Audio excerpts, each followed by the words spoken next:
유튜브에 저희 본 생방송 시작을 하도록 하겠습니다.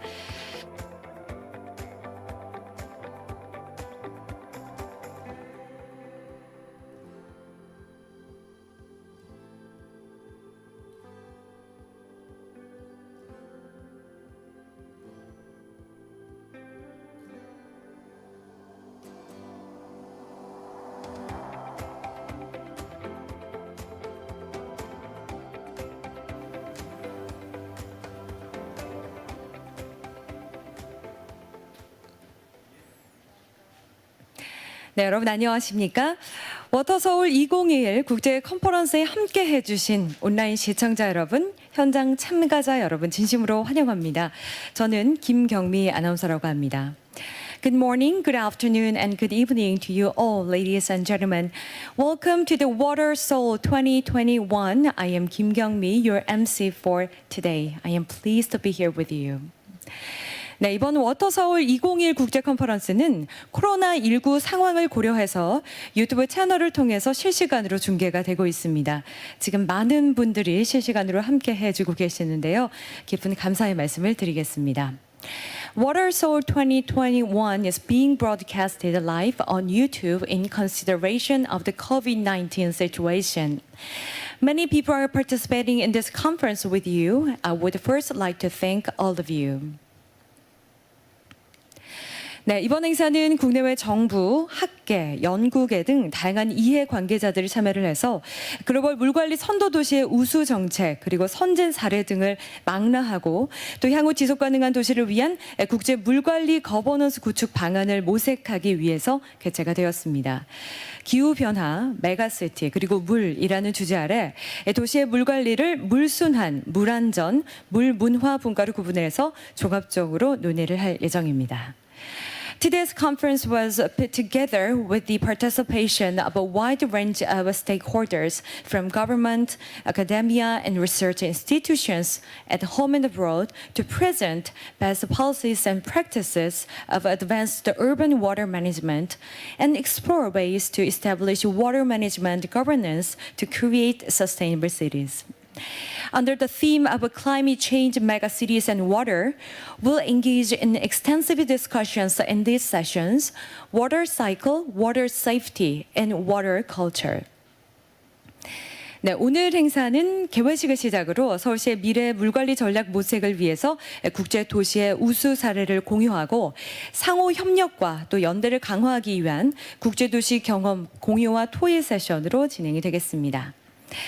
Today's event consists of the opening ceremony and the city's knowledge sharing sessions for presenting and discussing global best practices to help identify Seoul's future water management strategies and to increase mutual cooperation and solidarity.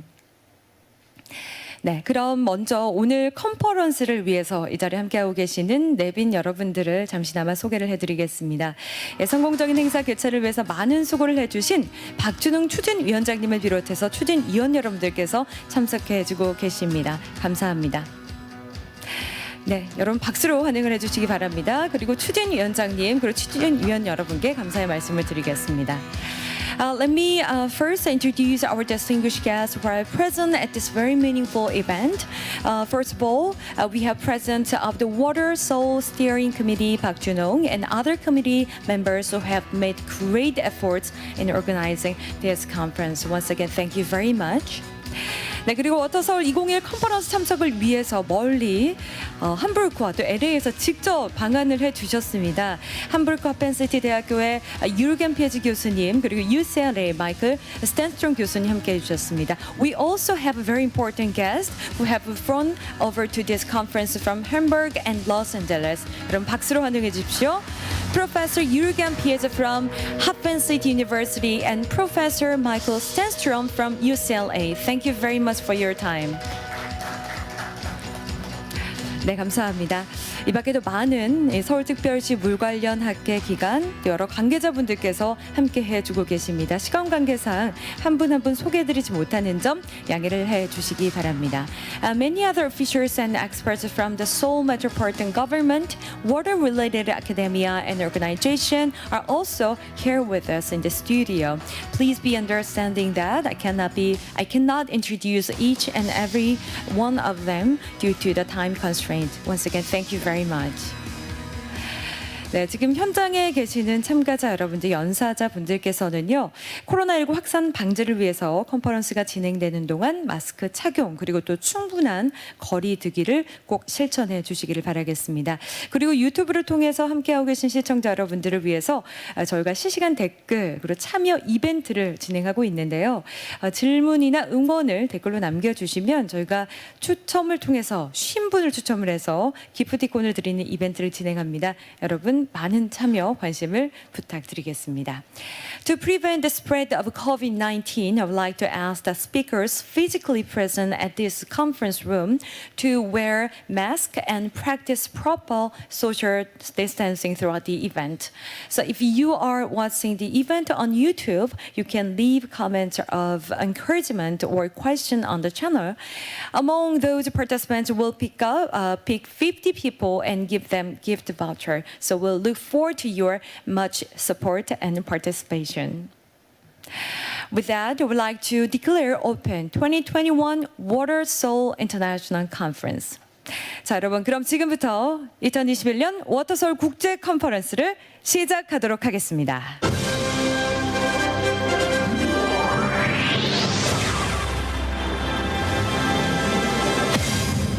감사합니다.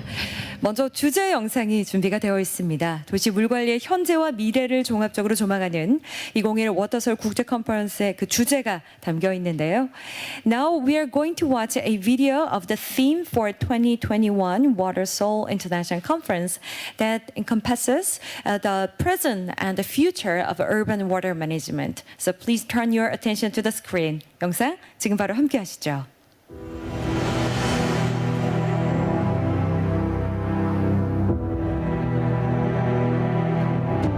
The appearance of humans and the rise of civilization.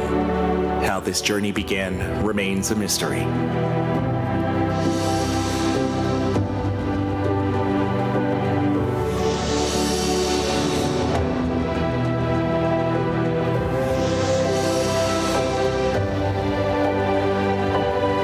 But there is one thing that has been in every moment of the journey, whether in ancient cities or today's society. That is water.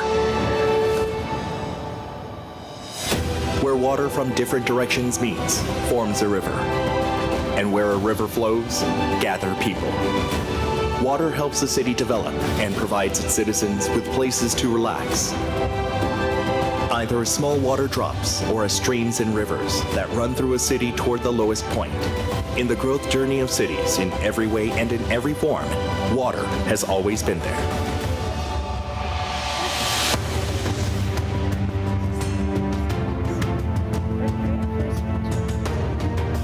Many cities around the world have been making every effort to tackle the impact of accelerating urbanization.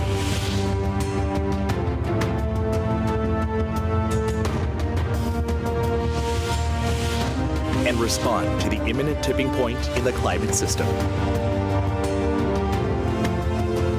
However, combined efforts of cities are now more important than ever, as a climate crisis seems to be coming 10 years ahead of our projection. And we keep seeing extreme weather events like rainstorms, floods, and heat waves resulting from accelerating climate change.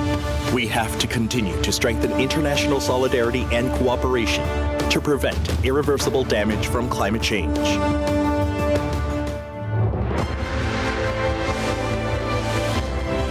Water cycle toward carbon neutrality. Water safety for greater resilience to climate change. And water culture with innovative waterfront environments both for the city and its citizens. We should work hand in hand and explore more topics for our future. Today, we take a fresh start so that the path we follow can guide future generations. Let's work together. We can restore our cities. Water Seoul 2021. Cities for climate resilience. 네, 박수를 부탁드리겠습니다. 네, 주제 영상을 함께 하셨습니다. Indeed, the video was a reminder of the importance of water management for sustainable cities. 네, 이어지는 순서로 오늘 이 뜻깊은 자리를 마련해 주신 서울특별시 오세훈 시장님의 개회사를 정해 듣도록 하겠습니다. 시장님께서 오늘 일정으로 인해서 현장에 함께해 주시지는 못하셨는데요. 그 아쉬움을 영상을 통해서 축하의 말씀으로 보내오셨습니다. So for the very first speech of the day, I would like to invite the Mayor of Seoul, Se-hoon, who has prepared this meaningful event to deliver his opening remarks. Unfortunately, his schedule for today did not allow him to attend this conference. Instead, he sent a video message of congratulations. 자, 화면으로 시장님을 만나보시겠습니다. 반갑습니다. 서울시장 오세훈입니다. Good morning, ladies and gentlemen. I am Oh Se-hoon, Mayor of Seoul. The Water Seoul 2021 International Conference is a venue for promoting sustainable development of water and cities. I would like to express my sincere gratitude and welcome to all the citizens and participants from home and abroad. Water is indispensable to cities. From ancient civilizations to modern society, cities have always built and developed on water. In the 1950s, Seoul was a ruined city in the ashes of the Korean War. But Seoul achieved the miracle of the Han River and has grown into a global city with a population of 10 million. In 1963, the city banned people from entering into the Han River due to the water pollution. Since then, the Seoul Metropolitan government had established 4 water reclamation centers in each zone and employed sewage treatment systems, thereby ensuring clear and clean streams in the city. We have set a target of disaster prevention performance to respond to 30-year frequency rainfall, so we have been adding new facilities and upgrading the existing facilities and structures. As a result, we were able to protect Seoul from major flood damages this summer again. In 2005, the Cheonggae Stream Restoration Project was completed and the Han River Renaissance Project was initiated in 2006 during my term as mayor. These 2 initiatives brought waterfront back to the citizens for culture and daily activities. Now with the Han River Tributary Renaissance Project, Seoul is preparing to take another leap forward to become a waterfront city where cultural, artistic, and economic activities are enabled. However, due to the continuing urbanization and extreme climate change, Seoul's cultural environments are rapidly changing. Unusual urban heat wave dries up streamlets, and we are frequently experiencing sudden downpours. Against this backdrop, Seoul Water 2021 is being held today to share best practices for water management and to solidify the network of cooperation among cities. I'm looking forward to heated discussions among public officials, experts, and participants to present directions for the future of water and cities. And I believe it will be a great milestone. Thank you very much. 네, 대단히 감사합니다. 네, 물과 도시의 이정표를 마련해 주시기 바란다는 말씀해 주셨습니다. 본행사를 위해서 많이 도움을 주셨고요. 또 많은 지원을 해주셨는데요. 시장님, 다시 한번 감사합니다. It was very impressive speech. Once again, I would like to express my sincere gratitude to him for the organizing this very important conference.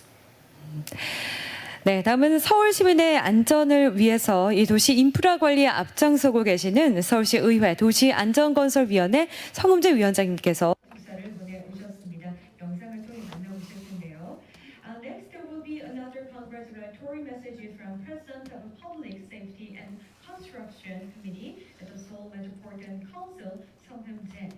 President Song is at the forefront of managing the city's infrastructure for the safety of citizens. He also sent a video message. Now, please look at him. Good morning, ladies and gentlemen. I am Song-Hyun-jae, member of the Seoul City Council and chairman of the Urban Safety and Construction Committee of the Seoul Metropolitan Government. Today, I am delighted and honored to deliver congratulatory remarks at the Water Seoul 2021 International Conference. Everyone knows the importance of water. But countless efforts to make water more valuable are not well known. Seoul has made rapid development in a short period of time, and the citizens of Seoul are leading comfortable life in convenient and pleasant environments. It is all attributed to the high standard waterworks and sewage systems and advanced water policies. And these have contributed to the comfortable life of Seoul citizens. However, rapid urbanization and climate change is shaping the environment that we have known in a different way. This summer witnessed a later than usual monsoon season and tropical torrential rains, and these were hands-on experiences of changes from climate change for myself.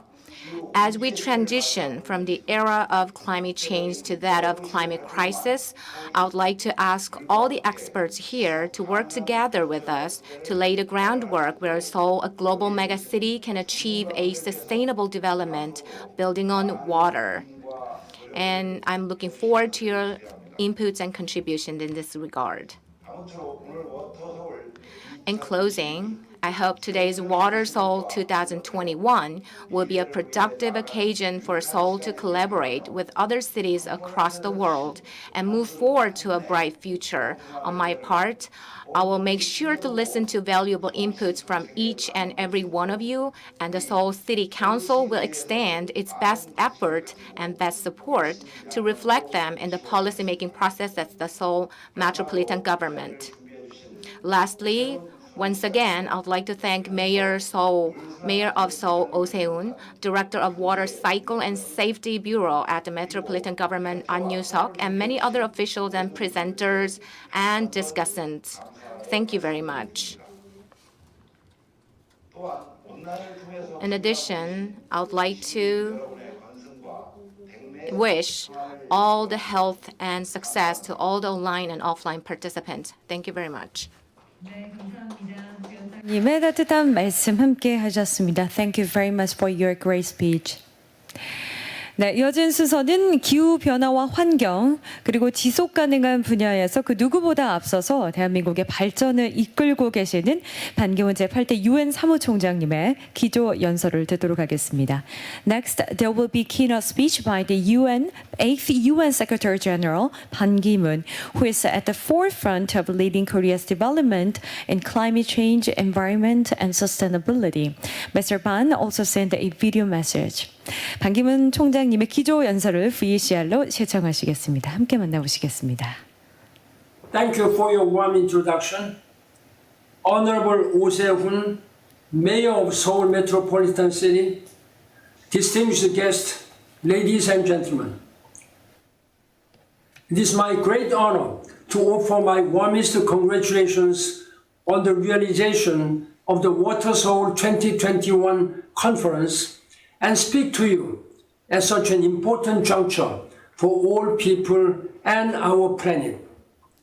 Today, we are facing a critical period as we strive to build urban resilience, address climate risk, and ensure sustainable development at all levels. Indeed, we stand on the precipice of a period of great change, one that will have profound implications for water, cities, the environment, and the future trajectory of humanity. My special appreciation goes to Water Seoul 2021 hosts and organizers, the Seoul Metropolitan City, Korea Society of Water and Wastewater, Korea Water Resources Association, and the Korea Water Partnership. Everyone gathered here today has a valuable insight to share and is admirably working to strengthen resilience and advance inner city cooperation in the spheres of water cycle, water safety, and water culture. This is essential considering the scale of the challenges before us and the vital importance of cities for ensuring climate resilience in the post-COVID-19 period and beyond. Distinguished guests, ladies and gentlemen, today we find ourselves at the center of a variety of converging global crises and increased uncertainty. The ongoing COVID-19 pandemic continues to upend our economies, societies, and way of life. Climate change is rapidly worsening with the superstorms, extreme heat, flooding, fires, and droughts, all expanding in both frequency and intensity. Great power tensions and regional conflicts are growing, hindering global cooperation when it is greatly needed. At the same time, new technologies are altering how we communicate, live, and work. Sweeping advances in the fields of AI, biotechnology, and robotics are rapidly changing our countries, cities, and businesses. However, despite these challenges, we have made progress in key areas, and I believe we have invaluable opportunities to make a better world. But to do this, we need to work together through a driving commitment to resilience, sustainability, innovation, and the power of partnerships and cooperation. Today, I am excited to speak to you about the great importance of how the water sector can come together in partnership to holistically and urgently strengthening urban resilience. First, I will highlight the necessity of enhancing efforts to scale up adaptation to our deepening climate crisis. And second, I will underline how dynamic global cities are essential for elevating climate resilience and achieving the United Nations Sustainable Development Goals. Distinguished guests, ladies and gentlemen, first, as the worsening climate crisis brings dire threats to cities all around the world, we must fortify our great cities of today to flourish in the climate realities of tomorrow. Indeed, we need forward-thinking planning, adaptation, science, engineering, and innovation to make certain that our cities are resilient enough to absorb sudden shocks in the face of the cascading effects of climate change.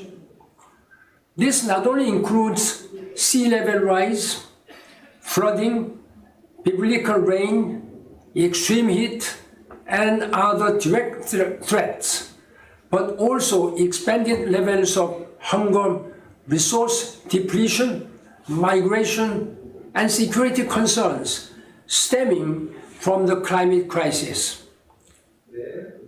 Recent events have elucidated the necessity of doing so. Historic flooding deluged major cities in China, the United States, and Europe, and demonstrated that existing infrastructure must be sustainably updated through climate adaptation. It is clear that climate change is here and now.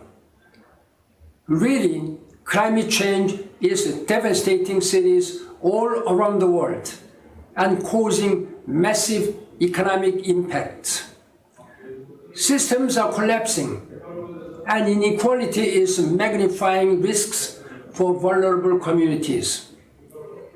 As such, acting now to urgently fight climate change must be the overarching task, not only of our lifetimes, but our children's and grandchildren's lifetimes as well. Only by doing so, we will be able to transform historic global commitments such as the Paris Climate Change Agreement into decisive action. So, in tandem with the rapidly cutting emissions and pursuing sustainable development, we must accelerate efforts to adapt and scale up our city's resilience to the rapidly changing climate of both today and tomorrow. We should remember that the Paris Climate Change Agreement calls for climate funding for both mitigation and adaptation.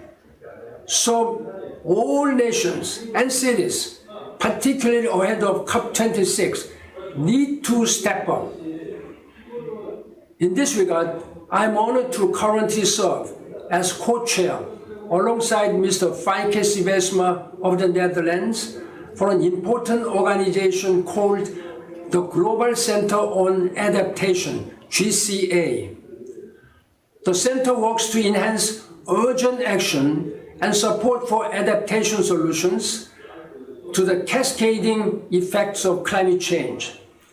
We released a recent landmark report that argues it is a human, environment, and economic imperative to expediently invest in adaptation and climate resilience. Our findings detail that a $1.8 trillion investment in adaptation measures over the next decade would produce net benefits of over $7 trillion. This would also offer triple dividends in the form of avoiding future losses, spurring economic gains through innovation, and ensuring social and environmental benefits. But we need water experts to aid such efforts. Distinguished guests, ladies and gentlemen, second, it is clear that urban communities will be critical not only for ensuring climate resilience, but also for achieving the UN Sustainable Development Goals. Current urbanization trends are further aggravating the sustainability crisis, which is proceeding rapidly, particularly here in Asia, but elsewhere as well. More than 100 million people are moving to cities each year, and 400 million people are projected to add to urban populations. According to the United Nations, 68% of the world's population is slated to live in urban areas by 2050. As such, sustainable, resilient cities are keys to transform our world for the better. How we develop our cities will have major implications in achieving the future we want. Over the next 9 years, progress in resilience, innovation, and partnership in our cities will be essential in delivering on all of the UN's Sustainable Development Goals, from poverty eradication, food security, and climate action to energy, water, sanitation, and beyond. Particularly, SDG goal number 6, quote, ensure availability and sustainable management of water and sanitation for all, unquote, is inherently interconnected to both enhancing urban climate resilience and ensuring that no one is left behind. Indeed, safe drinking water and adequate sanitation are crucial for poverty reduction and incredibly important to our progress across other SDGs.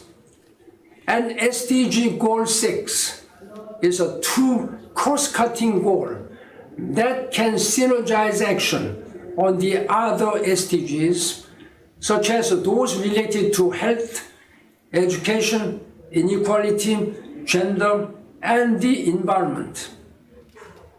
However, the stark reality is that our planet's water supplies are under stress as a result of climate-accelerated drought, unsustainable consumption patterns, poor management practices, pollution, population growth, and insufficient infrastructure investment.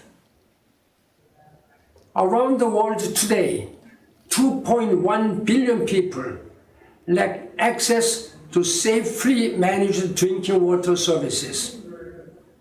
And the lack of safe drinking water and adequate sanitation kills nearly 4,000 children every single day. At the same time, around 2 billion people, or nearly 1/5 of the world's population, live in areas of water scarcity.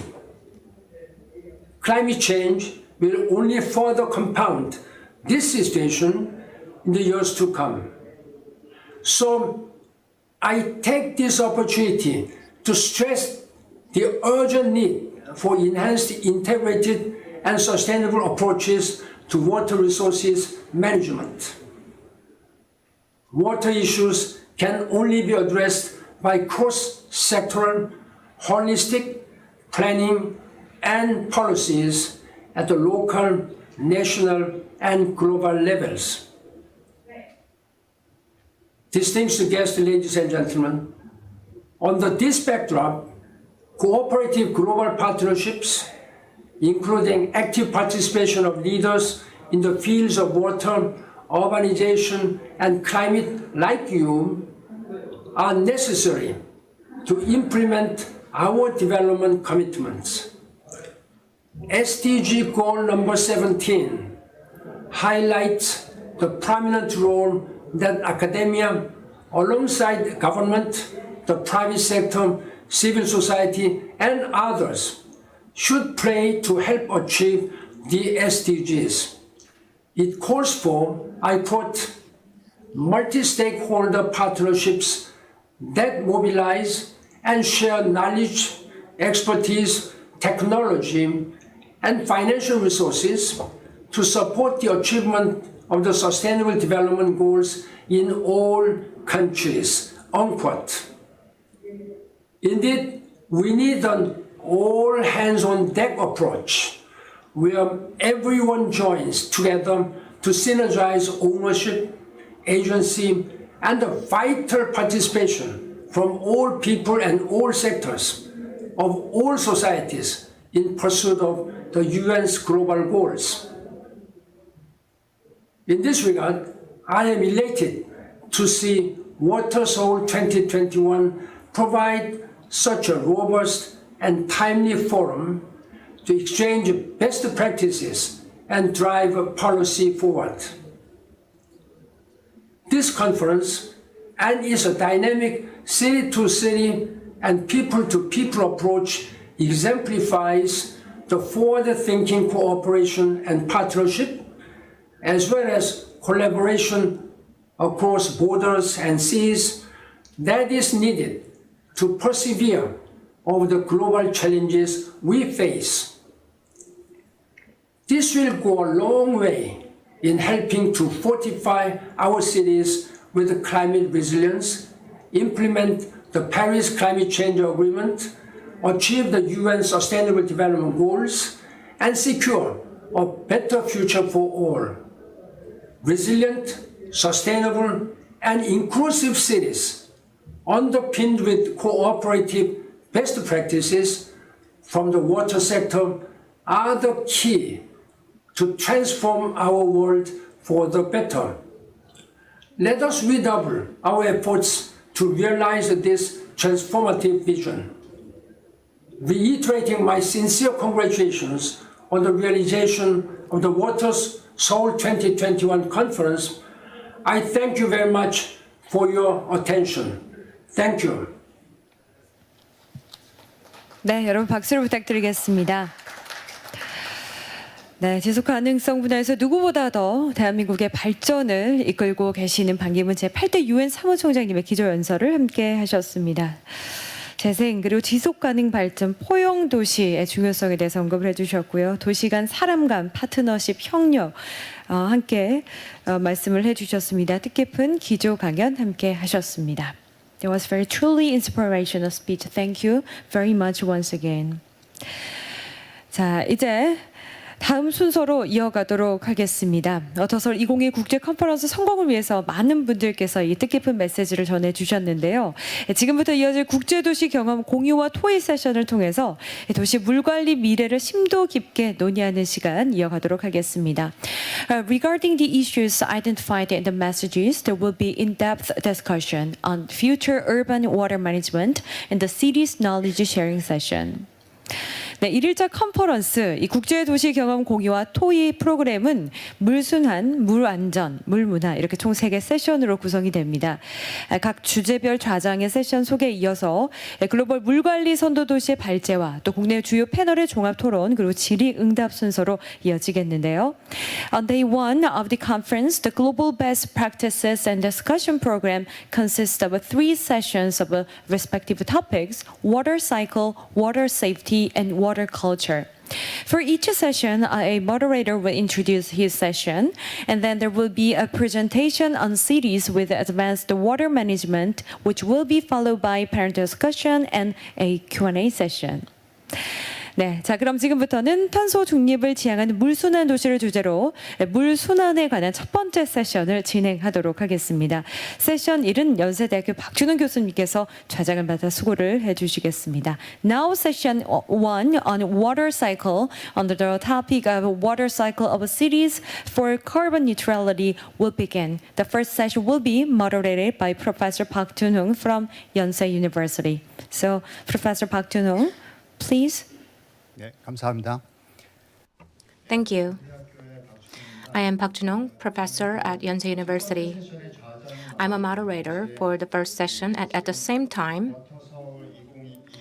I am a member of the operation committee for the Water Soul 2021. So I was told to introduce this program and event to all the guests.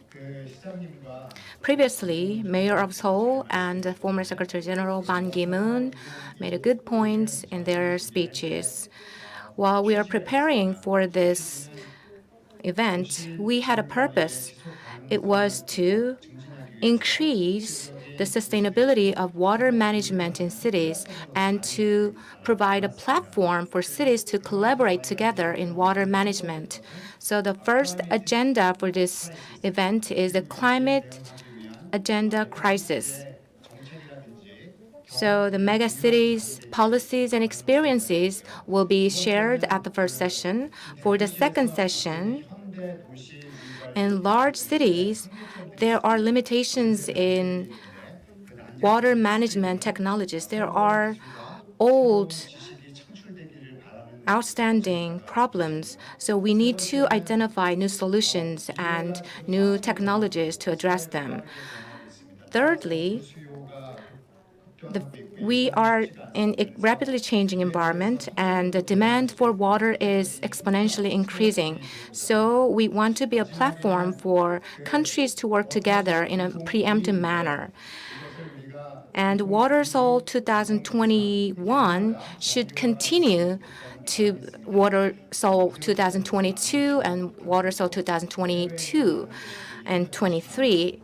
I hope it will become a regular occasion. So I would like to request support from the Mayor of Seoul in this regard. The first program is the city's knowledge sharing. We have 3 sessions under this program: water cycle, water safety, water culture. We picked these 3 topics as former Secretary General said. City-to-city collaboration and experiences and best practices will be shared in this session. And what was discussed in this session will be further developed in the professional session in a way that a person-to-person collaboration and person-to-person discussion is happening. So for each session, their respective moderator will make an introduction of that session, but I'm in charge of session 1. As you know, the first session is the water cycle for carbon neutrality. This is very ambitious topic. The Seoul Metropolitan government is a leading city for water cycle, and at the same time, it is promoting carbon neutrality. So we have domestic water experts working together on this topic, and we picked Los Angeles and Singapore as model cities in this regard. Due to climate change, the urban hydrology is being very twisted. And also, just like other megacities, Seoul has difficulty in treating wastewater and rainwater because rainwater and wastewater are combined. And also we have a combined sewage system. So when there's overflow water, it goes into streams and rivers. And the biggest complaints from citizens is the odor from sewage. And also we have outdated sewage system, which is over 30 years old. And also it poses safety issues in the life of city. Another issue is the water usage. Especially in Seoul, there's a high consumption for water, and also we are providing water at cheap prices. Compared to Germany, the water prices in Seoul is really cheap. But the water usage is relatively higher than the global average.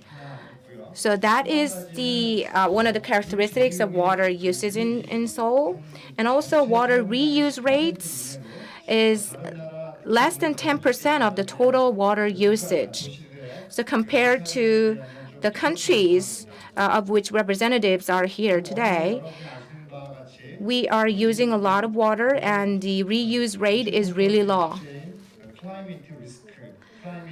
Climate risk and climate resilience, they are all interconnected issues. So if this trend holds due to heat waves and tropical nights and torrential rains, casualties are expected. And there's a strong redevelopment pressure in Seoul. So the underground water is being depleted and the surface is being dried because less water gets penetrated into the underground. Lastly,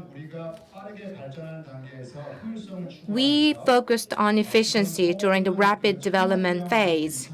Currently, Seoul is a megacity with a population of 10 million. And we divided Seoul into 4 zones for sewage treatment. It increased the efficiency of sewage treatment, but each zone is too broad and large. So the energy and resource is not fully recovered. 50% of the energy and heat is lost in the process of being flowed into the treatment facilities. And also, additional energy is required for treating wastewater. So there is limitations in reusing water. Greenhouse gases and methane and carbon emissions are happening from sewage because its course to the treatment facilities is quite long.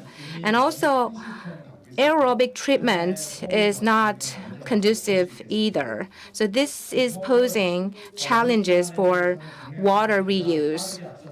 Seoul is leading other countries in terms of water cycle. So according to Seoul's 2040 plan, zero heat wave and linkage of nature and water and integrated management of water. In these areas, we are moving forward and making a lot of progress. At a national level, the carbon net zero strategy was adopted. Under this strategy, Seoul Metropolitan government is also working hard. But we have challenges and problems because each zone for water management is too large and broad. So the question is how we can link water cycle and carbon neutrality. That is the key issue and key question here. Water cycle and resource cycle are being properly handled in Singapore and LA, so we are going to listen to their lessons. In this regard, Ms. Rebecca was supposed to be a presenter for LA's case, but due to the childcare responsibility today, Professor Michael Strandstrom is going to present the LA case on her behalf. He happens to be here in Seoul, luckily.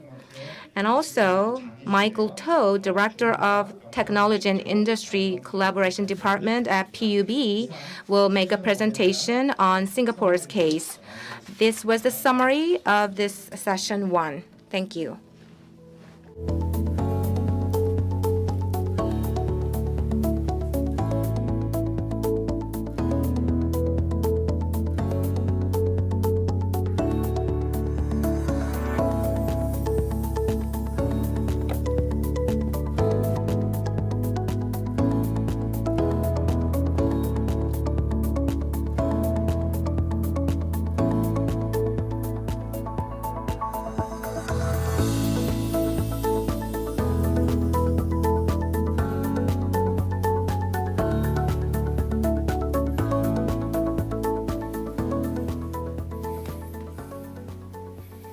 Well, thank you very much for inviting me to this conference. On my arrival, some of the staff asked me if this was my first trip to Seoul, and I replied no. I came to Seoul the first time in 1990, and I've had the pleasure of being here more than 10 times in different types of activities. I've also had the great benefit of being blessed by lots of good, hardworking Korean graduate students, many of whom have come back to Korea to speak and work.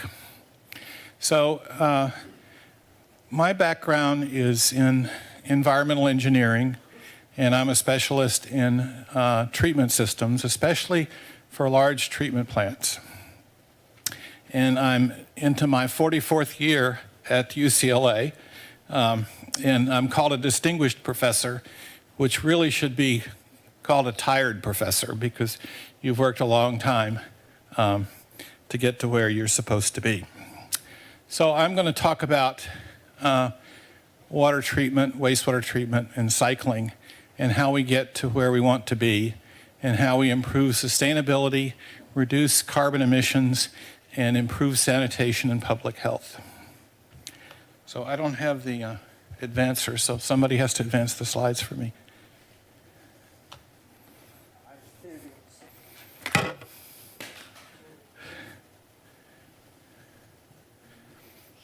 Oh, okay.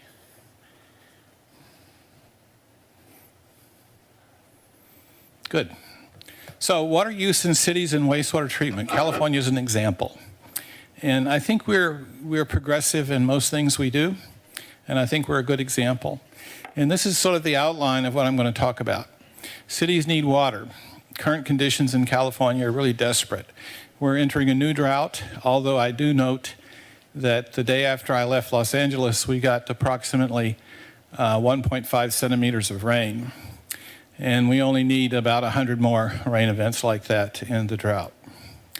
So how to supply water in the most economical, carbon-free way, and examples of water supply and reclamation. That will be at the end of my talk. So I thought I'd provide a little background on how LA and Southern California and Central California get their water.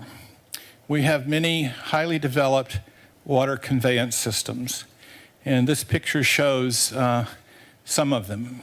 The oldest is the Colorado River Aqueduct, and it brings water from the Colorado River to Southern California.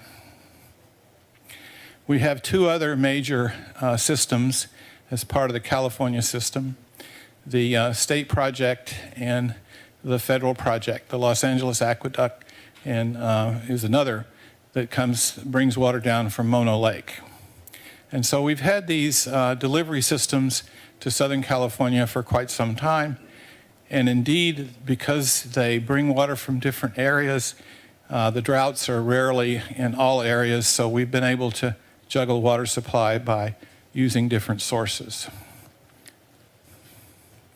So this is a little different picture that shows some of the challenges we have of bringing the water together and the fact that it's of slightly different quality in different places.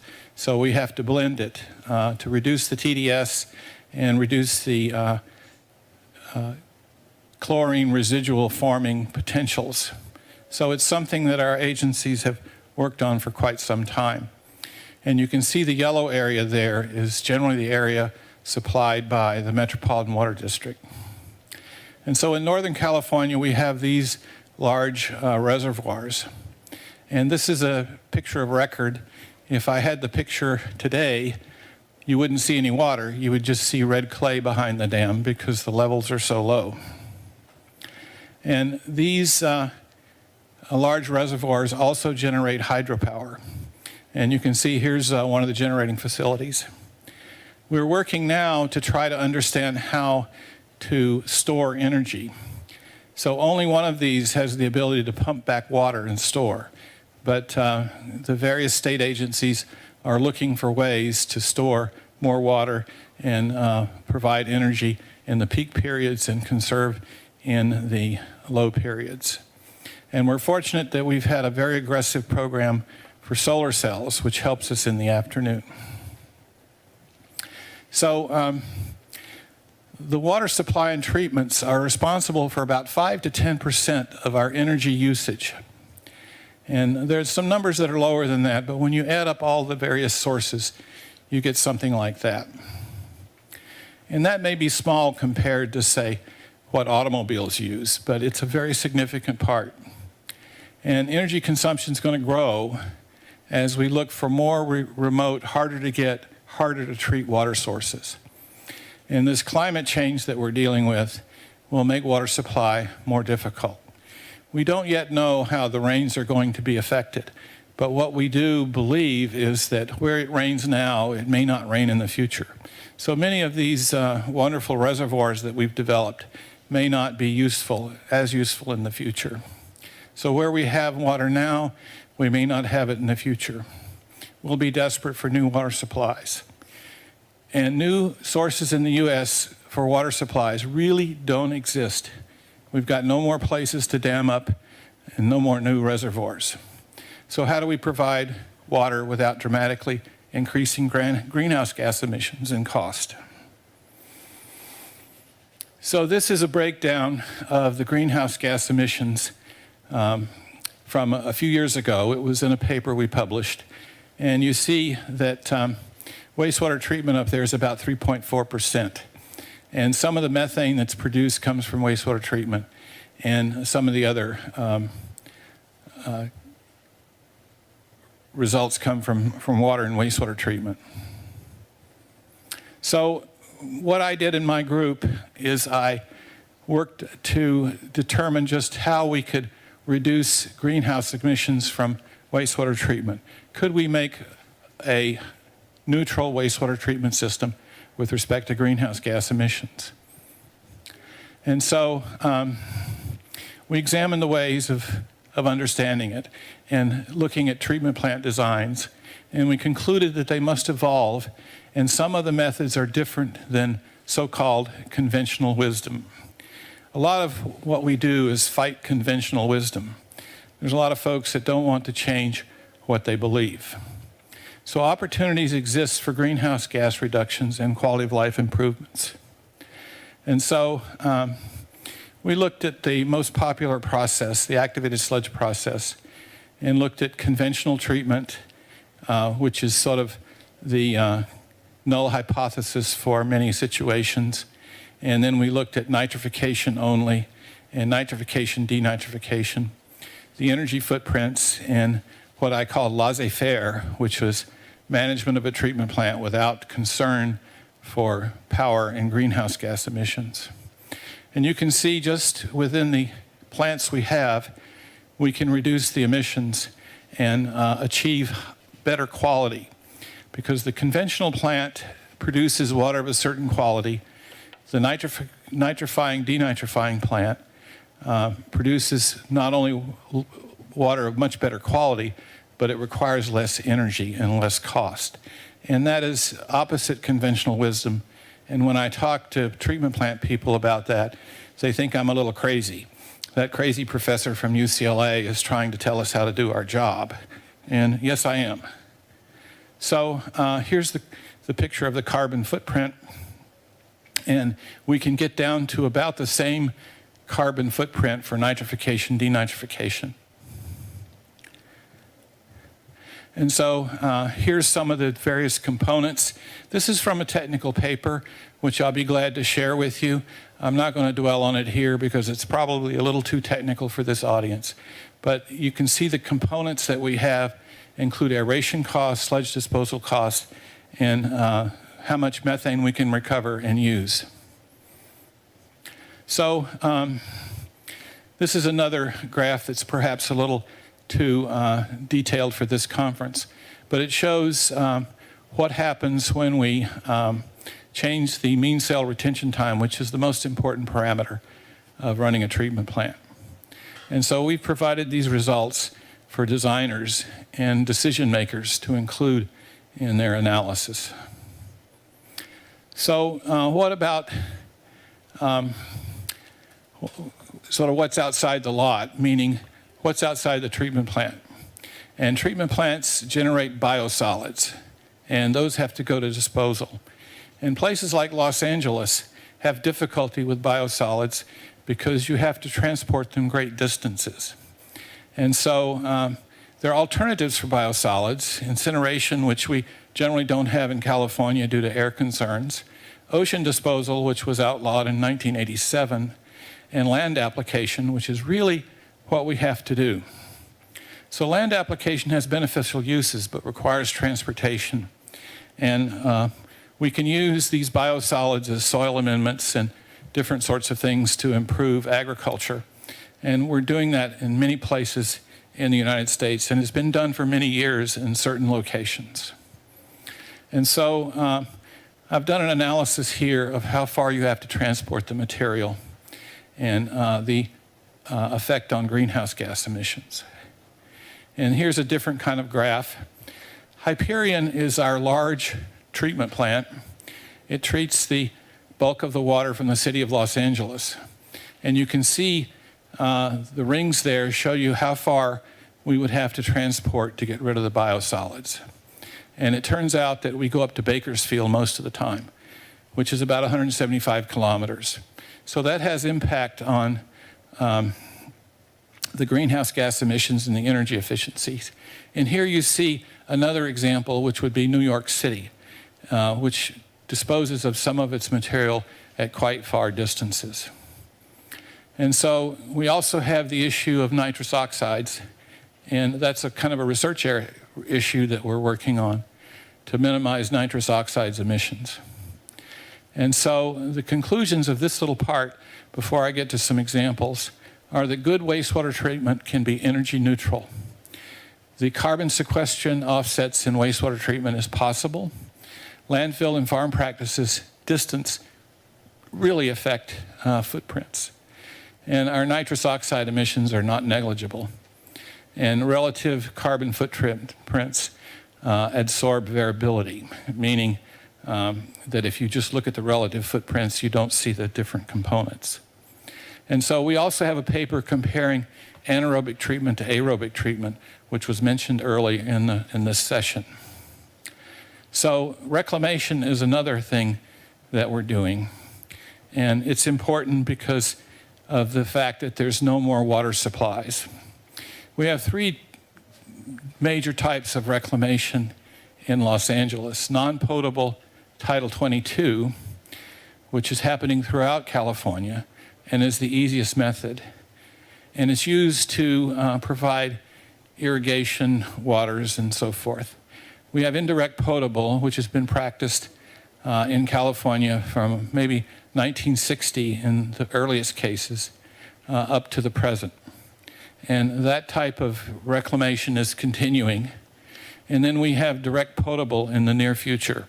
We anticipate that some of the plants that we build will be able to take their effluents and pump them to the influence of drinking water treatment plants. And you'll hear more about that in the upcoming years. So this is an example from one of my papers about two possible types of what's called indirect potable treatment. The first at the top is more common, and you have a wastewater treatment plant, and then you have a water reclamation plant providing further treatment. Then you inject it into a groundwater basin. Well, in this case, it's a reservoir. You put it in a reservoir where it mixes and loses its identity and gives you retention time. And then it comes out in a drinking water treatment plant. The other is using groundwater recharge, which is more common. And you see we have the same type of water reclamation. It's pumped down into groundwater basins, and then it's pumped out as drinking water. And that solves the problem of the distribution system as well. So some example projects. I'm going to use the West Basin project, which is very close to where I live. It uses treated wastewater from Hyperion, our big plant. It has, as an example, it has three types of water reclamation. The non-potable type, the industrial reuse. We have this plant providing water to petroleum refineries and other industries, even to the point of making up boiler feed water. And we have ammonia removal, and we have groundwater recharge. And this plant is, at the time that I wrote this slide, is 115,000 cubic meters per day of reclamation. So these are the two systems I'm going to describe. The one on the left is the West Basin project, and you can see the circle around the Hyperion treatment plant, which also includes this reclamation plant. It's within that circle. The one on the right is a larger system that I will cover second. So here is the West Basin service area.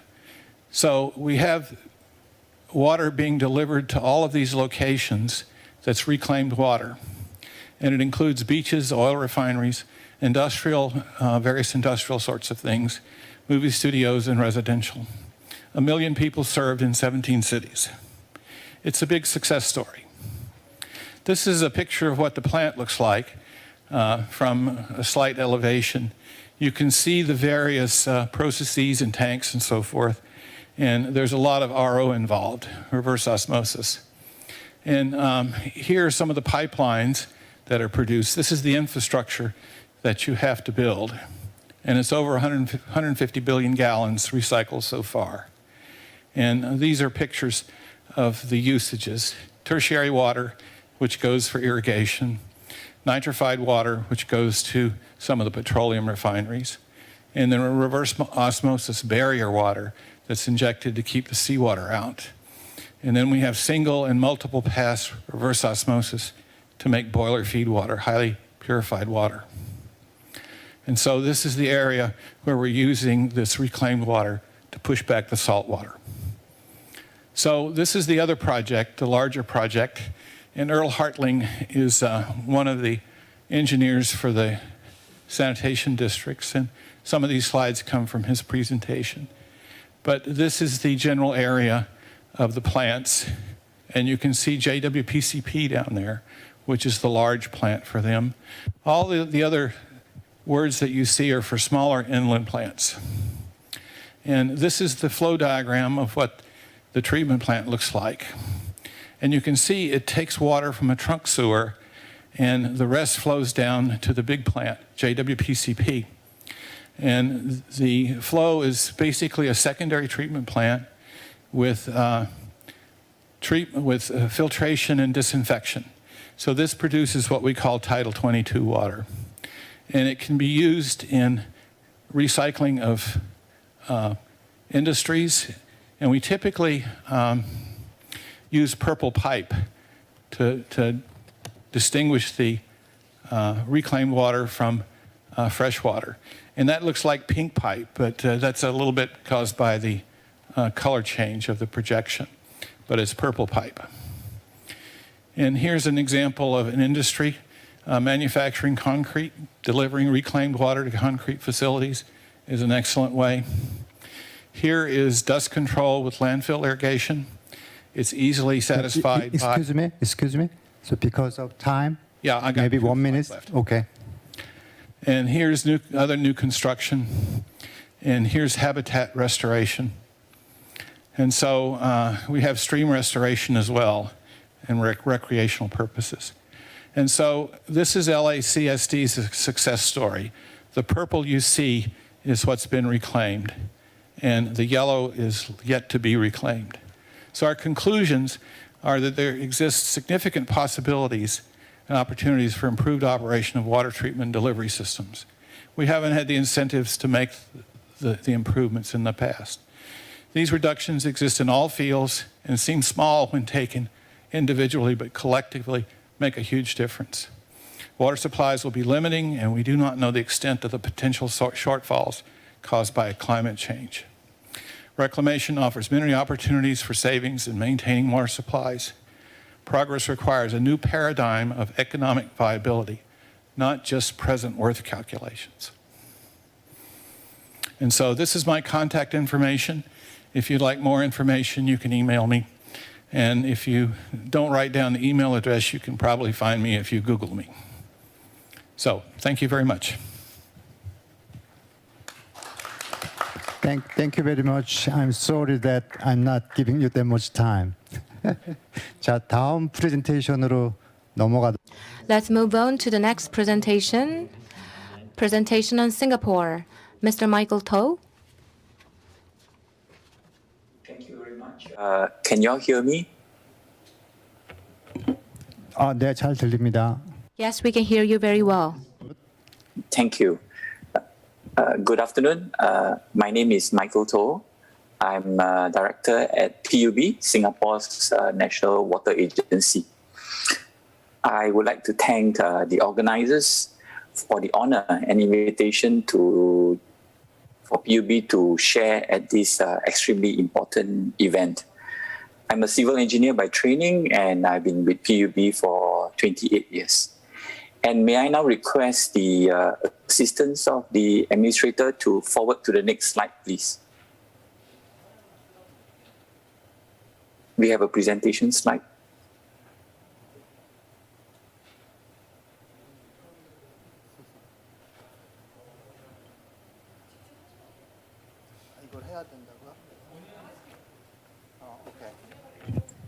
Okay. Yeah, we can see that now.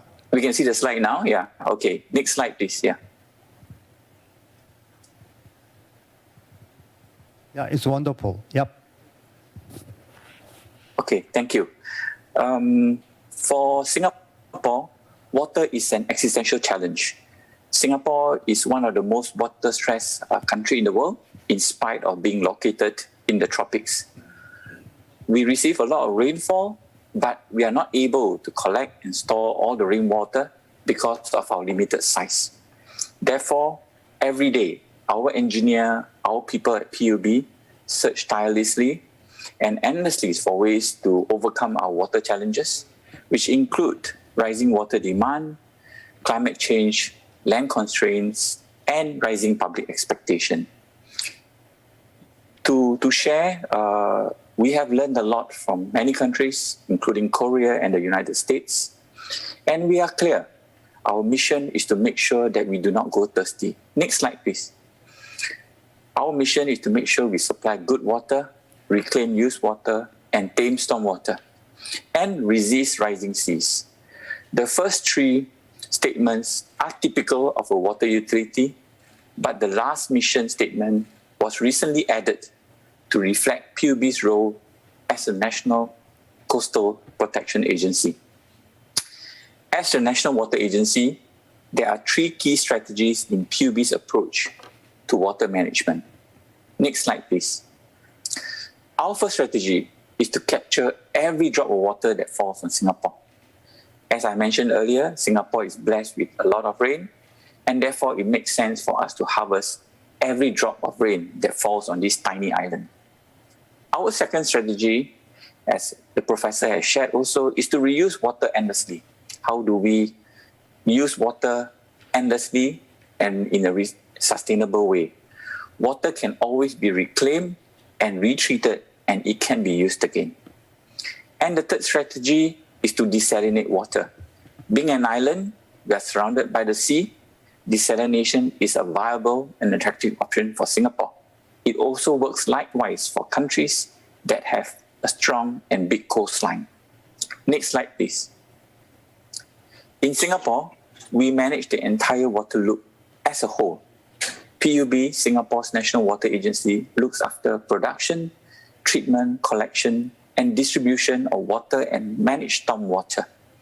There are a few critical factors which I want to share to enable us to close the water loop successfully. First, the responsibilities of the sewerage and drainage were entrusted on PUB in 2001, in addition to the existing role of managing potable water. This has allowed us to develop and implement a holistic approach to manage all our water supply. Second, being sewered allowed us to collect every drop of used water, which is raw water, raw material to produce recycled water. Lastly, Singapore has a separate drainage and sewage system. This enables us to collect rainwater for drinking and collect used water for recycling. Next slide, please. Hence, Singapore now has a robust and diversified water supply system, which we call the 4 national taps. There are local water catchment, imported water, high-grade reclaimed water, and new water, as well as desalinated water. The diversification of supply sources has also allowed for a more robust and sustainable water supply. The use of new water and desalination has also lowered our dependency on rainfall and makes Singapore more resilient against dry weather. We have a total of 5 new water plants and 4 desalination plants in Singapore today. But having adequate supply is not sufficient. We also need to manage demand. So we need everybody to join PUB in reducing its water usage so that we have enough water for everyone. Next slide, please. For water utility to be operationally sustainable, it has to do more with less. It must use less energy and generate less waste. The holy grail is to be energy self-sufficient, carbon neutral, and generate no waste product. That is our goal. Therefore, we believe that technology is a key enabler to ensuring Singapore's water sustainability. New water is one such example, but we are pushing the frontiers on other research areas as well. We have developed a technology roadmap to guide us to where we want to go. And what are we doing about climate change? We are putting our efforts in decarbonization, resource recovery, and coastal protection. I will share a little bit more in the next slide. Next, please. Firstly, we intend to reduce Singapore's carbon footprint by using more renewables. We have commissioned a solar photovoltaic system in one of our reservoirs. This system has developed as a PPP, public-private partnership project, with one of our companies, Sembcorp. The energy generated, the clean energy generated, will be able to power our local water treatment, offsetting 7% of our annual energy need. Gradually, we will build more of such farms and potentially eliminate 20% of our carbon emission. Next, please. We also aim to reduce our carbon emissions by being able to desalinate seawater with less energy input. Currently, we require about 3.5 kilowatt per hour, and we hope to reduce this to 2 kilowatt per hour by 2025, and research is already underway. This is one of our newer plants, Marina East Desalination Plant. It won the Desalination Plant of the Year award at the Global Water Awards in June 2021. This plant is unique because it has two intakes, one to draw water from a reservoir and the other to draw from seawater. The ability to draw raw water from a reservoir enables the plant to produce potable water with a lower energy footprint. Next, please. Secondly, we want to reduce our waste. We are committed to be a zero waste nation, and a near-term target is to reduce the amount of waste sent to our landfill by 30% by 2030.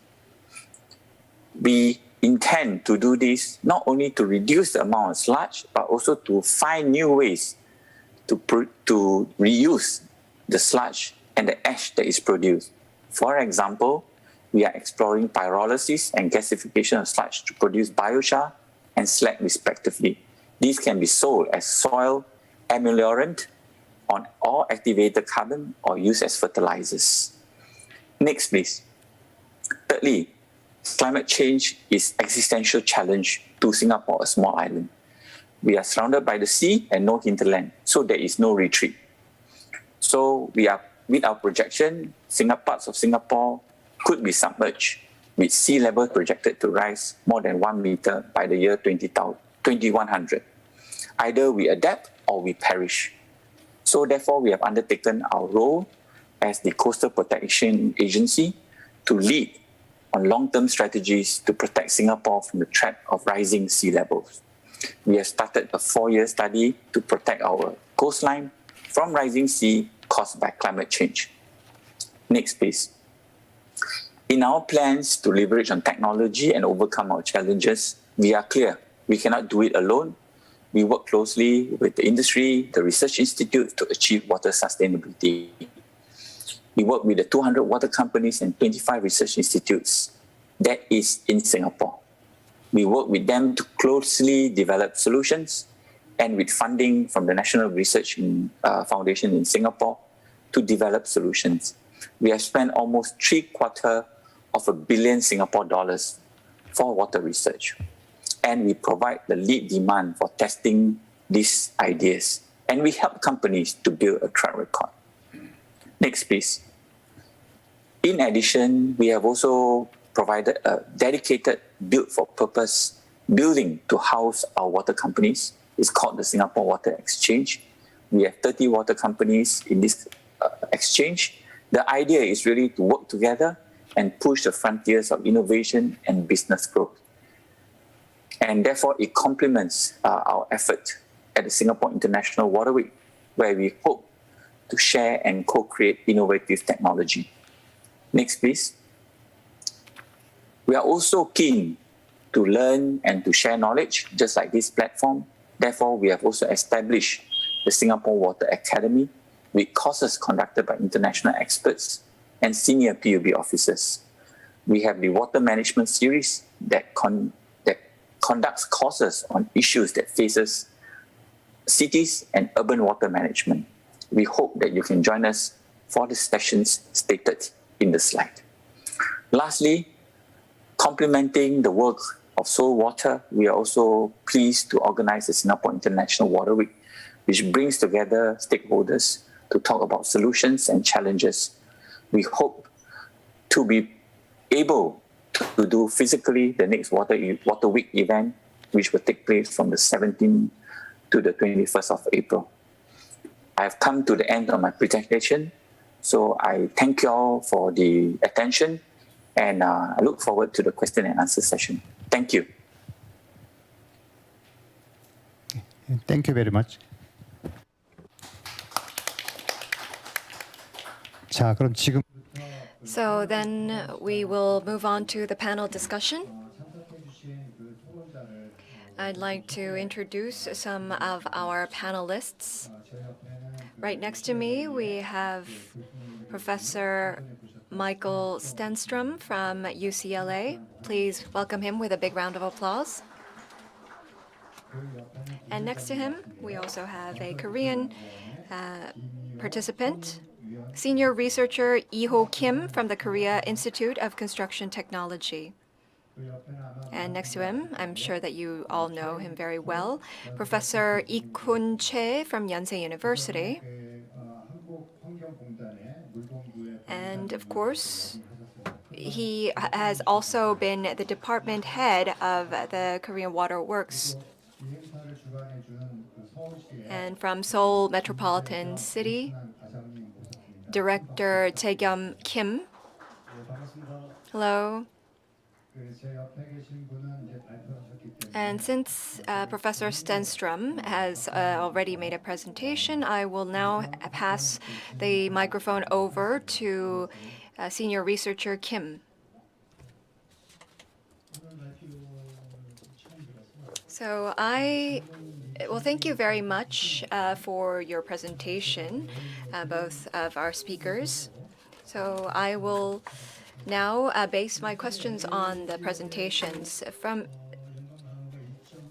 You mentioned that there's about 1.5 centimeters per precipitation in the LA area, and the energy cost is around 5 to 10% for the water.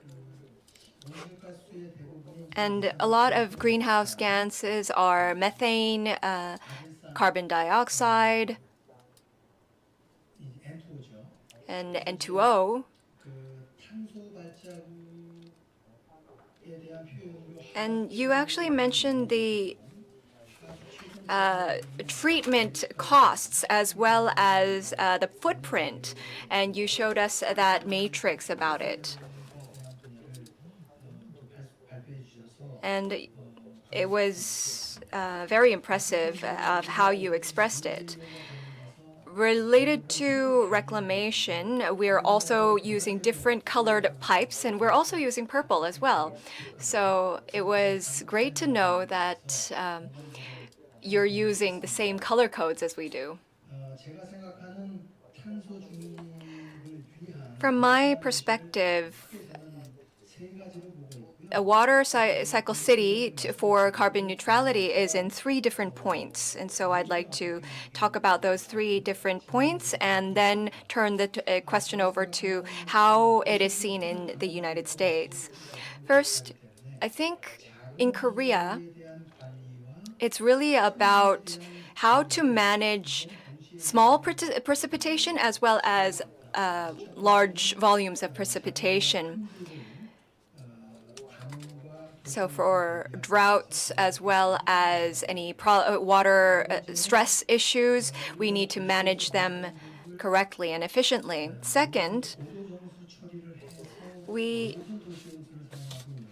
are all using the reclamation for the high purity water and treatment. But you mentioned the different levels. I guess providing the right quality for the right usage is also something that's necessary in order to make strides to become a carbon neutral city. And third,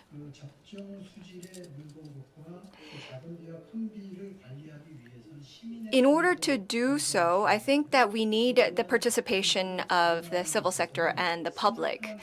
And we also need smart technology.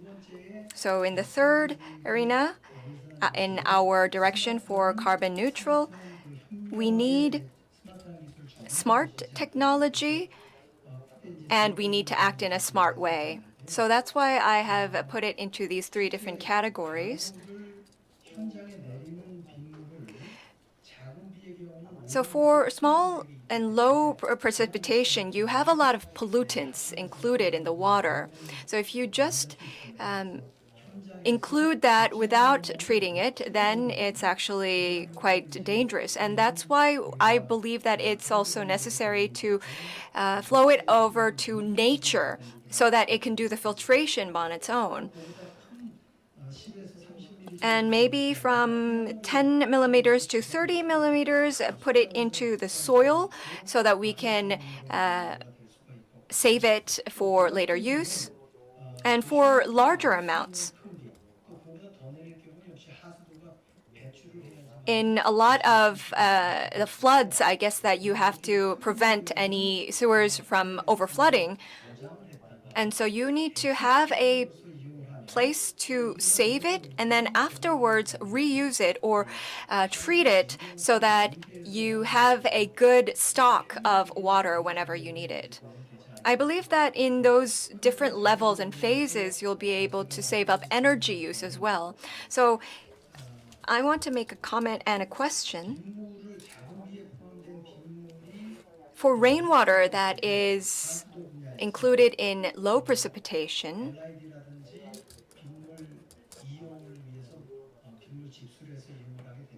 you would be collecting the rainwater or the small amounts of rainwater, but does LA or the LA government or the academia think about any kind of fee systems in collecting the rainwater? Or is there any kind of wisdom as to the best way to effectively make use of the small amounts of rainwater?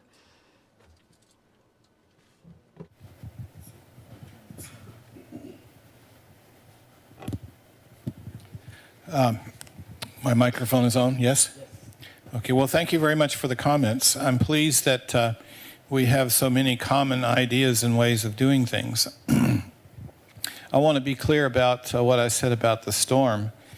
What I mentioned was just what occurred the day before, the day after I left. We get in the order of 300 to 350 millimeters per year of rainfall, and we have big years and short years. We're trying, with respect to your statement about runoff and capturing runoff, we have separate sewers. We're blessed with separate sewers, so we don't have CSOs. Sometimes we have an SSO, but we don't have CSOs. And our regulatory agencies are requiring in gradual steps that properties retain about the first 15 millimeters of any storm on the property. And that requires that impervious surfaces be removed. It means that you have to have rain barrels and various and sundry ways of percolating the water downward. And that's just the opposite of what we used to do. We used to require all the gutters to be connected to the streets to convey the water away and into the oceans without reuse. So we are making progress on retaining water on site. And it's difficult because a lot of the places in LA have already been developed. We talk about low impact development, but we developed things a long time ago. So we're in many cases looking backwards and seeing how can we do now what would have been good to have done 20 or 30 years ago. So we are working to retain things. We are working in some cases to use sewers for storing high flows so that they can be worked off gradually and more easily reclaimed. Those are all important aspects of what's being done there. In the reclamation schemes, using groundwater injection allow us to store. In some years we can raise the water table, in some years we overtax the water table. So we're trying to recover that. And I mentioned the seawater barrier, pushing back the seawater. Previous overpumping brought in seawater, and that's a big problem because it contaminates wells and makes certain water supplies unsuitable. And our friend from Singapore mentioned reverse osmosis technology. We're trying very hard to make that as efficient as possible because it's a big energy consumption. And one thing we're doing is looking at reclamation versus importing. What is more carbon neutral? And we're sort of against conventional wisdom there because all the people who use water want fresh water, not reclaimed water, and that's the normal thing. And so we have to have education programs to make sure people know that reclaimed water is safe, and in many cases it's safer and purer than the imported water. So those are the questions I remember. If you have something else you'd like to ask me, I'd be pleased to listen to you.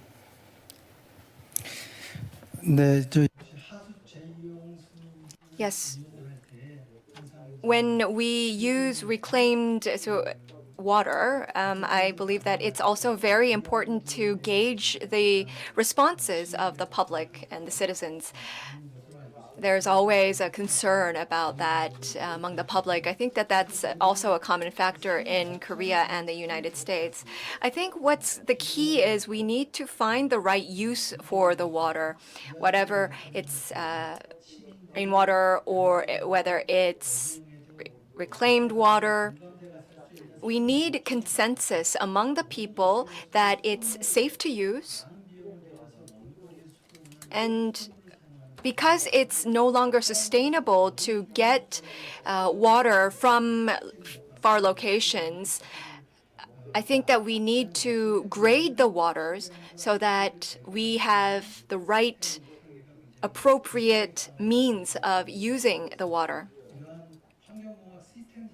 So from the environmental engineering side, we need to provide the water in line with the usage. If you have any good ideas or examples from LA, please share them with us.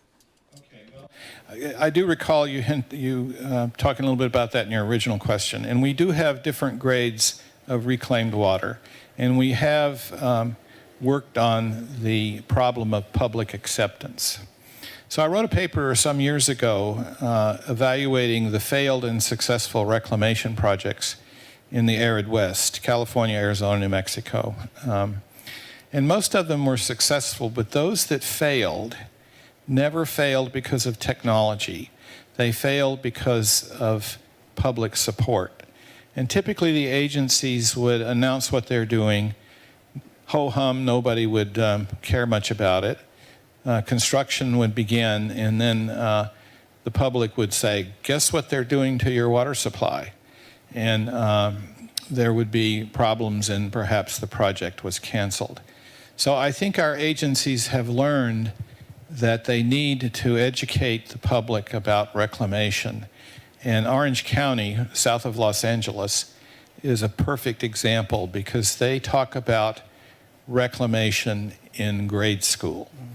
So the fifth graders know about reclamation, and that's something we have to do everywhere. Because I can tell you from the projects that I've done that we can make reclaimed water much purer and much safer than what's supplied from our surface water supplies. I agree with you about trying to take the polluted stormwater, especially the first flushes, and figure out some way to treat it. We did a lot of studies on Caltrans, which is the paved areas. One solution is just to try to eliminate impervious surfaces as much as possible. And we have examples of driveways that are paved with sort of porous pavement, cinder blocks that have spaces between them that allow infiltration. So those are all things that we've done. I would sort of summarize by saying that we engineers like to do research and do things that are complicated and push the technology.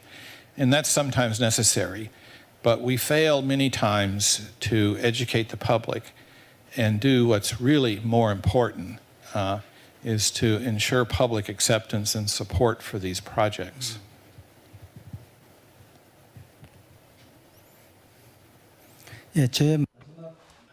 Yes, then lastly, I'd like to ask you one more question.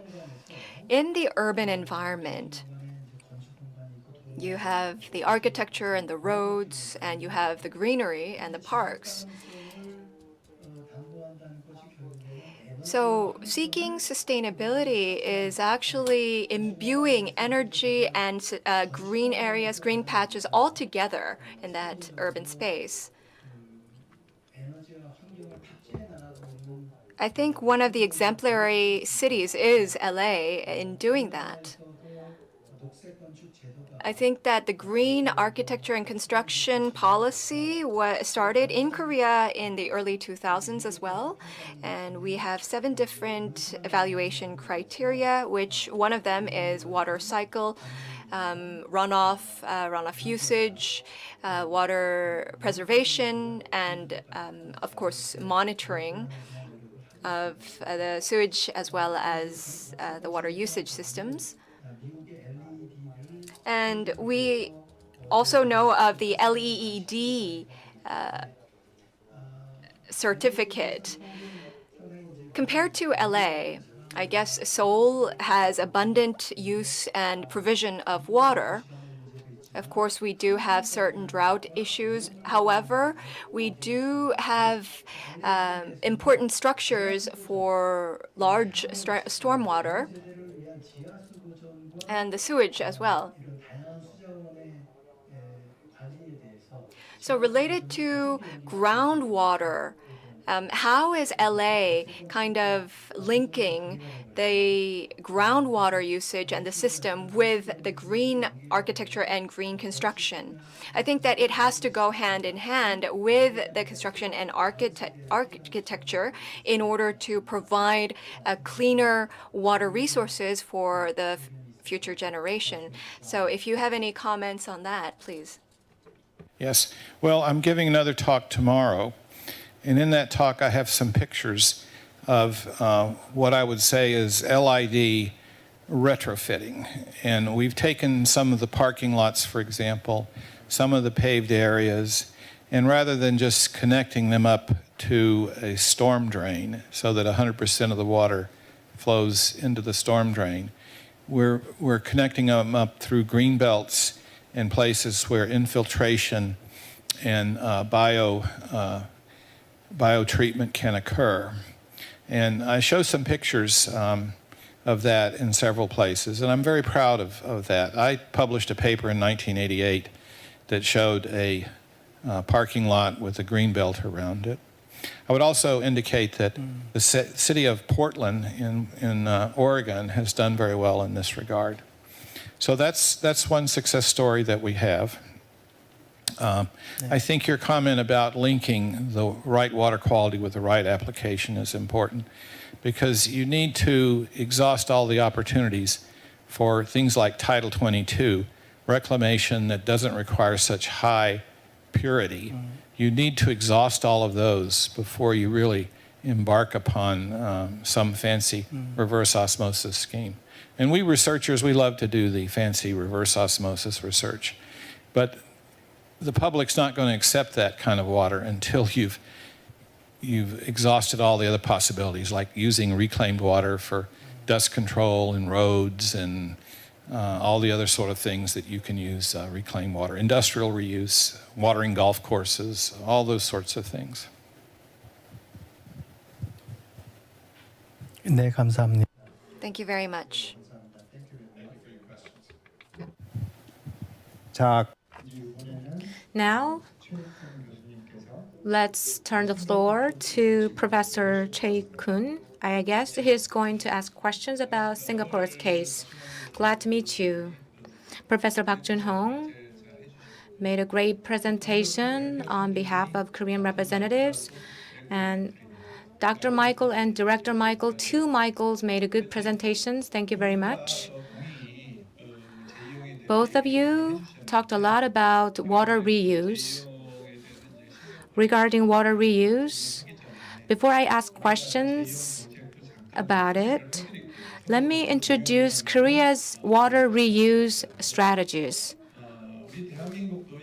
In Korea, in 2011, we enacted Water Reuse Facilitation Act.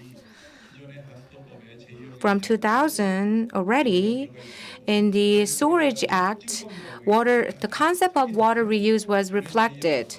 But in the Facilitation Act, how we can promote and facilitate water reuse, that idea was reflected in the new act.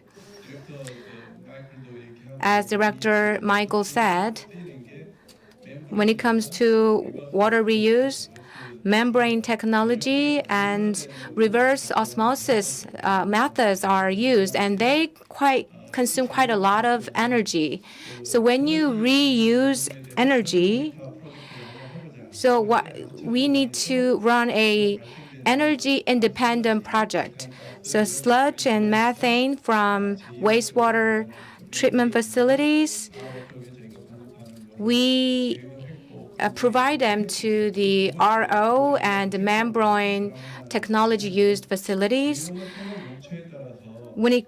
In terms of the usages of water reuse, you can face public disagreement and backlash.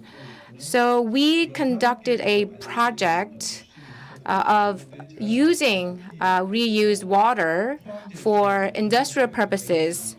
So first of all, we use the reused water for cooling purposes at the shipbuilding and steelwork factories.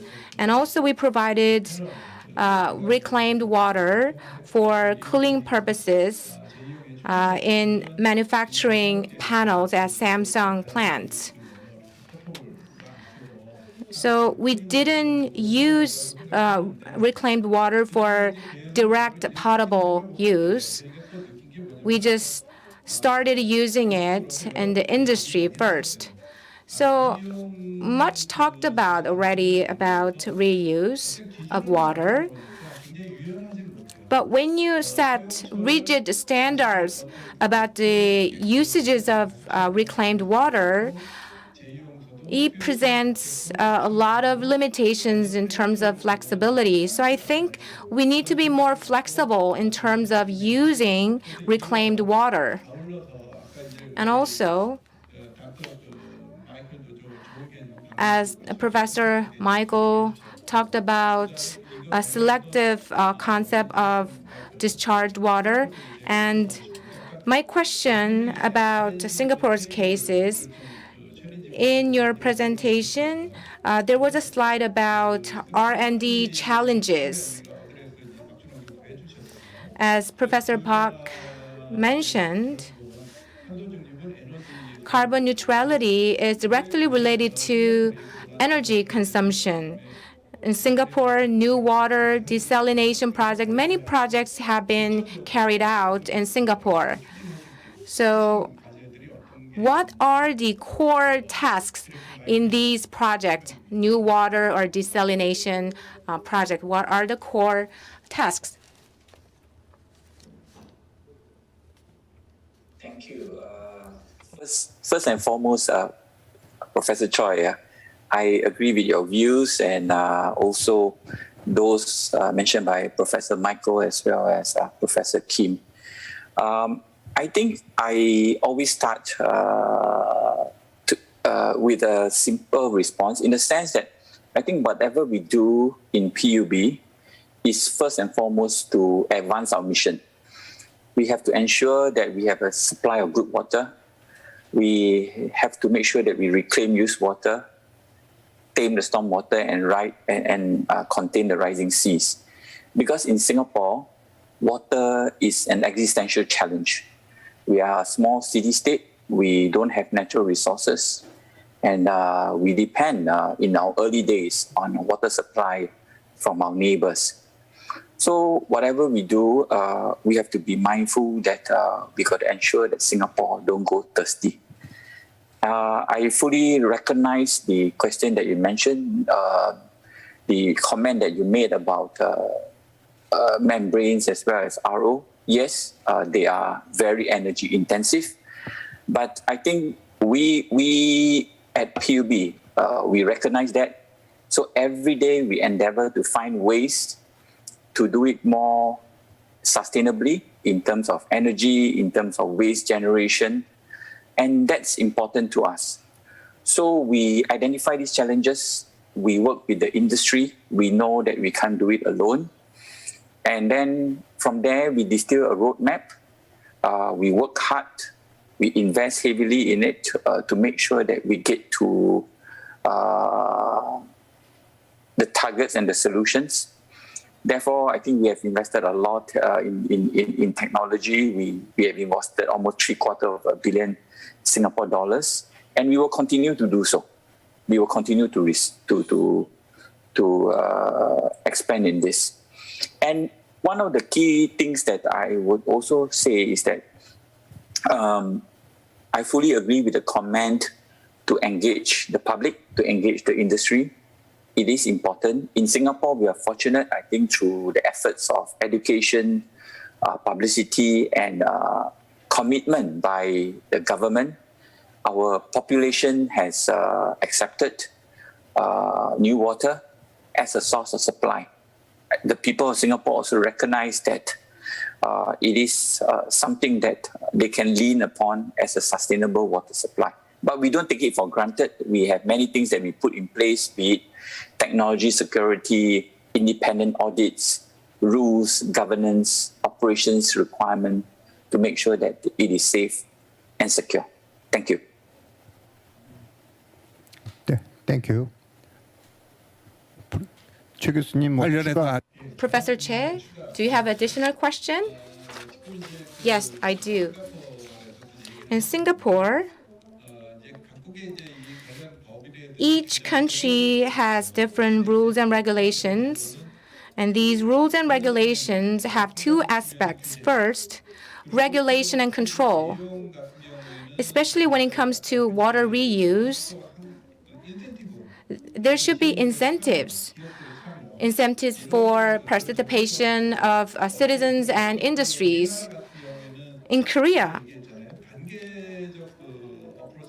we have made a phase-based approach. At the beginning, we knew that the citizens will not accept it, so we first started with the industrial use for reclaimed water, and then we moved on to the next phase. So participation of citizens is important. So in Singapore and the United States, how did you harmonize regulations on the quality of reclaimed water and incentives for participation of citizens? First, Professor Mike.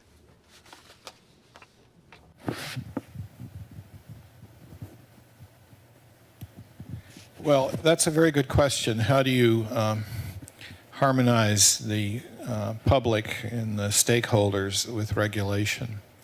And I would say that it was an iterative process. It involved lots of different groups.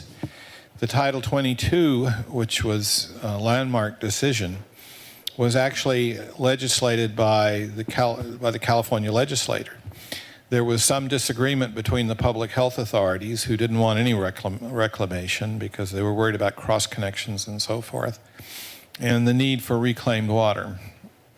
So what might be considered an unusual event, the legislature showed some real leadership in promulgating those rules. I can't emphasize enough that the water agencies need to reach out to the public. And one of our more recent opportunities for reclaiming through indirect potable involved our Department of Water and Power, and they created a users group. There was about 50 people. They met once a month. They met in convenient locations. It was facilitated by the Department of Water and Power by providing the right environment, the coffee breaks, and just making it easy for these people to come and speak. And that's in dire contrast to what was done 20 years ago. So I think the water agencies cannot do too much in involving the public.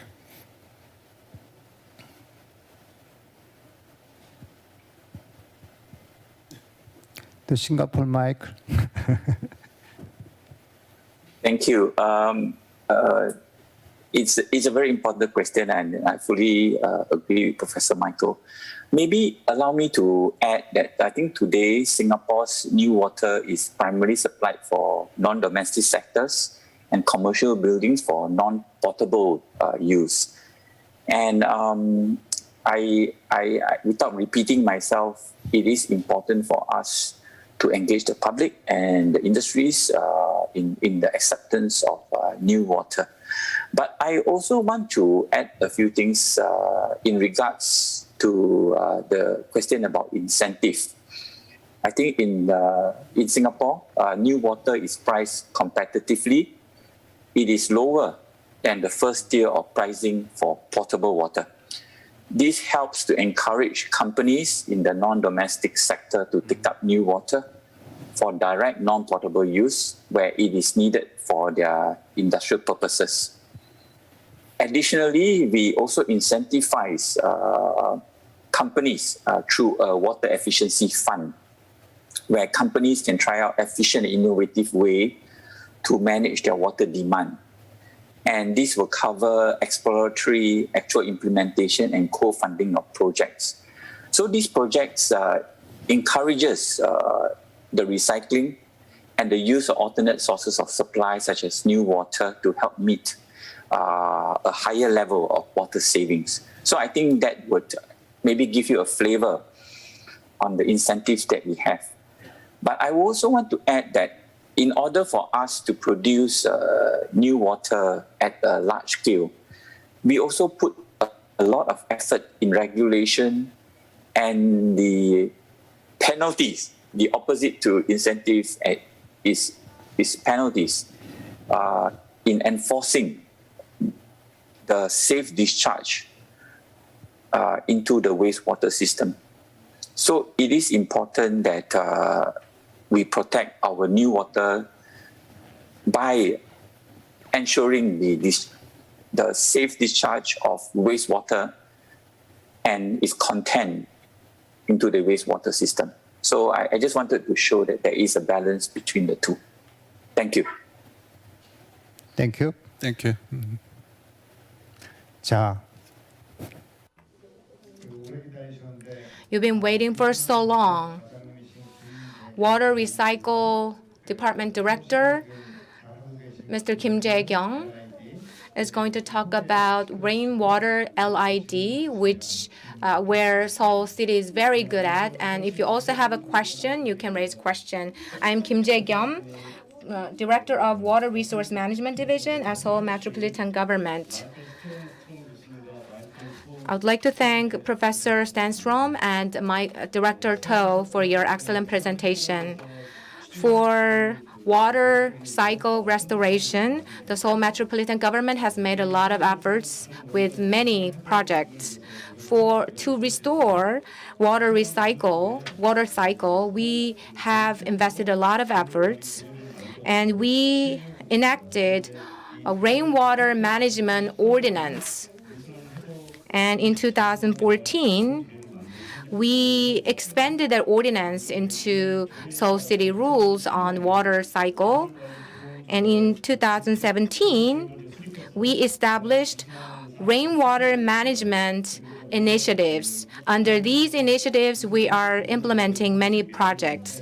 And based on these initiatives, we are going to establish another initiatives. So we are preparing to reflect what we have learned from the past initiatives in our new initiatives. And also we have a consultation body. So when you promote a certain scale of water cycle project or a business, so when you open a business, you have to have a certain level of water cycle facility embedded in your plant or facility. So this one has produced a certain result. And we also are carrying out many projects.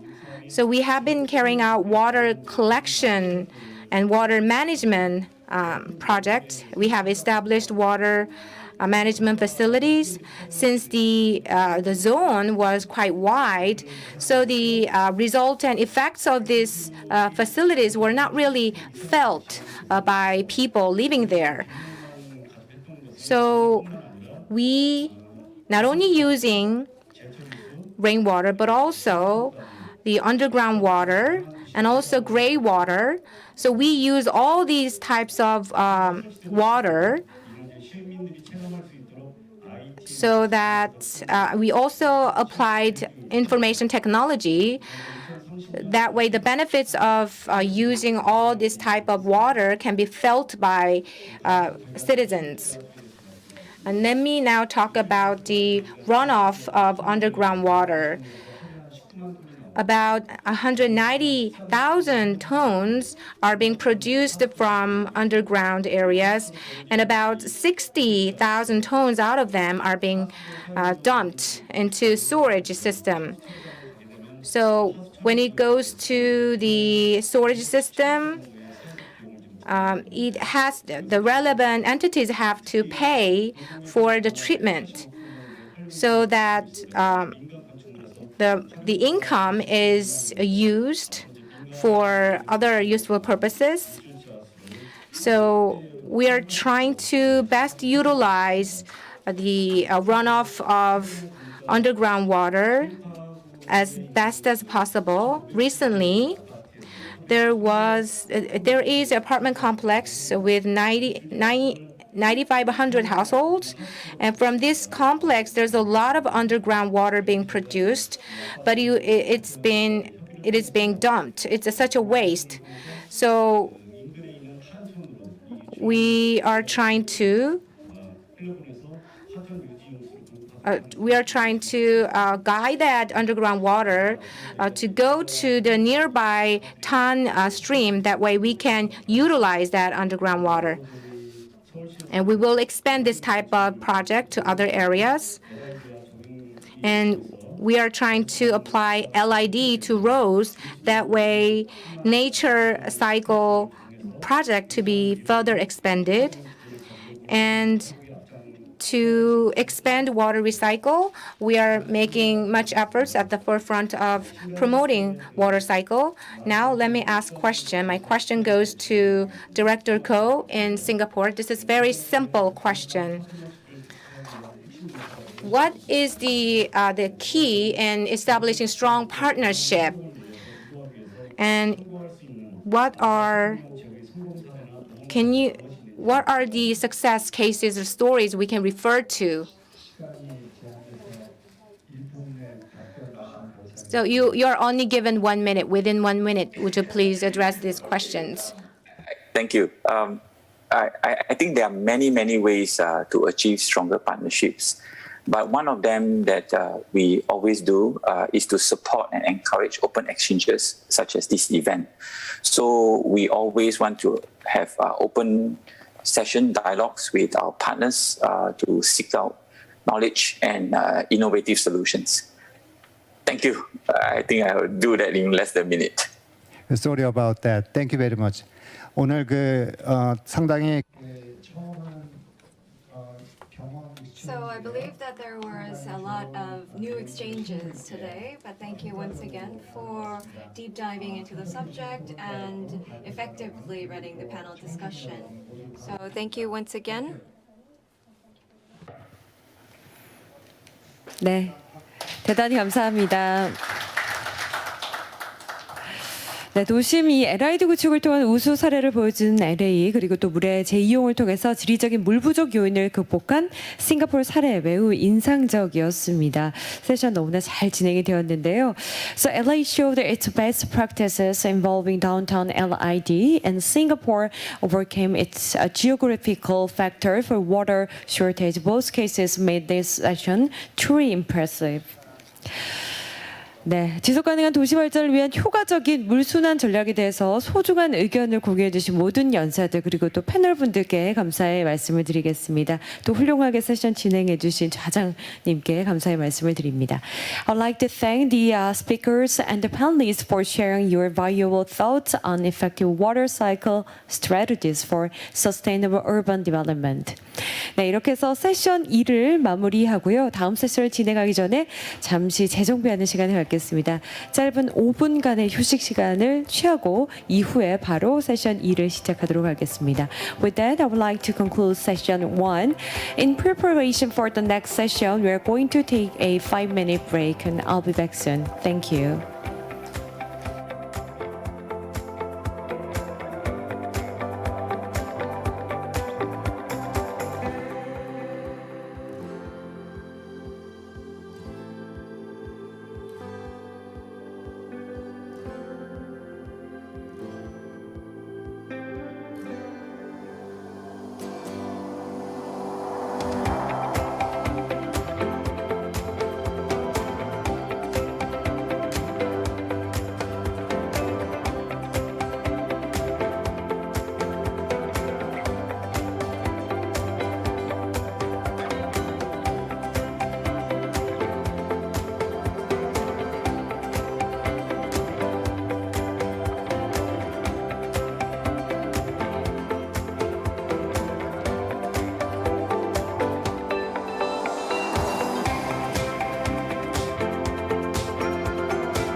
네, 여러분 편안한 휴식 시간 되셨습니까? 이제 세션 2를 시작하도록 하겠습니다. 세션 2에서는 기후위기 대응력 확보를 위한 도시 물안전을 주제로 컨퍼런스를 이어갑니다. 좌장님의 진행하에 발표와 토론이 이어지겠습니다. So welcome back from your break. So we'll now begin session 2 on water safety. So in this session, we'll be talking about water safety of cities to secure climate change adaptation capacity.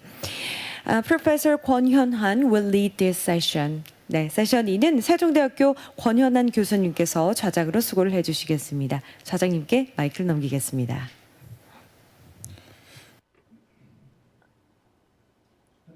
Hello, I am Hyunhan Kwon, the moderator of session 2. So we talked about water cycles in session 1, and now we are moving on to water safety. Before I begin, I'd like to briefly introduce the second session and the background of why we have selected water safety, and of course, what Seoul Metropolitan City is doing. So for the next 5 to 6 minutes, I'd like to briefly present to you. We have 3 major topics. First, climate and climate change. Second is the greater floods triggered by climate change. So those risks regarding floods that are a result of climate change. And third is our plans for securing the capability of climate change response. So we will have presentations from Chicago and Japan, Tokyo. We mentioned climate and climate change, and I'm sure that you've seen a lot of these graphs and slides, but temperature is increasing all over the world, and the Paris Accord is limiting atmospheric temperature rise to lower than 1.5 or 2 degrees Celsius. It's not only about extreme heat, but with more moisture in the atmosphere, you have higher risks for heavy rain. This is a pessimistic view. However, from the urban cities, it's kind of like a homework for us and a challenge that we must overcome. Let's move on to the current status. This is the rain gauge that was used from the 1770s. And so if you look at the overall graph of precipitation from 1770 to 2018, if you look at the average red line, you have the blue bar graphs that exceeded the average and red that did not meet the average. And last year, we had huge floods. Seoul was quite protected from that, but nationwide, there were a lot of damages done by floods. There were a lot of water-related damages. And if you look at this graph, you can see that the overall flood risk is increasing as time goes by, as well as the amount of precipitation is increasing as well. But if you look at the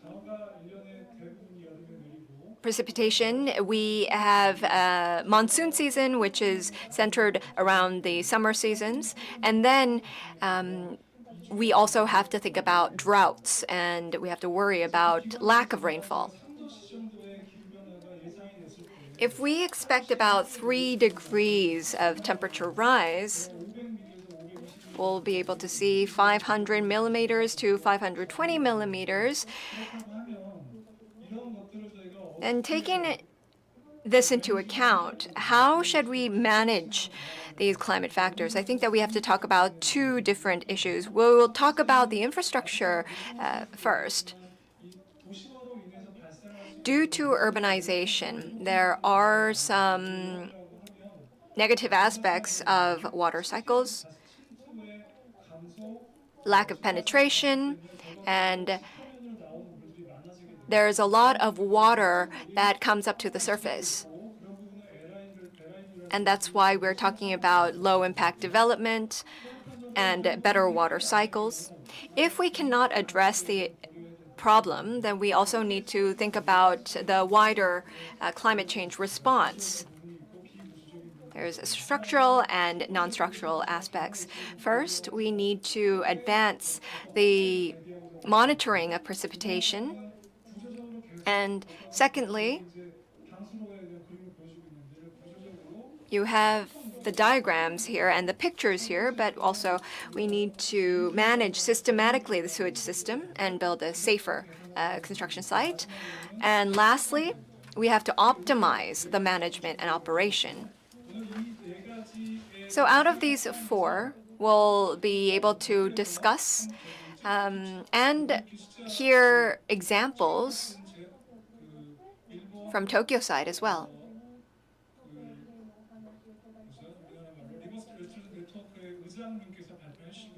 So the chairperson of the Japan River Restoration Network, and the second talk will be done by the public affairs specialist from the Metropolitan Water Reclamation District of Chicago. With this, I'd like to conclude my part of the presentation.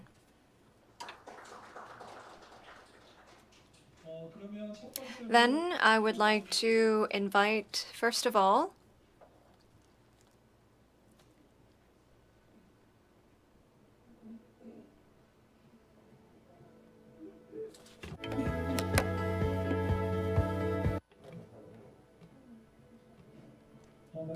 yes, as I mentioned, we have two speakers. First, from Tokyo, to talk about the systematically structural and non-structural anti-disaster measures for the prevention of storm and water damage.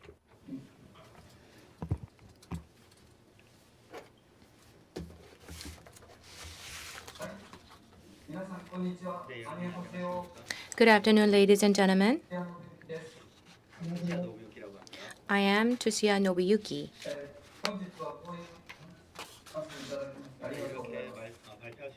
I'm very pleased and grateful for having this opportunity to make a presentation. Before I dive into my presentation, I'd like to talk about Korea and Japan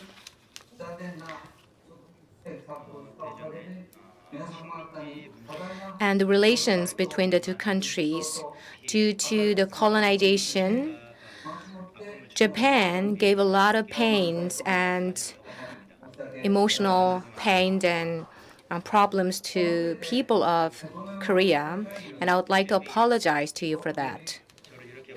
At this international conference, you invited me to make a presentation, and I'm very grateful and thankful for that. I'll do my best in my presentation.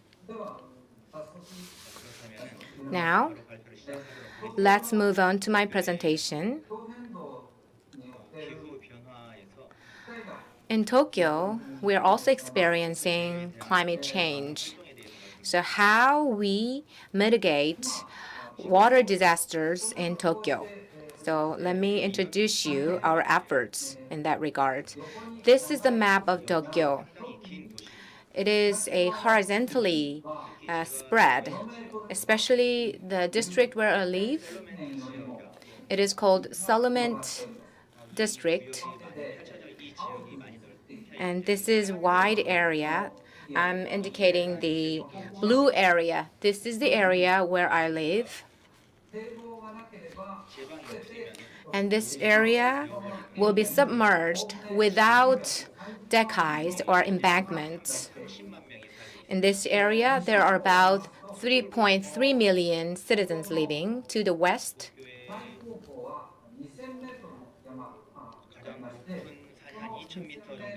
there is the highest mountain, which is 2,000 meters above the ground. And from there, there's a long line of stream starting. To the east, There's the Ara River and Edo River. You see the red lines? They represent rivers managed by the government. They extend about 147 kilometers long. And these blue lines, they are also rivers.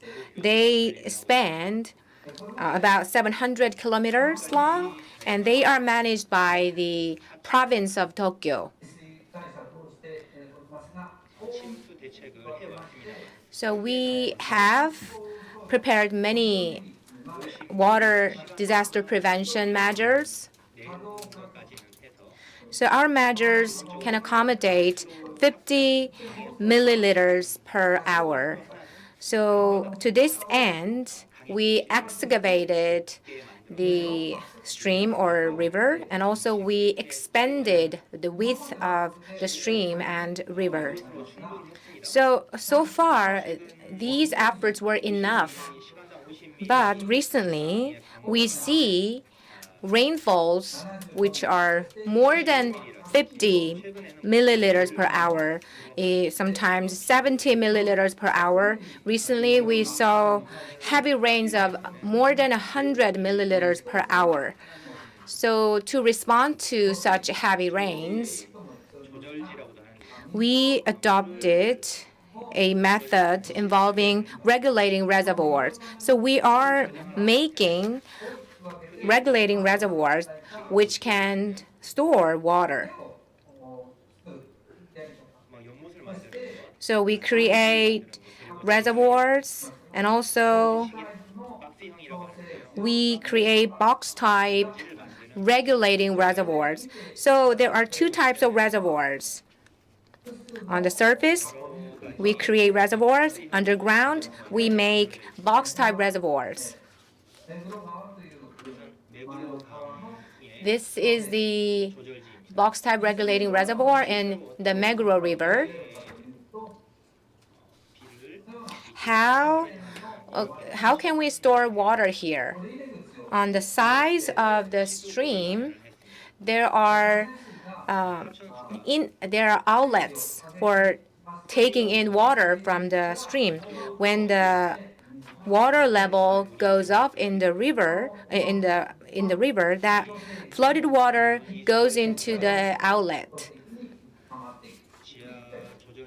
And from there, water flows into the underground reservoir. Another thing is this reservoir is created underground at a park. This is a regulating reservoir in Gen-Fukuji River. So it's a circular shaped, and it is not actually adjacent to the river. It is away from the river, but from the river, flooded water flows into that reservoir. This is also a box type reservoir. So another regulating reservoir is tunnel type 1. So in an area that requires a large-scale reservoir, we create this huge tunnel, and this tunnel is used as a regulating reservoir. What you're seeing on the slide is the Ganggwa River Ring Road number 7 underground regulating reservoir. Its diameter is 12 meters. So the lines represent tunnel-type reservoirs, and dots represent box-type reservoirs. Today, among them, I'm going to talk about the largest underground reservoir, which is located under the number 7 ring road. This number 7 ring road is near the Gangda River. So this is the river, and the upper stream, there are Myosoji River and Tenkuchi River. There are many tributaries of the Gangda River. So these tributaries, they existed in Edo. It was the formerly Tokyo's old name. So in the old pictures and paintings, these tributaries often appear. But as Tokyo becomes urbanized, it attracted many population and a lot of people living there. And the buildings are densely built. So with heavy rains, we had to respond to a lot of water in Tokyo. This is the picture of flood in Tokyo in 1972.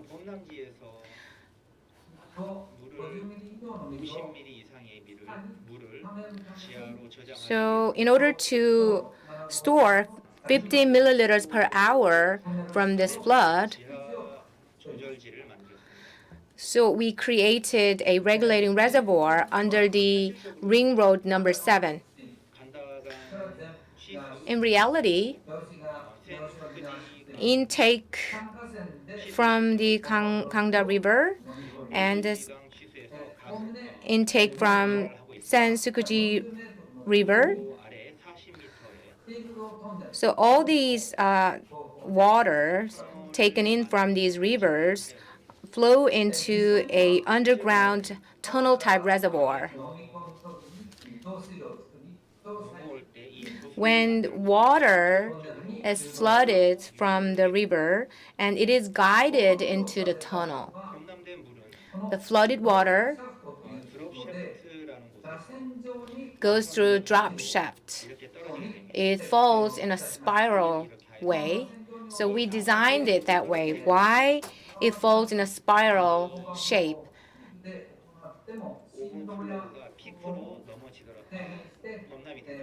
Even though there's a peak of overflow, the vibrations and speed can be lessened when the water goes through the spiral facility, spiral structure.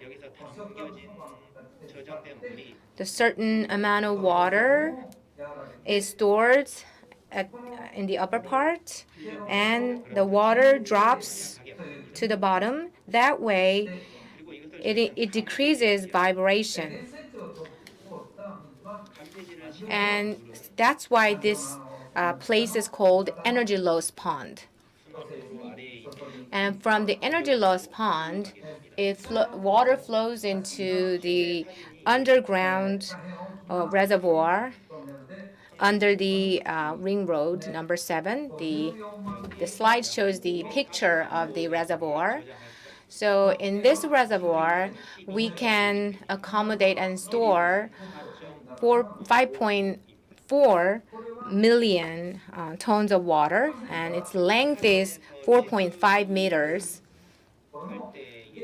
So when we take water from the river, you see the gates of the outlets.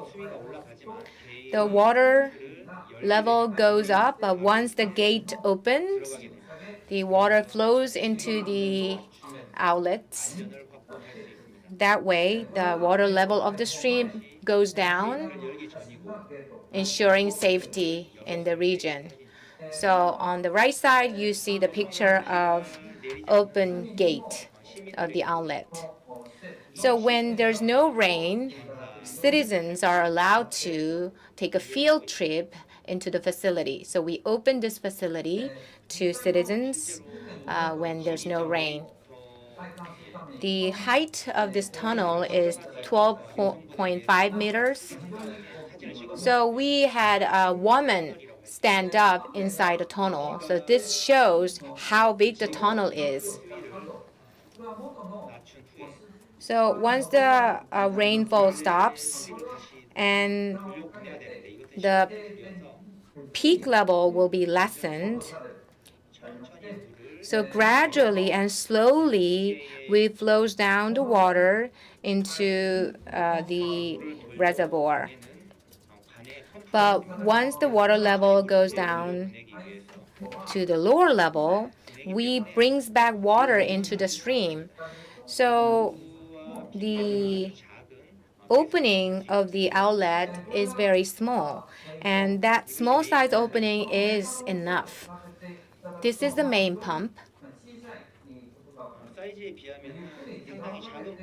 This is such a small pump compared to the size of a tunnel type reservoir. So gradually and slowly, this pump brings back water into the river. I believe in Korea and Japan, we are in the same situation. So when you compare the data,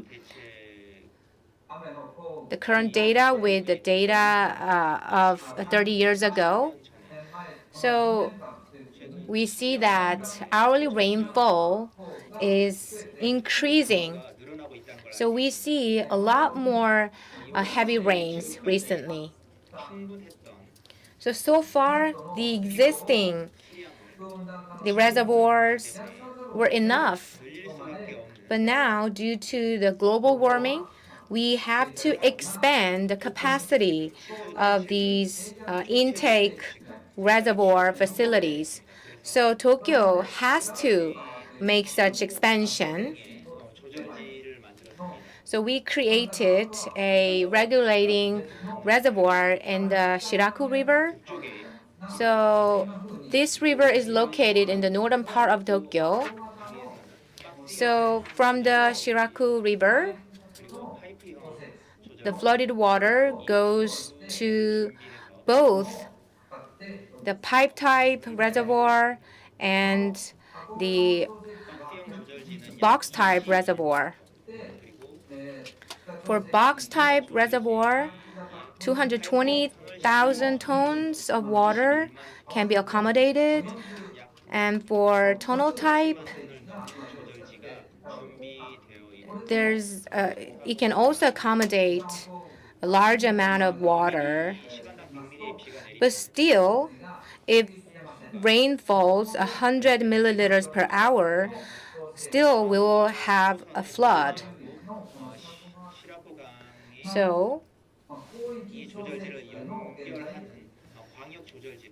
we have to create an expanded regulating reservoir. So currently we are constructing it. So beyond the basin area, if there's a huge rainfall, then that water in the basin can go beyond that basin parameter. That way we can increase the water management capacity. Currently, when we combine all these facilities for expanded facilities, we can accommodate 68,000 tons of water. And when we combine the new reservoir with existing reservoir, we can accommodate more than 1 million tons of water.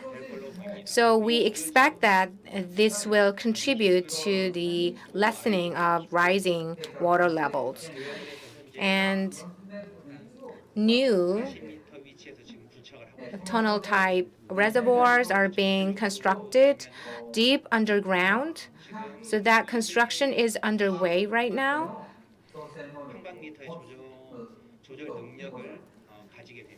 So if we complete the construction of this new one, it can accommodate 2.1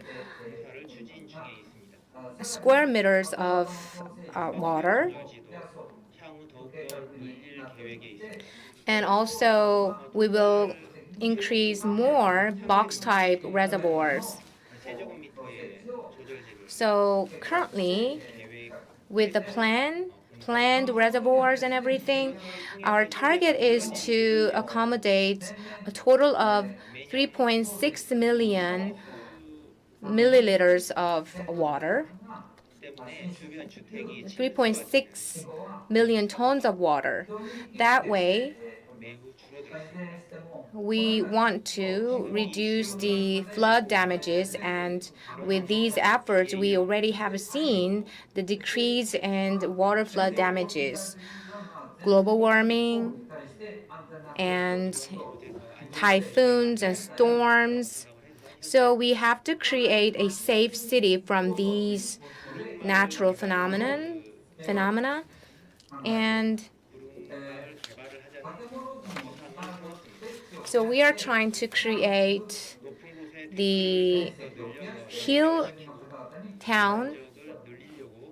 So we are trying to develop more towns on hills, which is elevated from the ground.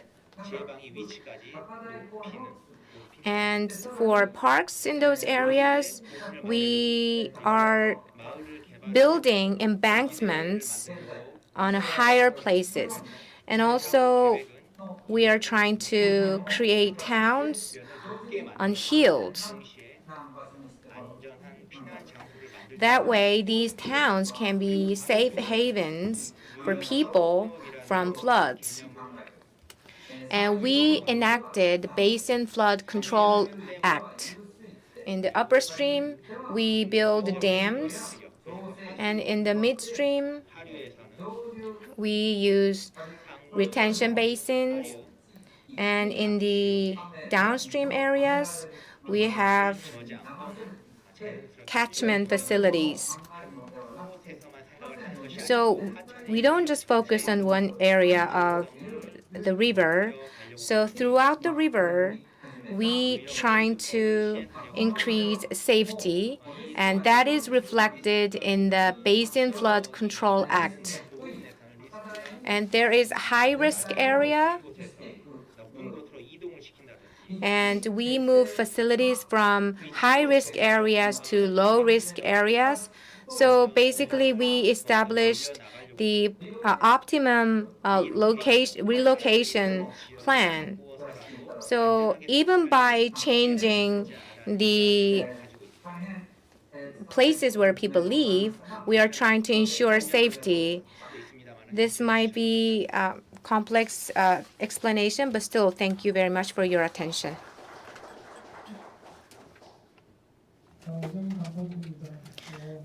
Thank you very much. I should have let you know earlier. The professor Chishubia has been involved in this area. So he directly involved in the planning of these reservoirs and designing of these water management facilities. So now let's turn to Chicago's case. Mr. Justin Brown has sent a video speech. Why don't we watch that? My name is Justin Brown. I'm a public affairs specialist at the Metropolitan Water Reclamation District of Greater Chicago, or MWRD.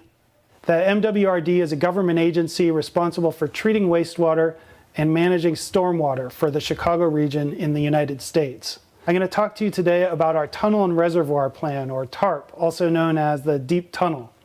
TARP is a system of huge tunnels hundreds of feet below ground that flow into gigantic reservoirs that are designed to protect our rivers from sewer overflows. The concept of using large diameter deep tunnels to capture combined sewer overflows was first developed for the Chicago region, and it's now being implemented to protect rivers in cities all around the world. I'm going to talk to you about how the project was planned, funded, and built. We'll go inside a tunnel. I'll show you a reservoir in operation, and we'll look at some of the results that we've seen as portions of this huge system have come online in recent years. The city of Chicago is located on the shores of Lake Michigan, one of the Great Lakes in North America. The Chicago River, Des Plaines River, and Calumet Rivers, as well as some smaller streams, flow through the Chicago region. The Tunnel and Reservoir Plan wasn't actually the MWRD's first huge influential project. We were founded in 1889 to excavate a canal to reverse the flow of the Chicago River. The Chicago Sanitary and Ship Canal, which at the time was the largest canal in the world, was built to connect the south branch of the Chicago River to a lower point on the Des Plaines River in Lockport, Illinois, which is on the other side of a watershed boundary. This was done to provide drainage for the Chicago region and to protect Lake Michigan, our region's water supply source, from pollution. The excavation methods we developed for this project were later used for canals around the world, and our chief engineer on the project went on to work on the Panama Canal a few years later. Today, the Sanitary and Ship Canal is part of the Chicago area waterway system, which consists of 76 miles of canals and altered portions of natural rivers. The waterway system was completed in 1922. To understand the need for the tunnel and reservoir plan, though, we actually have to back up to the 1850s when Chicago began work on their sewer system. Chicago's sewer system was designed to do two things: to provide drainage for rainwater, to carry it straight into the river, and to also carry sanitary sewage from homes and businesses straight into the river. As you can imagine, this wasn't great for water quality. This is the 39th Street sewer outfall, which discharged untreated sewage straight into Bubbly Creek, which is a small tributary to the south branch of the Chicago River. This is another view of Bubbly Creek here. In the early 20th century, the MWRD developed wastewater treatment technology, and we built a system of intercepting sewers to carry the sewage to our plants to be cleaned. So here's Bubbly Creek before, and here's how it looks today. This dramatic improvement is the result of wastewater treatment technology. When we get heavy rains here and more water enters the sewer system than can be cleaned at the sewage treatment plants, these sewers are allowed to follow their original course and overflow to the rivers. These combined sewer overflows are bad for a couple of reasons. They impair water quality in the rivers. They also add extra water to the river systems, which increases the danger of flooding. As the region grew in the 20th century, more paved surfaces sent more and more rainwater into the sewer systems.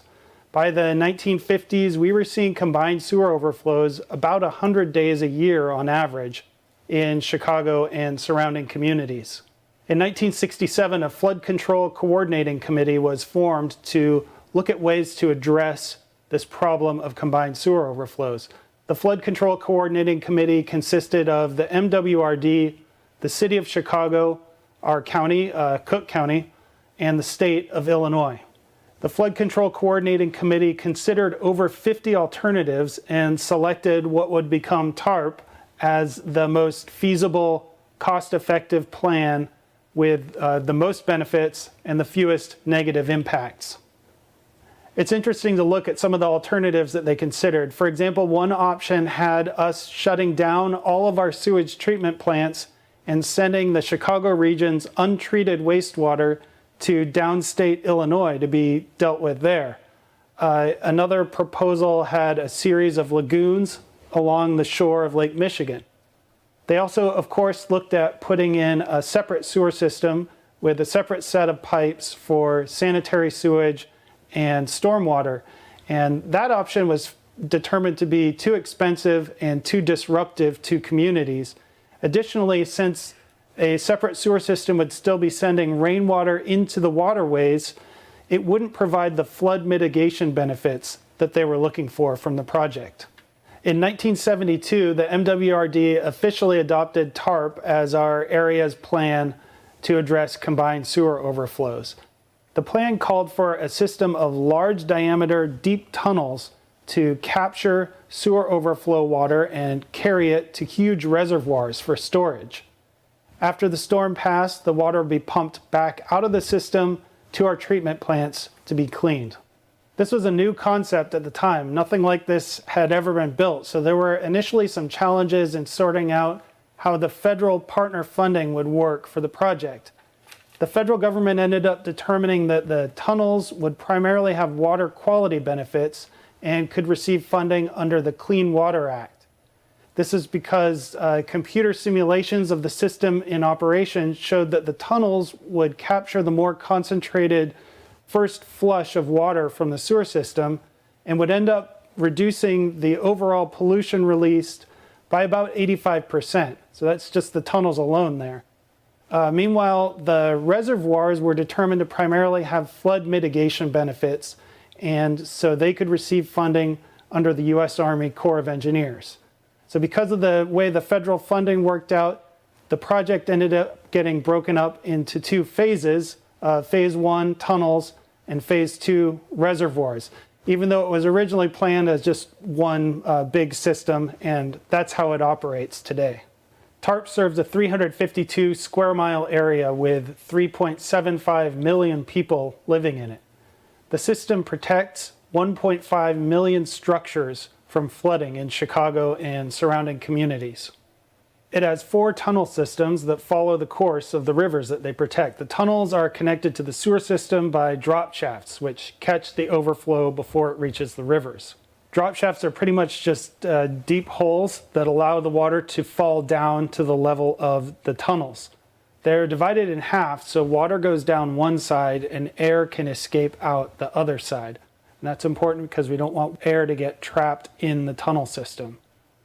The drop shafts vent this air to the surface, and most of them have flexible louvers that prevent odors and air from escaping in dry weather. In some cases, these louvers are at the surface, and if the tunnel's filling, you can see these louvers rhythmically moving as air vents from the drop shaft. Last year, someone shot this video of one of our drop shafts as the tunnel was filling and posted it online on Reddit, and people had fun adding music to it because it kind of looks like the louvers are dancing here.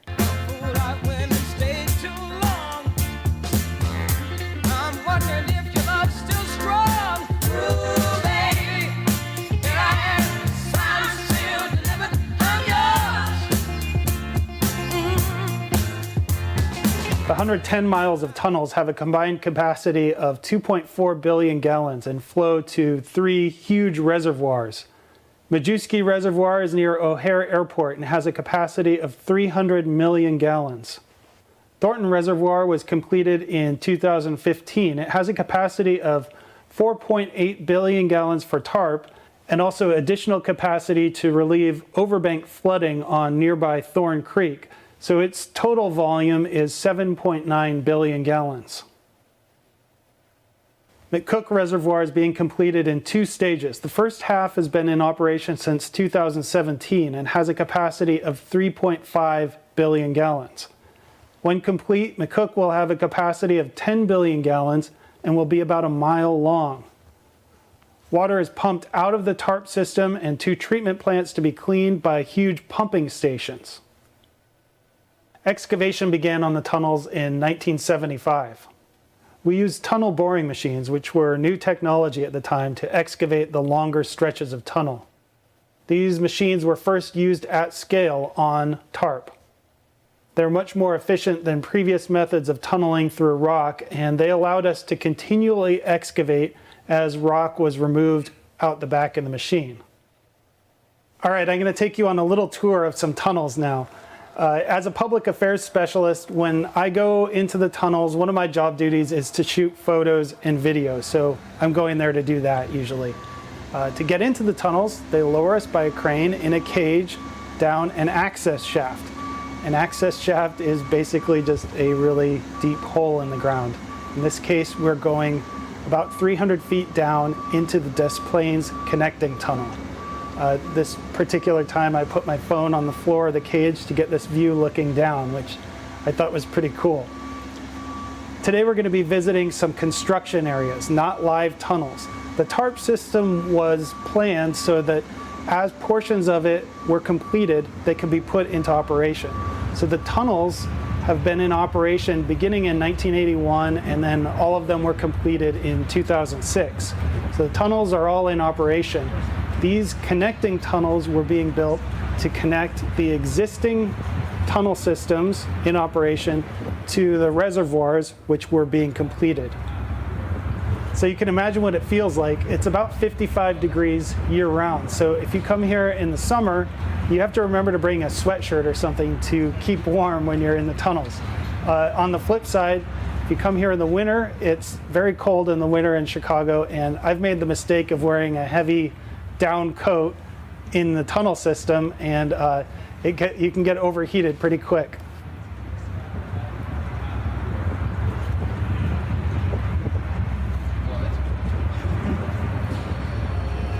After being excavated from rock, the tunnels are lined with a concrete liner, and this provides a layer of sealant and gives the tunnels a smooth interior surface. To pour those concrete liners, we use a movable concrete liner form, which you see here. We come back up to the surface the same way we came down.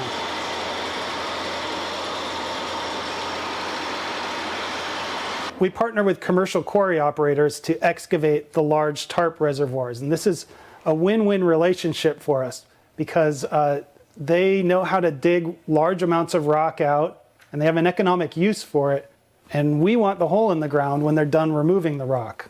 This brings us to the huge explosion part of today's presentation. This is Thornton Reservoir. That's about a 100-foot high rock face there, and we're going to see 36,000 tons of limestone getting blasted out. So enjoy.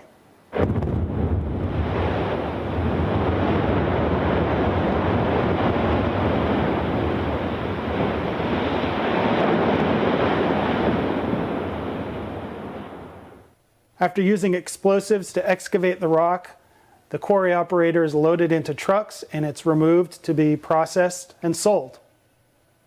McCook Reservoir is being completed in collaboration with the U.S. Army Corps of Engineers. They're in charge of design and construction of the reservoir, and we're responsible for overseeing excavation.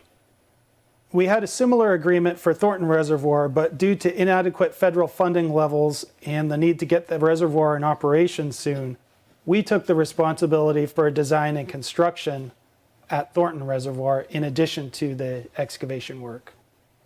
At McCook Reservoir, the rock begins about 40 feet below the surface, so this overburden, this dirt, had to be removed before rock mining could begin. We used this overburden to make an artificial hill a few miles away at a location on our property that we leased to the Forest Preserve District. Centennial Hill is over a mile long and 60 feet high in some places. It's planted with native flowers and features a bike path. The Chicago region is pretty flat, so having a hill like this is actually a pretty nice amenity. McCook and Thornton Reservoir are sealed with grout curtains to protect groundwater. Grout curtains are made by injecting grout under pressure into an array of holes around the perimeter of the reservoir, and this keeps water from being able to seep through the porous limestone. Meanwhile, just below the floor of the reservoirs, there's a layer of impervious shale that holds water in.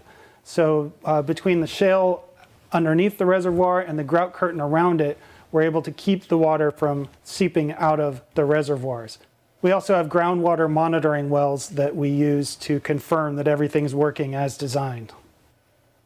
Thornton Reservoir went into operation in 2015. Stage 1 of McCook Reservoir was put in operation in 2017. This is a video of water first entering McCook Reservoir in early 2018. This is a 33-foot diameter tunnel here, and you can see the water flowing out of it. These block structures are here to diffuse the kinetic energy of the water entering the reservoir. These are solar-powered aerators, which are there to aerate the top layer of water in the reservoir to reduce odors, and they're anchored to these tall towers that you see here. This is a time-lapse of another fill event at McCook Reservoir. This is that same 33-foot diameter tunnel. We're going to see 3.5 billion gallons fill stage 1 of McCook Reservoir over the course of about 24 hours in this clip here. You can see the water coming up pretty fast here. Interesting to note that the reservoir continues to fill even when it looks like it's not raining here. And that could be because either there was still water in the tunnel system that was making its way through, or it's possible the system is so huge, the other end of this tunnel is about 30 miles away. It's possible there was still a rainstorm happening there as the reservoir continued to fill. The final capacity of TARP will be 17.5 billion gallons. A rain barrel, which is used to capture rainwater from roof gutters for reuse, holds 55 gallons. So the volume of TARP would fit in over 300 million rain barrels, enough to circle the Earth 7.25 times.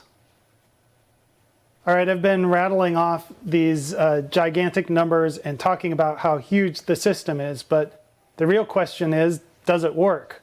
Well, when the tunnels went online, they reduced the number of days per year that we saw sewer overflows from an average of 100 to 50. So they cut the number of days with sewer overflows in half. When Thornton Reservoir went online, it almost completely eliminated sewer overflows in its service area. There were a few instances of overflows that were due to a faulty gate structure that was repaired.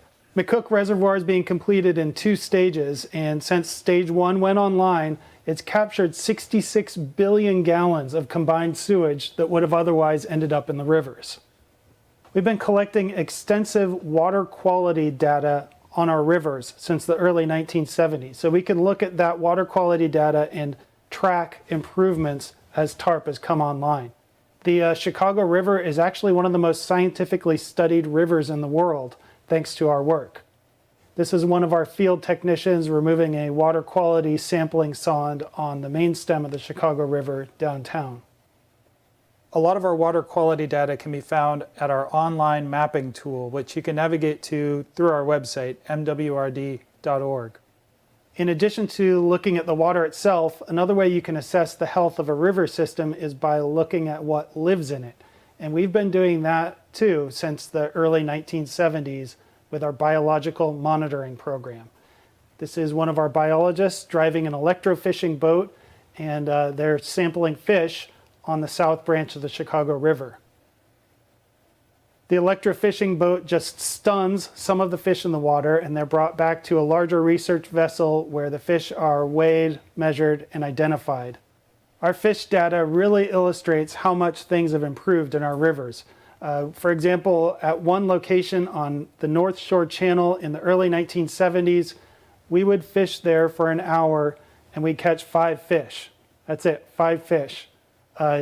Today we go back to the same location and we catch about 300 fish. So there's just been a huge improvement in the fish population in our rivers. Thank you for giving me the opportunity to talk to you about the Metropolitan Water Reclamation District of Greater Chicago's Tunnel and Reservoir Plan. I bet a lot of you might be looking for more detailed technical information. If that's the case, I encourage you to go to our website, mwrd.org. Look up the TARP status report. It's a report we produce annually that's packed with figures and up-to-date information.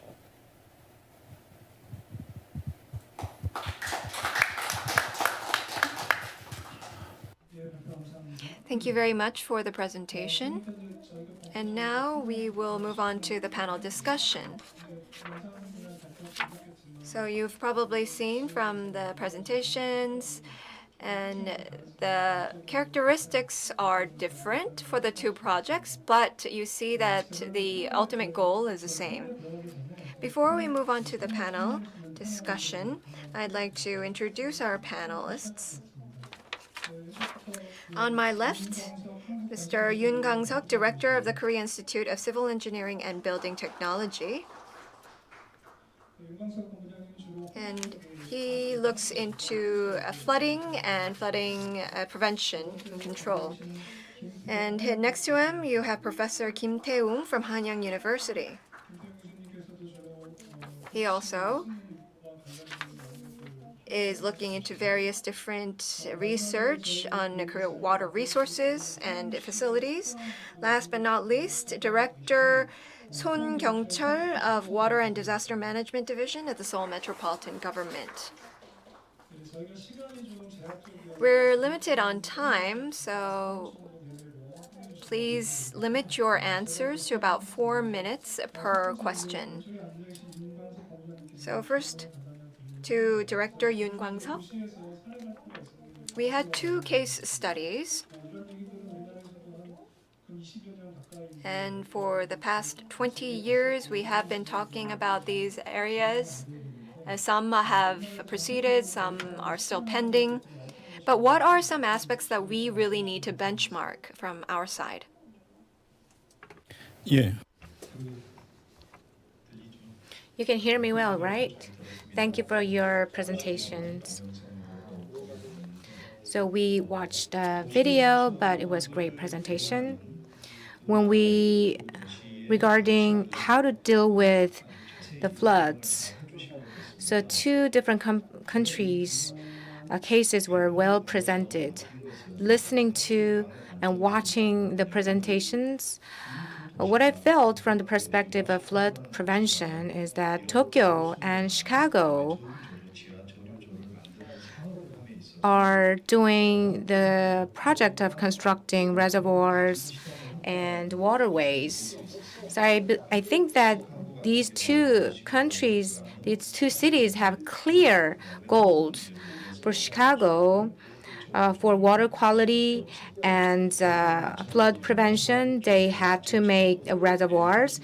And for Tokyo as well, there were many flooded areas. So to distribute water to other wider areas, they created and promoted this project. So these two cities started with clear goals, and it has a lot of implications for Seoul. And also these two cases have similarities. A long time ago, Tokyo and Chicago started this flood prevention project. So at the initial phase of modern construction, Chicago started a project of creating reservoir. So for such a long time, these two cities have explored many alternatives and solutions. And while forming a common ground and consensus, they moved on with the flood prevention project. And they also projected the frequency of flood will go up. So these two cases are presenting good lessons, and we can refer to these cases for our implication. And in the United States, in Japan, each province, each state have different policies and measures. So we cannot just copy their cases. I'm not sure we can make the exact same approach as they did. But each country has their own characteristics in terms of precipitation and geography. And in LA, there's a 300, 400 millimeters of rain. But in Japan, they have a lot more rainfalls.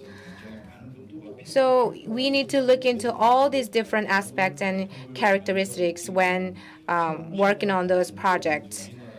So in Seoul, and we also have many other large cities. So due to climate change, precipitation will increase. So we can refer to countries and cities with accumulated experiences in responding to floods. So we can work together with these cities to minimize the flood damages. So that will be the key to addressing urban flood problems. Also, in Japan and in the United States, they have experiences prior to us.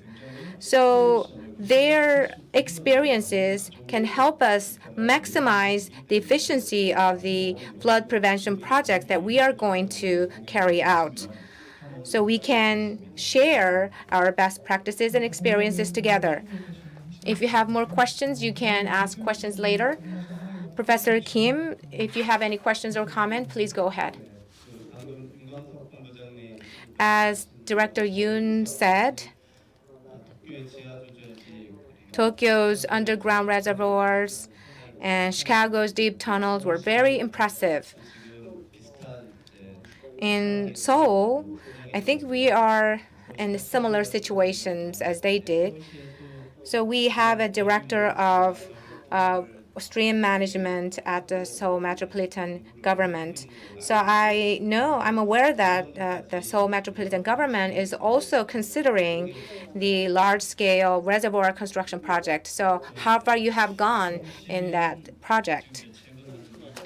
the Seoul Metropolitan government experienced large-scale flood damages in 2016 and 17. So we identified the flood-prone areas and prepared measures for each area. So flood vulnerable, those areas vulnerable to floods. So we picked high risk areas, the Yangcheon district and the Sarang district and Gangnam district. These three districts were identified as most vulnerable to flood damages. So we thought that we can create waterways in these areas that could be the best solution. For Shinhol district, from 2013 to 2019, we invested 190 billion won in developing and constructing large-scale tunnels. And this project is completed, and we are actually operating this tunnel. So from 2020, we've been running this tunnel. Since then, there's 0 case of floods in that district. In the Sarang district region, in the Sarang district, from Isu to Gwacheon.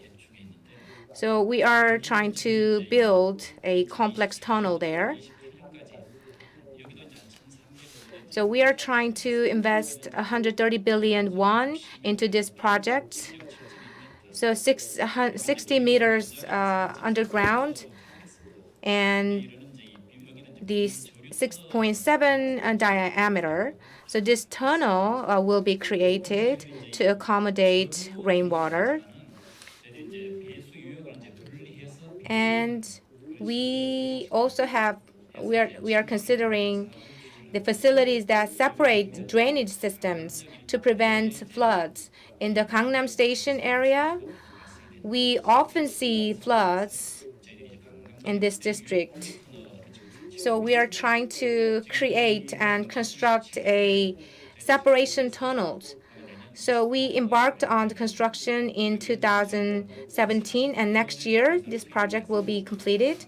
And we invested 664 billion won, so 1.8 kilometer long facility will be created. So excavation is completed. So this summer, we actually utilized this one because excavation is already done, and we saw a dramatic decrease in floods in the Gangnam district. I think that Seoul City might have some questions to Tokyo City as well. So if you have any questions, please. So related to the presentation, thank you very much for your great presentation. We did visit Tokyo to benchmark your works as well. As I mentioned, Seoul City also looks into the multifunction tunnels for drainage and sewage and various different areas. But if you look at the operation, planning, design, and management, we're still in the initial stages, so we're still in the research stage. So for Tokyo, which has had these facilities for a long time, will probably have a lot of experiences. What are some of the difficulties and challenges? And in order to successfully proceed, if you have any tips that you can give us.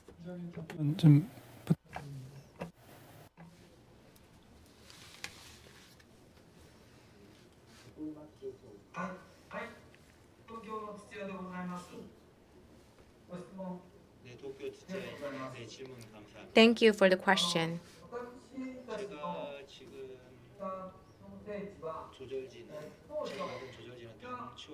The regulating reservoirs that I involved in constructing,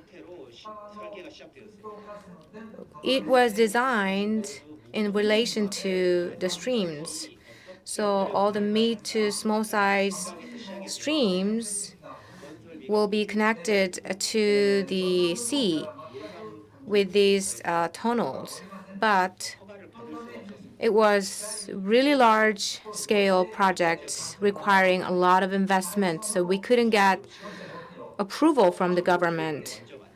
So we made 4.5-kilometer long underground tunnel under the Ring Road number 7. And with that, we already saw the effect of avoiding floods from the Kangda River. And residents were really amazed at the effect, and also they were very grateful to what we've done.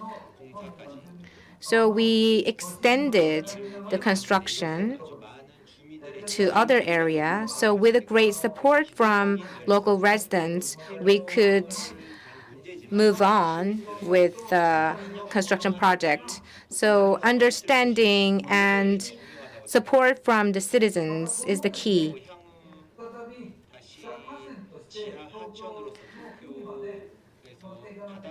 From the underground, if you have a situation where you need to have the water flows into the underground areas in Tokyo, we are considering those possible situations and discussions are underway.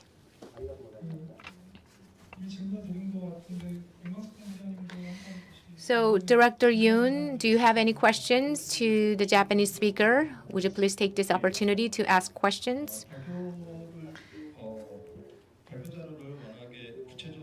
So his presentation slides are very detailed. So I have many questions, especially regarding policies.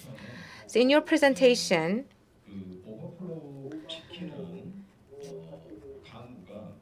there is precipitation that causes overflows of the river. So if the rain falls over 50 milliliters per hour, an overflow will happen. But in general, when we talk about urban floods, we discuss hourly 50 milliliter or 70 milliliters of rainfall. But when it comes to streams, we talk about frequency. Even if the rainfall rate is 50 milliliters per hour, but if the frequency matters, the figure 50 milliliters per hour was determined in consideration of the frequency, flood frequency of the stream, or it was just a general rule. Another thing is, so there's a fluctuations in floods. So in terms of the government's policy, so up to how much of rainfalls will you be able to counter? So in terms of weather management and flood management, would you please address these questions?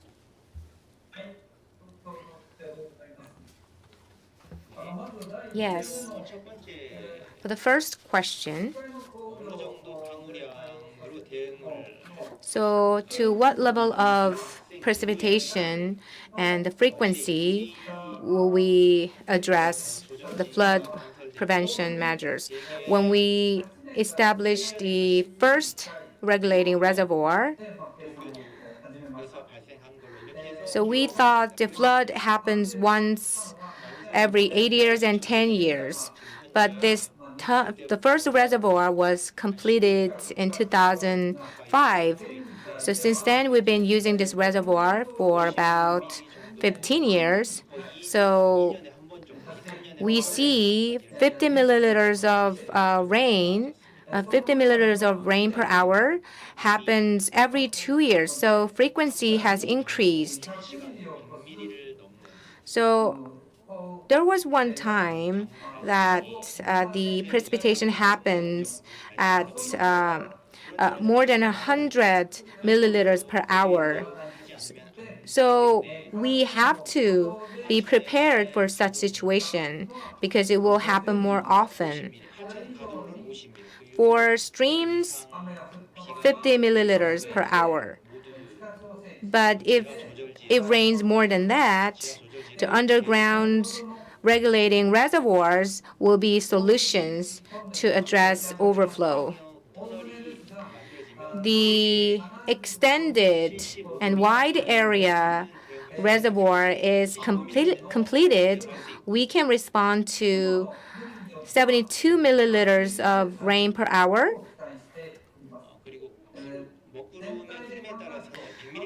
Depending on the movement of rain clouds, we can respond up to 100 milliliters per hour. But right now, the capacity is not enough. So in my presentation, I talked about the large streams, right?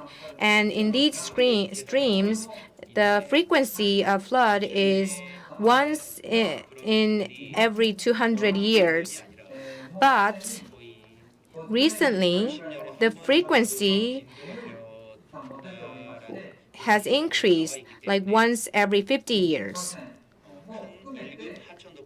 So even for the grade 1 large-scale rivers, we have to set our policies and initiatives, including those large streams and rivers. So we are trying to modify the existing policies, and the deliberation committee has been opened. I think that the situation in Japan is quite similar to Korea as well. We're also thinking about raising the level of the protection in Korea too. So if you look at Tokyo and Seoul, there are some limitations to responses that we can do from the city side. It's not just about flood protection, but there's many other areas as well. Can you just tell us about some of the key aspects that we can benchmark or think about? Yes. So Chairperson Nobuyuki also mentioned that a lot of the infrastructures will not be able to withstand the climate changes coming forward. I think that that was also quite impressive. I think that it was the same for Korea. If you look at the streams and rivers projects, up until now, it was okay with the management and the operations. But last year, during the monsoon season, it rained for 54 days in total. It was the longest monsoon, and there were a lot of flood damages as a result. If you look at Busan, Seoul, Gwangju, there were a lot of floods and heavy rainfall that actually exceeded the control ability for flood protection. And so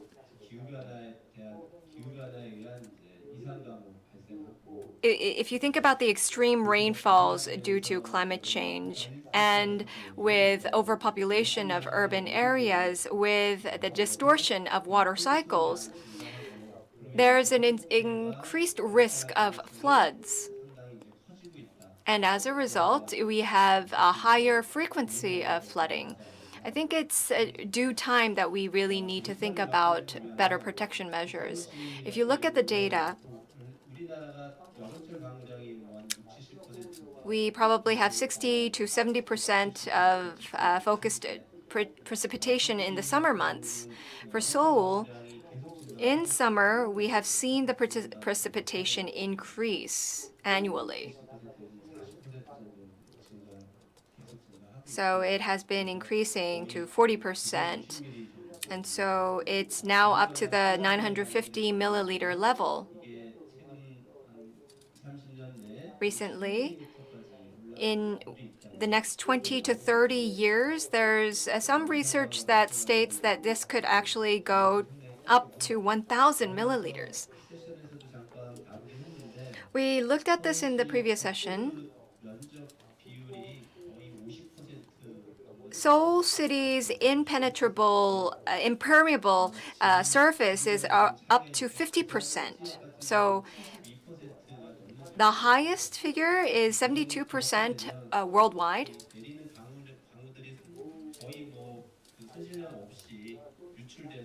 And that means that almost all of the precipitation, or 70% of that precipitation, results in overflooding or floods.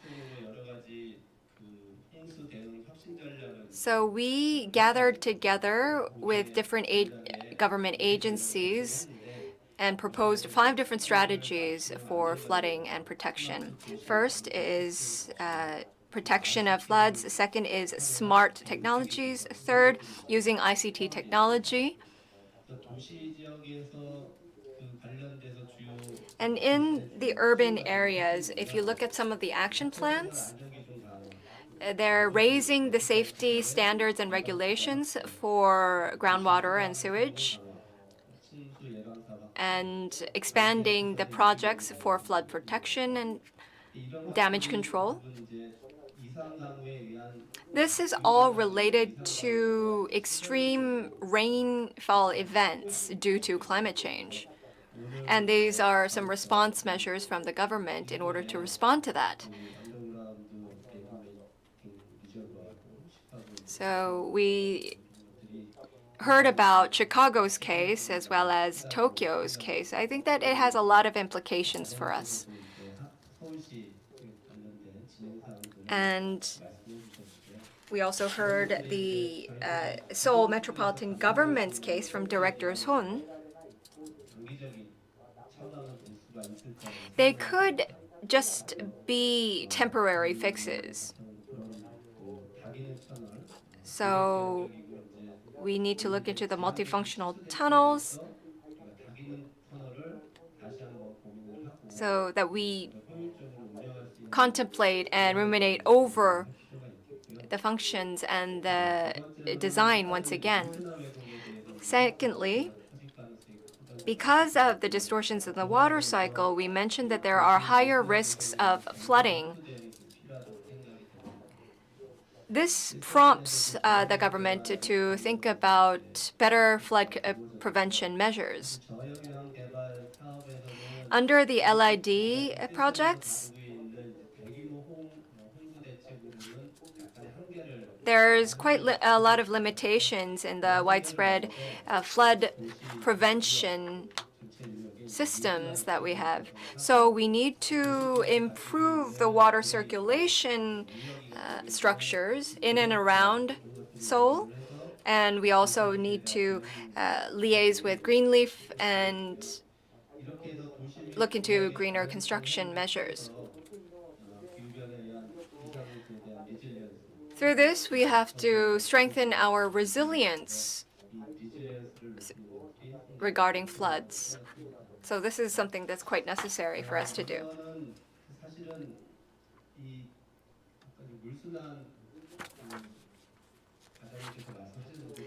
So previously, Director Kim has mentioned that the Seoul Metropolitan Government has invested a lot into water cycles and water circulation.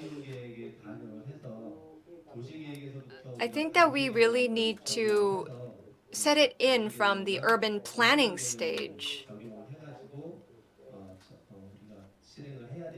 and implement it, and not just something on top of land use or something that comes after all of the planning is done.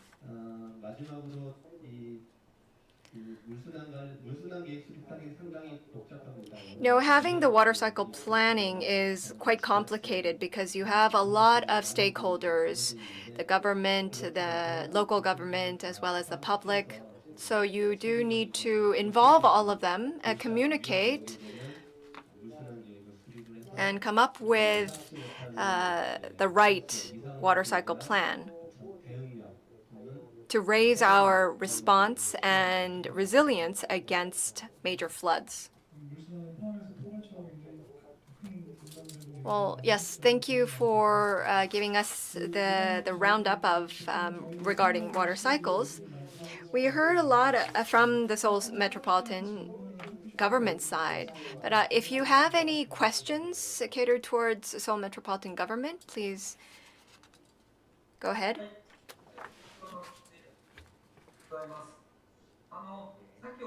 Thank you very much for the opportunity. You mentioned about the multifunctional tunnels. In fact, here in Japan, we also have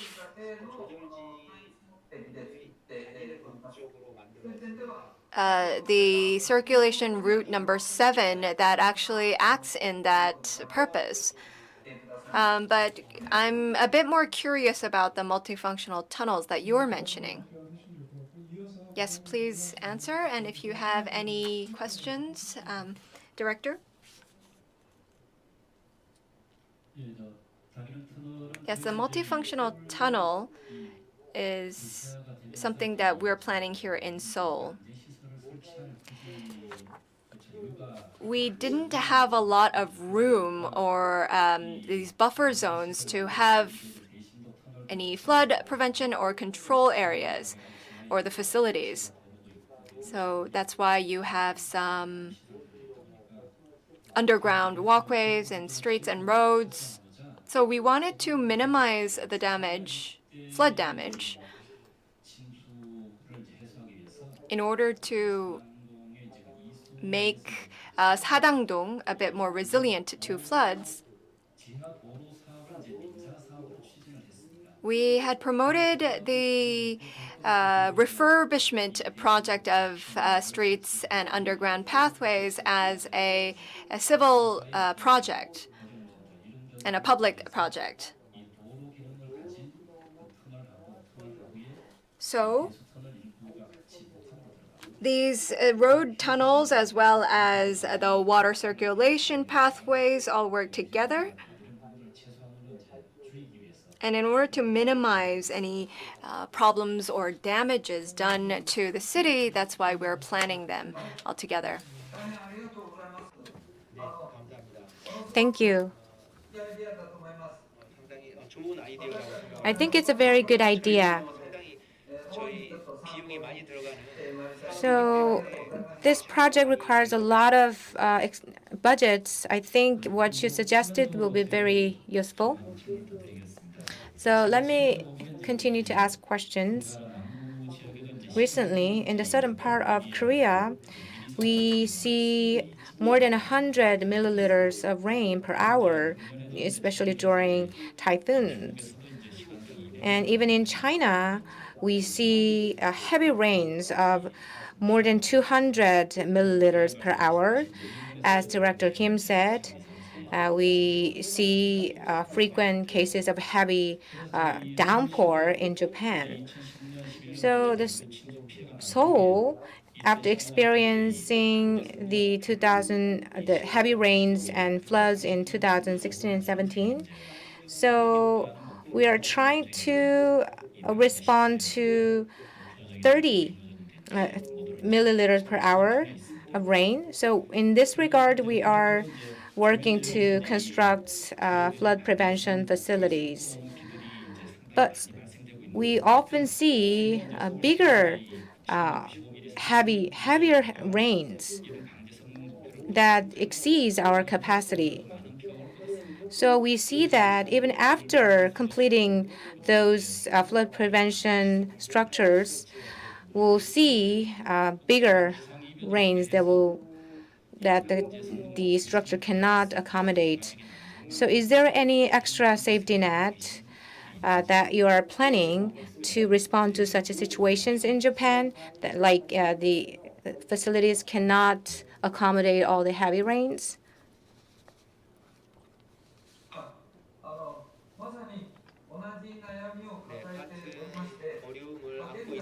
I think we share the same challenges and same concerns. So wide area tunnel was constructed. So we are trying to construct a wide area tunnel to respond to infrequent heavy rains. So we are a bit relieved with that tunnel. So due to the climate change, if the rainfall peaks, I don't think the existing or the planned facilities can accommodate that. So for large rivers, the Japanese government is considering these large rivers, and we are trying to control mid to small-sized streams that join the large rivers. So how can we better manage and control those small streams that connect to the large rivers? So we haven't completed relevant research yet, and we are just monitoring the situations right now. So we're almost out of time. So if our two panelists have any final comments. So I think it's related to your comment just now. The urban space has to have the sewage system as well as the stormwater treatment systems. You mentioned that they should be linked together to comprehensively manage floods and flood prevention. I think that that's quite necessary for us. We still need a long ways to go. But what about Mr. Yoon? I want to ask how you feel from the Korea Institute of Civil Engineering and Building Technology side. I think that it's very difficult to discuss such a complex issue in just a short amount of time. If I were to just make a short comment on that, in the city, to prevent floods, you have to pull out water fast. But then if you do that, then the sewage system and the groundwater overfloods. So you really need to have the meticulous calculations behind it. You have to have different organizations that are managing the water. If they work in silos, then we will not be able to all achieve balance. We have to have a comprehensive plan deciding how this is controlled, and the municipalities and local governments have to work together. And that's the only or the best method, I believe, to respond to climate change. Yes, thank you, Dr. Yoon. We had about 35 minutes of panel discussions, but I think that it was too short to discuss everything. But the gist was that the risks of floods are increasing because of climate change, and there's an increase in precipitation. So that's why we need to think about various different options. Tomorrow, we also have another session, so we'll have some more time to discuss further. Thank you very much, Chairperson Nobuyuki, and thank you to the three panel discussants. Thank you. 네, 대단히 감사합니다. 이렇게 세션 2를 함께 하셨습니다. 세션 2에서는 도시의 물안전 확보를 위한 정책부터 기술까지 종합적인 관리 전략을 말씀해 주셨는데요. 수고해 주신 모든 연사분들, 패널분들께 감사의 말씀을 드리겠습니다. Session 2 discussed comprehensive management strategies from policies to technologies for securing water safety. I'd like to thank all the speakers and the panelists for this very informative and productive session. 네, 이번 세션 깨끗하고 안전한 물로 국제적으로 인정받았던 이 4개의 물 재생센터 그리고 또 서울시의 자랑이죠. 이번 물안전 세션은 도시의 홍수 그리고 호우 방제 대책을 넘어서 공공 하수도 정책과도 연결이 되는 도시 물안전의 폭넓은 시각을 공유할 수 있었던 아주 의미 있는 시간이라고 할 수 있겠습니다. The 4 water treatment centers globally recognized for clean and safe water are Seoul's pride. So this water safety session was very meaningful venue where we could share extensive ideas on urban safety, which is connected to public sewer system policies as well as flood prevention and heavy rain disaster prevention measures. So with that, we conclude the session 2. Before we proceed to the next session, we're going to take a 5-minute break. 네, 오늘 마지막 세션 진행하기에 앞서서 5분 정도 휴식 시간을 갖고 이어가겠습니다. 잠시 후에 뵙겠습니다.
네. 자, 이제 마지막 세션의 시간이 돌아왔습니다. 워터 서울 2021 오늘 끝까지 함께해 주신 여러분께 감사의 말씀을 드립니다. 마지막 세션은요. 얼마 전 발표된 서울비전 2030에서 지천 르네상스로 표현된 서울시의 도시개발 비전과 관련돼서 많은 주목을 받고 있는 영역입니다. 3세션은 물 문화, 시민 행복과 도시 경쟁력을 위한 수변 공간 혁신을 주제로 논의를 이어가도록 하겠습니다. Now it is time for the last session of the day. The topic of this session receives much attention as it is related to the Seoul Metropolitan Government's urban development vision called the Renaissance of the Han River tributaries.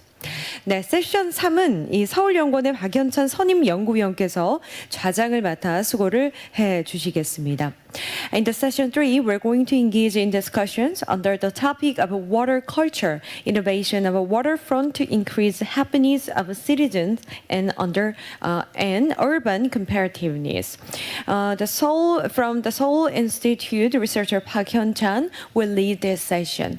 So, Mr. Park, please. Good afternoon. I am Park Hyun-chan from Seoul Institute. I am moderating the last session, session 3.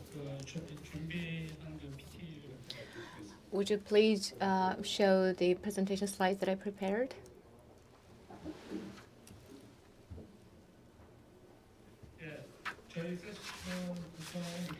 So this session consists of these elements.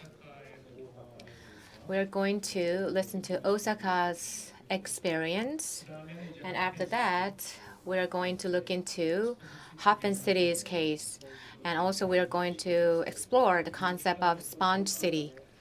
And additionally, there'll be a panel discussion about presentations, and that will be followed by a Q&A session. Seoul has made a lot of efforts, especially regarding the Han River. We have made a lot of efforts at the central government level, at the local government level. We have made a lot of efforts. So many initiatives and projects have been carried out.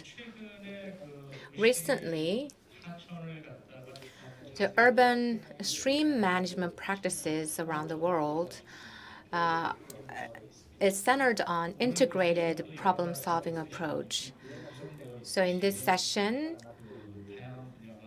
we have many different topics here. Just like that, we are making integrated approach towards the water cycle management.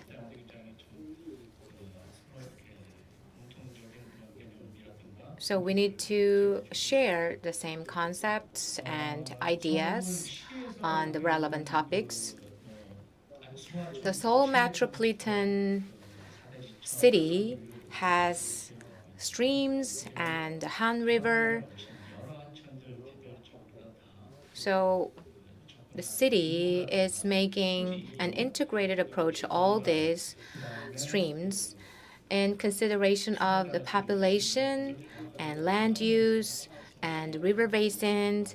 The Seoul Metropolitan Government is making policies and implementing policies and projects.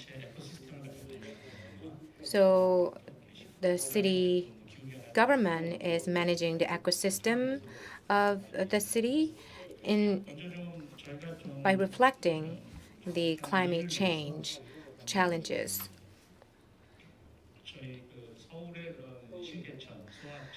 So in Seoul, we have streamlets and streams and rivers. Until 1933, we see our streamlets in Seoul are very curvy and serpentine. This is the old picture. As you see in this map, the red dotted line is the parameter of the city Seoul. And recently, we see many reclaimed streams. So this map was created about 10 years ago. So since then, we see our streams and streamlets have been straightened up. They're no longer curved. So there have been many modifications made to these streams. During the heavy rain seasons and dry seasons, there's a big gap and differences in the water levels. The River Thames and River Seine, the water levels are very different. So we need to take note of those differences in terms of water level by river. So we took this picture in a helicopter. So it's been about 10 years. So it shows the 4 streams of Seoul. So based on this picture, you can have a basic concept of the major streams in Seoul. So when you look at the dissection of the river, there is a water area and waterfront area and bank. And for the city's logistical purposes, there's a main roads and embankments. So this is the section view of the stream and river, but even this section view is different depending on the city. So you need to remember that each city has a different situations. So waterfront development and water riverside improvement. So when we do this, we collect opinions from citizens. Sometimes there's a discussions and controversies and debates on where we need to put a focus. Is it ecological conservation or development? So we need to form a common ground on development with the participation of citizens. Up until 1990, so water management was focused on safety and sewage treatment. But nowadays, we focus on the utilization of water. And in the future, our focus will move forward to the leisure and culture activities and ecological conservation of rivers and streams. So far, I have briefly talked about the topics we are going to discuss in this session. The first speaker is going to talk about the case of Osaka.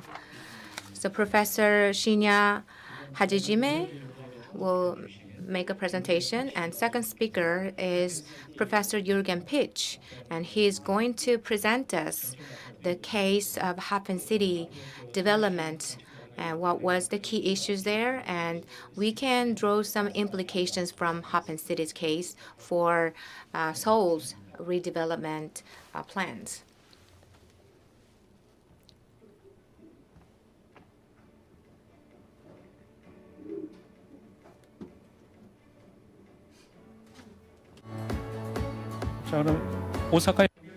So do we have Osaka online now?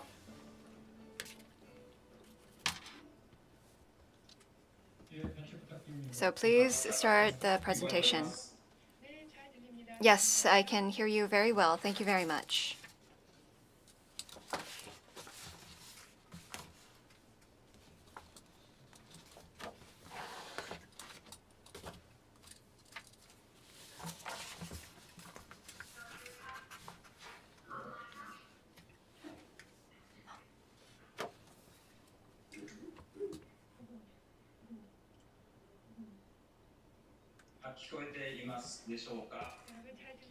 I hope that you can hear me well.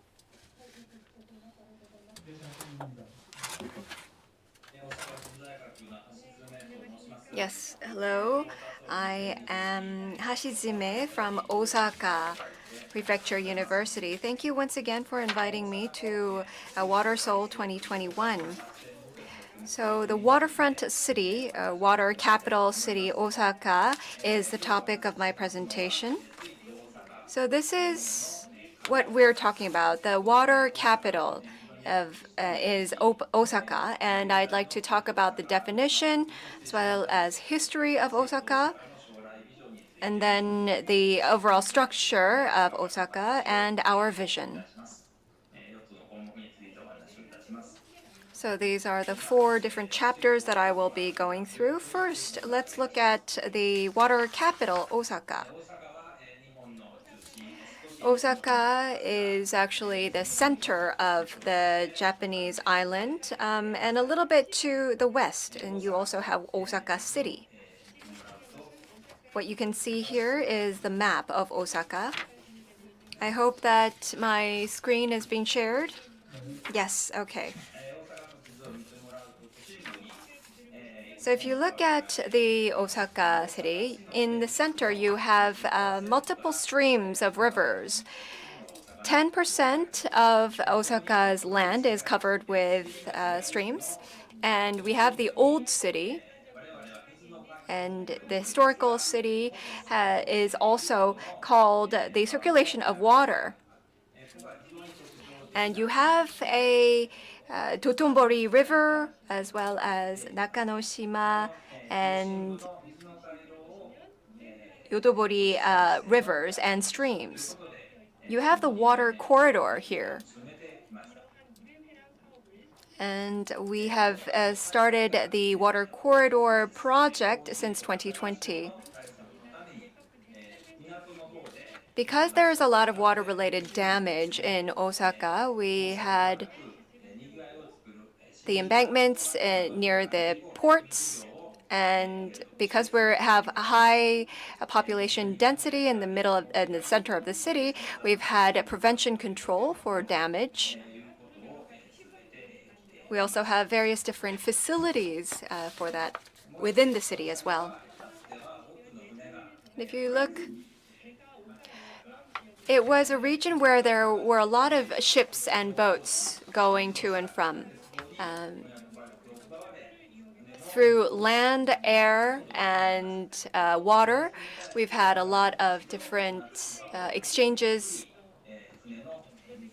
Right now, there's not so much activity going on in the ports, but we still have the harbors and the ports. And if you look at the Higashi Yokobori River, this is where I was born. This is when I was a little boy. Very cute, right? And I could walk to the Higashi Yokobori River. In the past, it looked like this. It's 50, 60 years ago. That after the industrialization of Osaka and in the process of development, this river became very polluted. And with the wastewater from factories coming in and the highway being built on top of it, it was quite a gloomy figure. And I have a lot of memories here because I was born and raised near this river. I really wanted to refurbish this river into an attractive river basin. That's why with the restoration project, we're still continuing on with that. Most of the issues here, you can see Dotonbori and the Dotonbori River. You have the eastern Naganoshima upstream side. And the Dotonbori River itself is an area that it has a lot of tourist attractions, and it's very attractive, aesthetically appealing, and it also has very many leisure activities for tourists. Next, let's move on to the history of the Osaka Aqua Metropolis.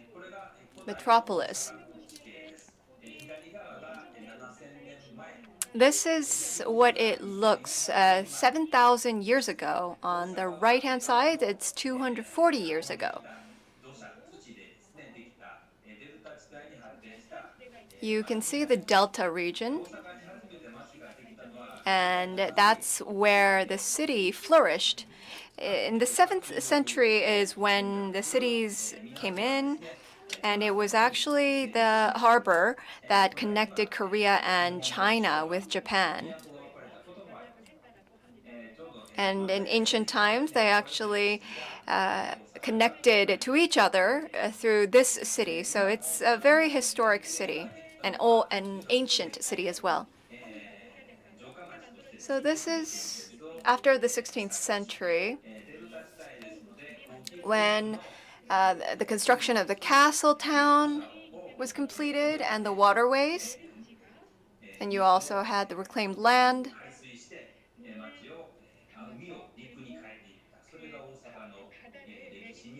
There was a reclamation project with the waterfront. And then it actually developed into a very commercial district. A lot of goods and services from Japan went overseas through Osaka, and a lot of goods and services of overseas countries came in towards Osaka. It was called the kitchen of Japan. Then it actually became modernized and prosperous.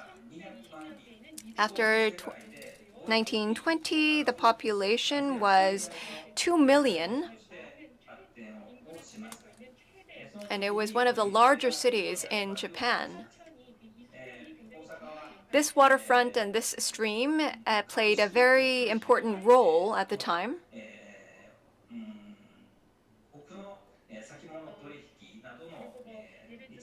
And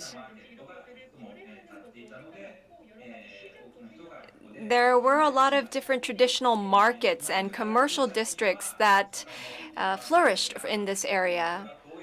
This is a photo of Osaka. They call it the Venice of the East.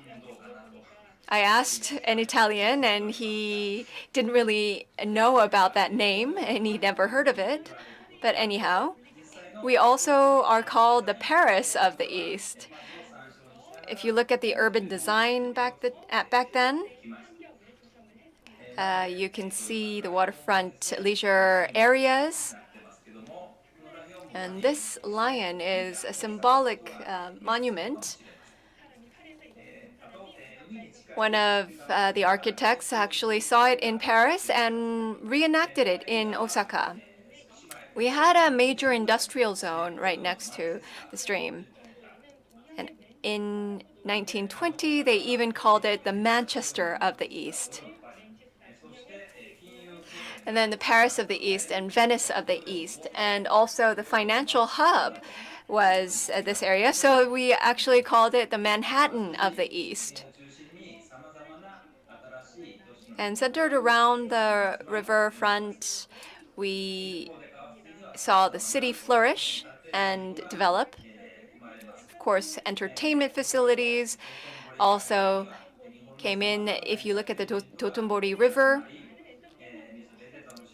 you see a lot of entertainment facilities and activities, as well as restaurants. It was very active back in the day, but after 1945, you had the highways being constructed on top of this stream, and you had the embankment. And of course, because it was for disaster prevention, we couldn't do anything about it, but then we closed off the streams and rivers as such. One moment, please.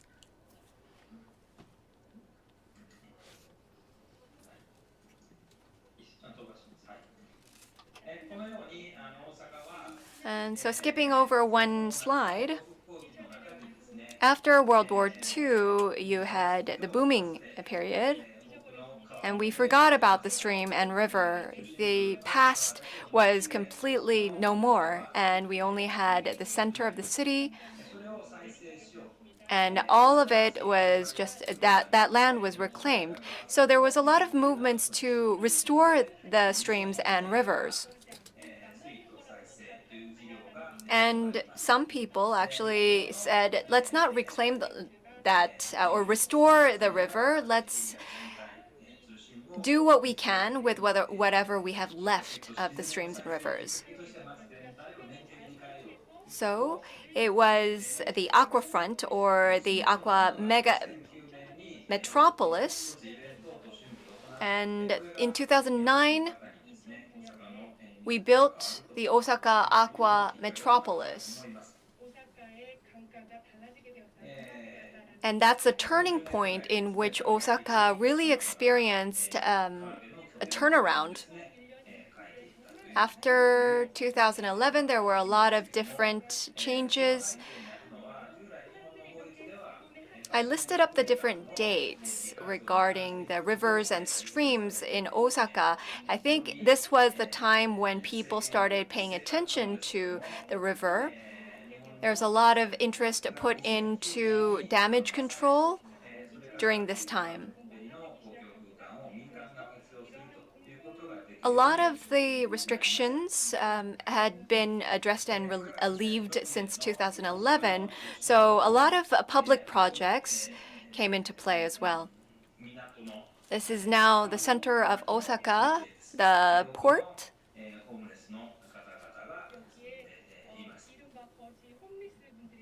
And you can see that there's a lot of homeless who are living here. This is in 2008. We started the new event, and the overall structure and the atmosphere was cleaned up. This is a development of the public spaces near the waterfront. And the Totombori River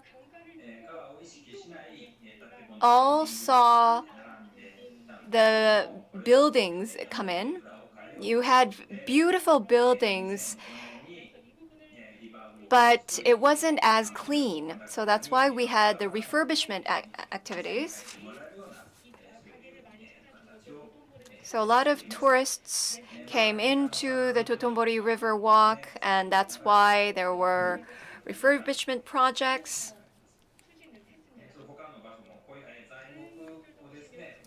And other places. You see a lot of green patches, trees, and tourists, as well as residents.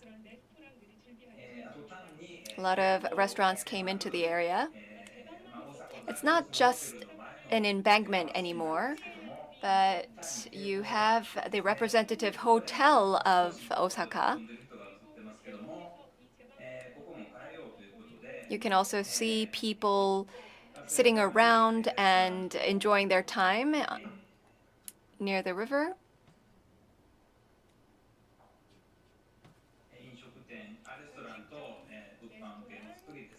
Restaurants, beautiful stores. And from the riverside, this is a project that we have recommended to create a very beautiful night skyline. We wanted to decorate the bridges. Because it's the Aqua Metropolis, we wanted to have the basic blue lights, and the embankment now glows with a blue iridescent light. And in 2009, I mentioned that it was a turning point, and we had a very important event, which was Osaka Living with Rivers. And we had various different programs in which the residents could participate in. We had various workshops, symposiums, and various activities. If you look at the art and culture program, we have the illumination program, and of course, the rubber duck program I thought that it was actually from the Netherlands, but I realized that it was a Frenchman who designed it, the huge yellow rubber duck.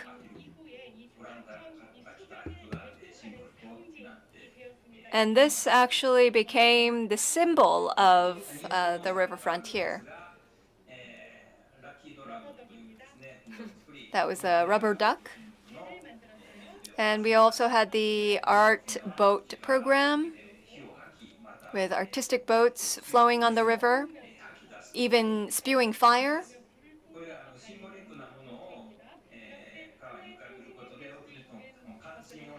They kept on creating various different symbols for the river to conjure up images and, of course, memories of the river. This is the night program, the illumination, and beautiful lighting. It wasn't just a one-off event, but it was a movement to change the mindsets of the residents.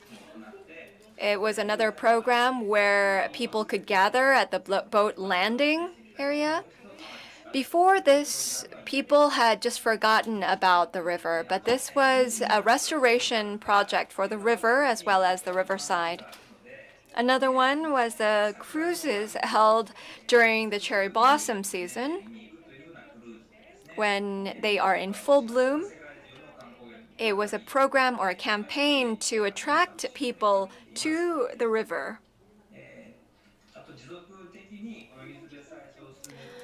And we continuously thought of different ideas to beautify the river and to create different activities on the river. So this is where I am from. The Higashi Yokobori River became a landmark or a milestone. And we created these facilities that make the most of the waterfront. It's not so huge, but still, it is used as an important place and a community center for the residents. So lastly, I'd like to talk about the vision for Osaka. After April 2013, we had the Council for the Promotion of Urban Planning for Water and Light.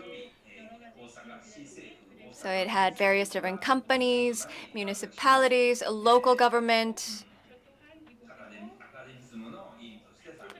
And I also participated from the academic side.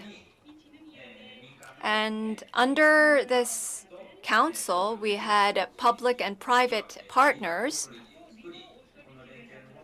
We also created a river authority to change the waterfront. So these are some of the movements that we're pursuing. And now we're engaging the private side as well.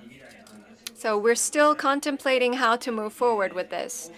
And lastly, I'll talk about the vision a little bit more in detail. We'll have the Expo 2025 in Osaka.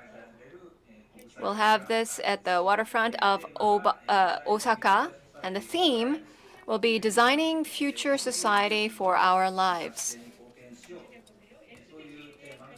So in order to achieve the SDGs, this is a bid to expedite the achievement of the goals. It's a program that will be connected from the rivers to the sea, and not only Osaka, but will also connect Kyoto and Kobe, which are close by. They're 30 kilometers to 50 kilometers away, and they each have their own characteristics. So we'll be able to use those cities as well to appeal to the wider public overseas. With this, I'd like to conclude my presentation. Thank you very much for your attention. Thank you, Professor Hashinya. So it was a great presentation. Let's move on to the second presentation. Professor Jürgen Peach will make a presentation about the case of Hafen City.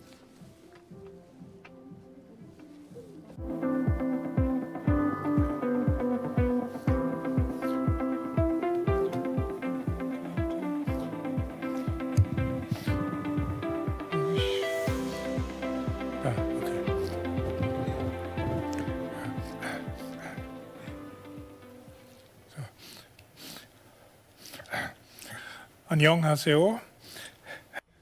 Good afternoon. To speak here about Hamburg sustainable climate resilience.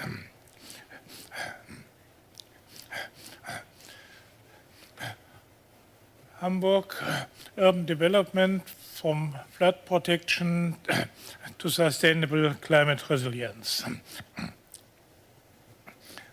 First, about Hafen City overview and flood protection, and in context about Hamburg water cycle, strong city and ecological diversity, and at last, cultivation thinking. Da.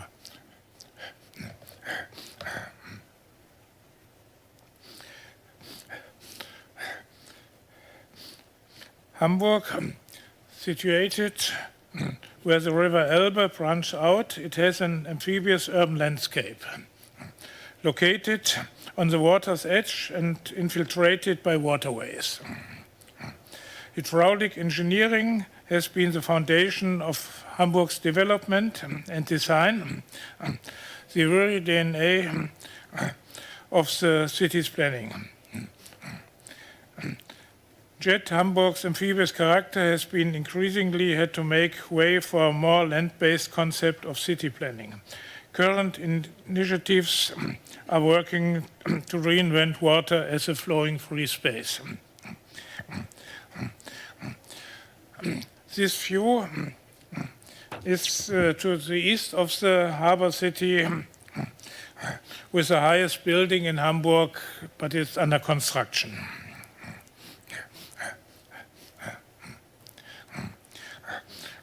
So I will tell you something about the history of the site as an European city for the 21st century. Hamburg is a conversion, Hafen City is a conversion project in which port areas are formerly used by industrial and logistics are being transformed into mixed use urban quarter for living, working and leisure. With around 50,000 residents, Hafen City will double the housing supply in Hamburg's inner circle when completed.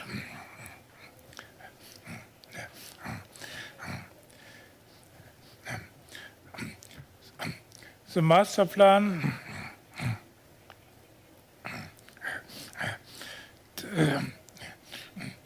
you can see, and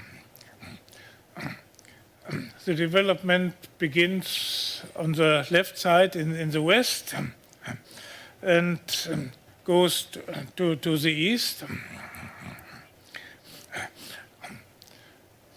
Some facts and figures. Total area, 157 hectares of former port and industrial area. And the land area of the Hafen City is about 127 hectares. The Hafen City means expansion of the Hamburg city area by 40%. And the share of public and public-private areas is about 38%. We have more than 10 kilometers quay promenades and more than 3 kilometer bank edge to the Elbe River.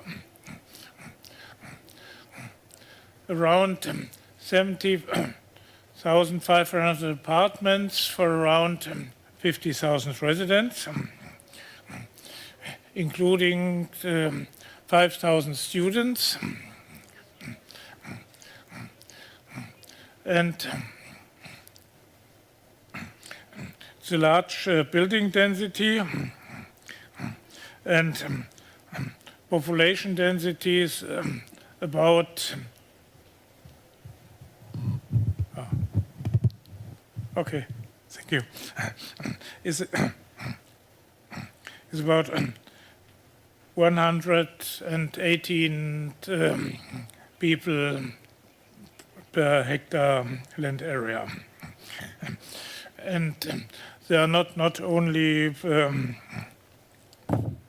residents, there are a lot of offices and so on, and so there's a large employment density.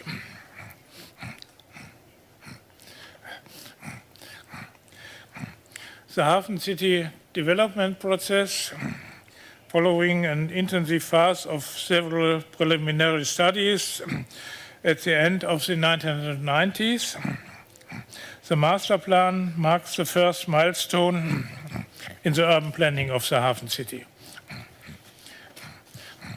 Despite its prominent role, the master plan was intended from the outset as a flexible concept that could be updated and refined and fleshed out in the further planning and development process. On this picture, you can see the Santor Harbor, an historic restored harbor basin, as an example of the reuse of historic structures.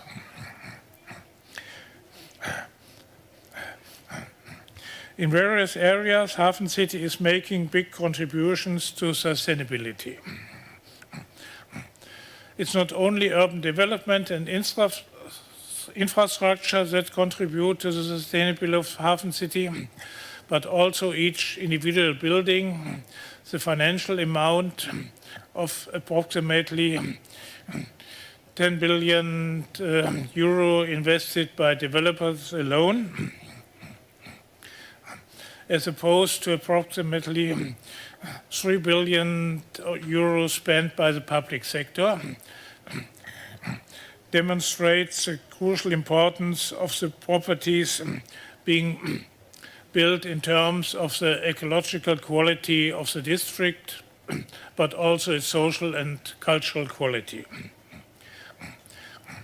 Hafen City's first buildings meet the highest statutory building standards in Germany and are already contributing to a much more sustainable building stock in Hamburg as a result. Certification was made in condition for the award of planning options on building plots in 2010, and since 2017, only buildings to the highest platinum standard have been planned in Eastern Hafen City. So far, 36 buildings in Hafen City have been certified or pre-certified with an eco-label.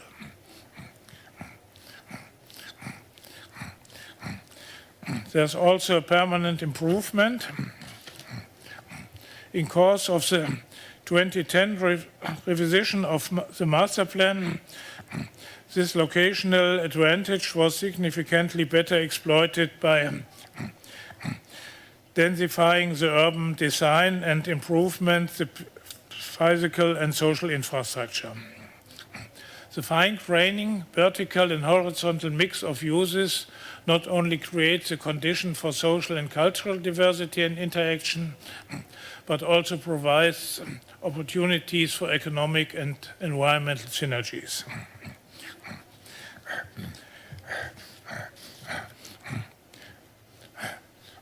But you must know, Hafen City is different from Busan Northport.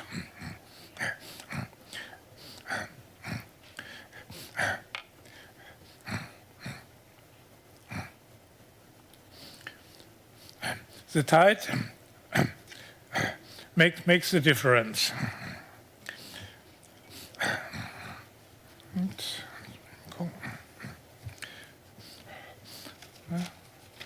Okay.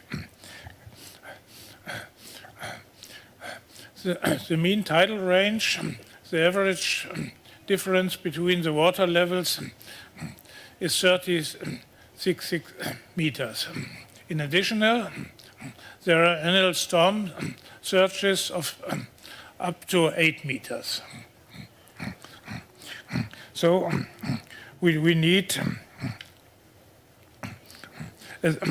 a special service for this. The Hafen City flood protection.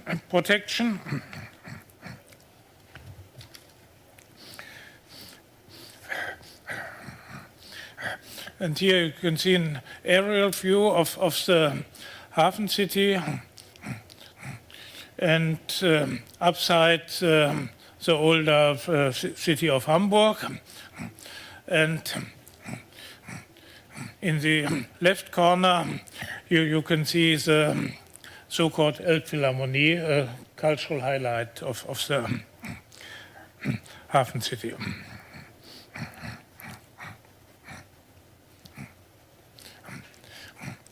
In potential flood areas, more than 326,000 people are living in Hamburg. And this area means about 45% of the total Hamburg area.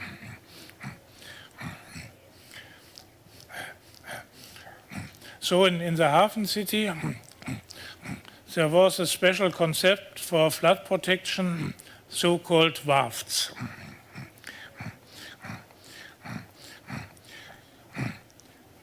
Above all, there's a flood protection by raising the level of the area of about 7 meters.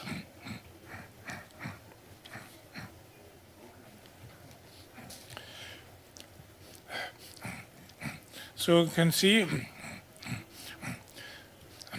the flood-proof living and working in the Hafen City is above the high water mark.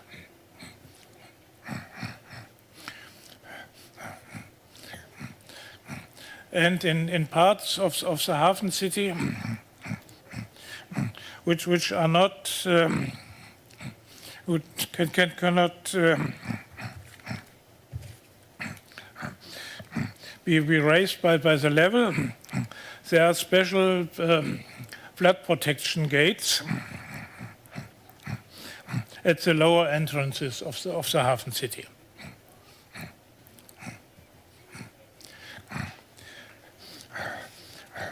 And another aspect of Hamburg water culture is the Hamburg water cycle.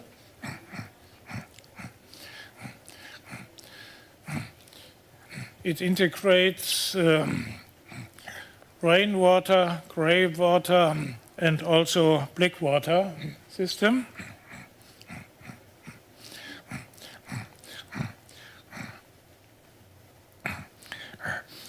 In the another part of Hamburg, Jenfelder Au, there are different treatments of rainwater, grey water, and black water.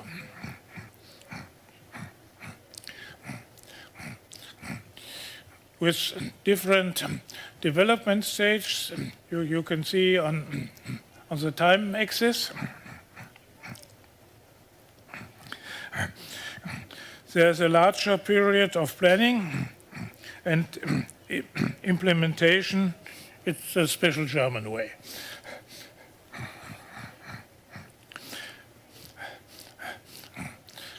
But we have heard today much more about the climate change.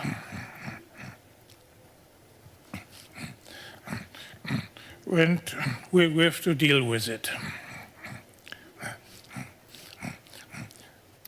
One of the aspects also arranged by Hamburg Water is Bong City and ecological diversity. heavy rain management in combined with ecological upgrading.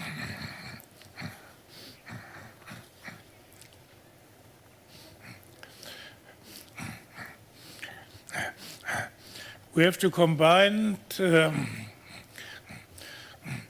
green roofs, green facades, multifunctional areas, rainwater recycling, open canals, constructed wetlands, rainwater gardens, and so on.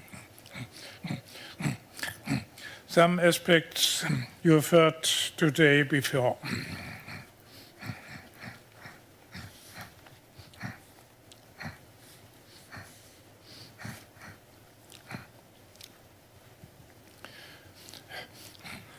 So Hamburg has now a climate action plan.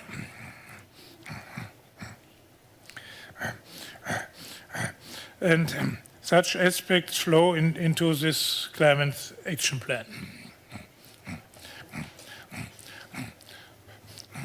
The climate adaptation is an ongoing process.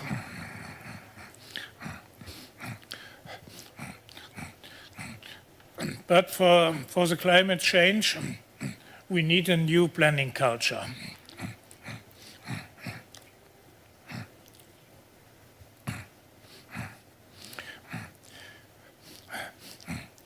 So, urban resilience from response, prevention, and recovery, we have to integrate in this new planning culture.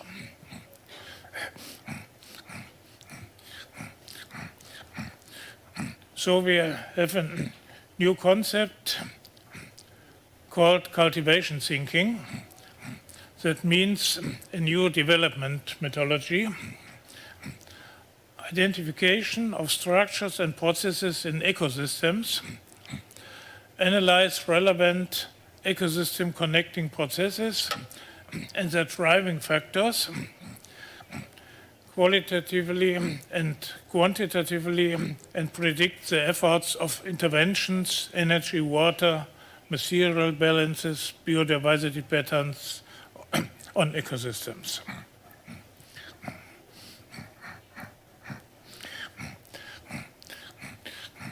So, circles of sustainability we can manage.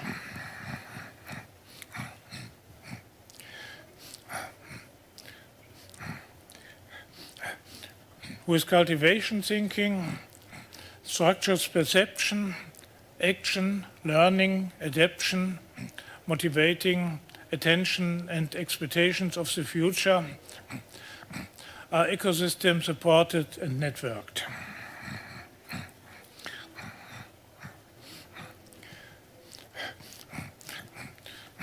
So, at least have pictures from sustainable water culture islands in Hamburg and Seoul. You know the example of Seoul. And on the right side, it was the first area for water cleaning in Hamburg, and it works for about 100 years and is now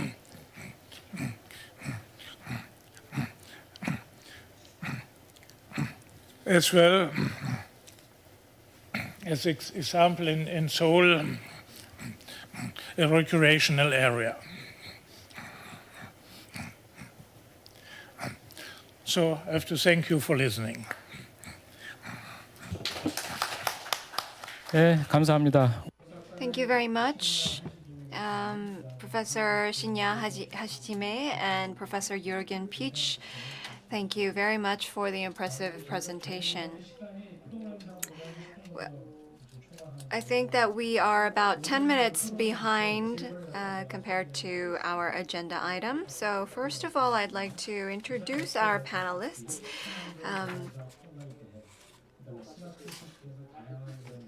And and he's actually in charge of Mr. Yang Du-sik, or Professor Yang Du-sik, is in charge of the Busan Smart City, and Professor Kim Kyung-bae of Inha University is also looking into various urban as well as regional planning. And Director Min-seok Lee from Seoul Metropolitan City.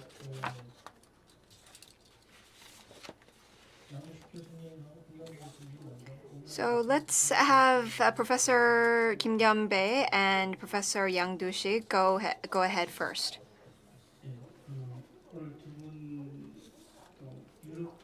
Well, thank you very much for delivering the various different case studies in Japan and Europe. So it was a great opportunity to look at the different contrast between European and Japanese cities. The biggest theme in the 21st century is focusing on the northern hemisphere and how the cities in the northern hemisphere or advanced countries will survive in terms of industry, population, as well as capital. You have to have sustainable growth through capital, through human resources, as well as the industrial base or new industries. So this is the talk of the century. If we look back in hindsight, I think Europe is the center of culture and the Renaissance, but I think that we can see that there's a lot of synergistic effects when culture is combined with water.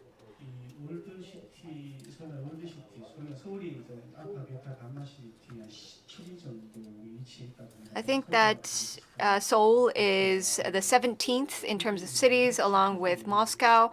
But if you look at various different aspects, finance, accounting, advertisements, and culture, we talked that how Osaka was the little Venice, or the Venice of the East.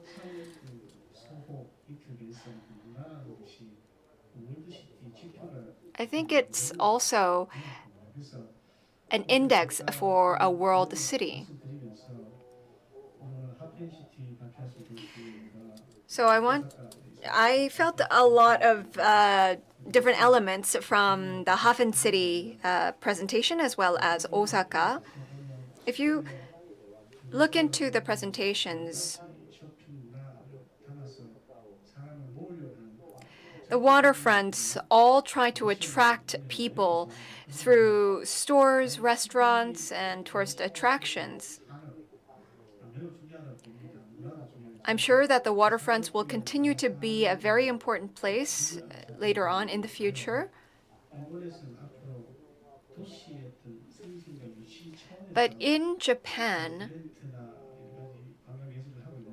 they're pursuing various different activities to attract tourists. But in terms of industry, how is Osaka leading the megatrends of the industry? I have a lot of expectations, and I'm very curious about it. And for the Hafen City, so for Professor Peach, there is a cycle of being born, growth, maturity, and demise. But I think that Hafen City had a civilization that had a very strong commercial base.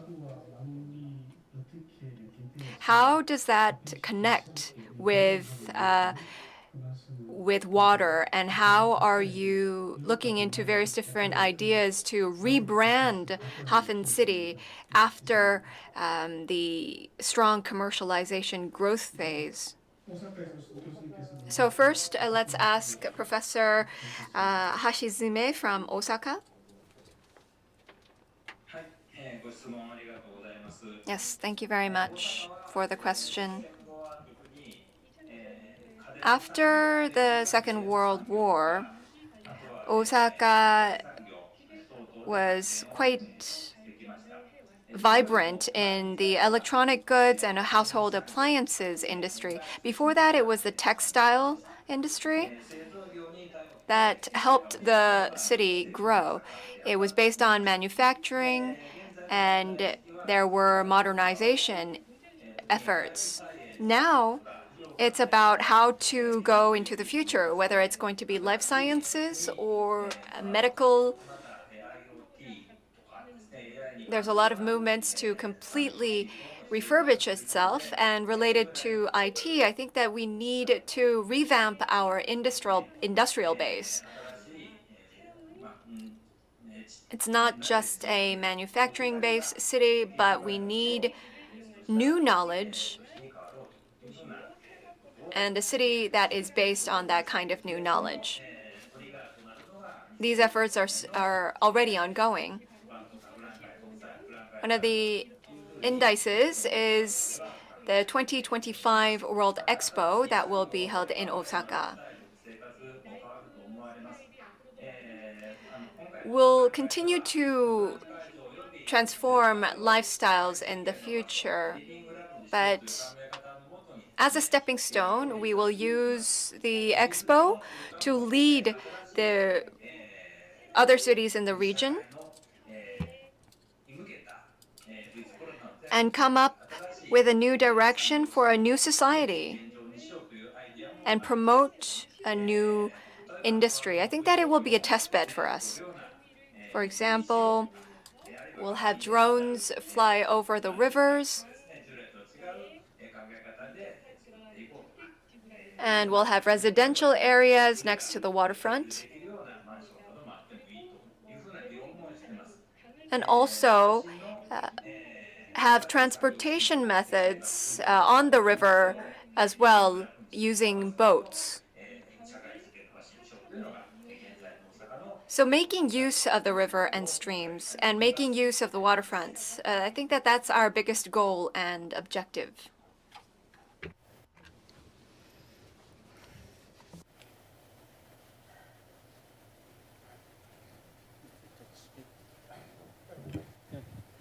Excuse me.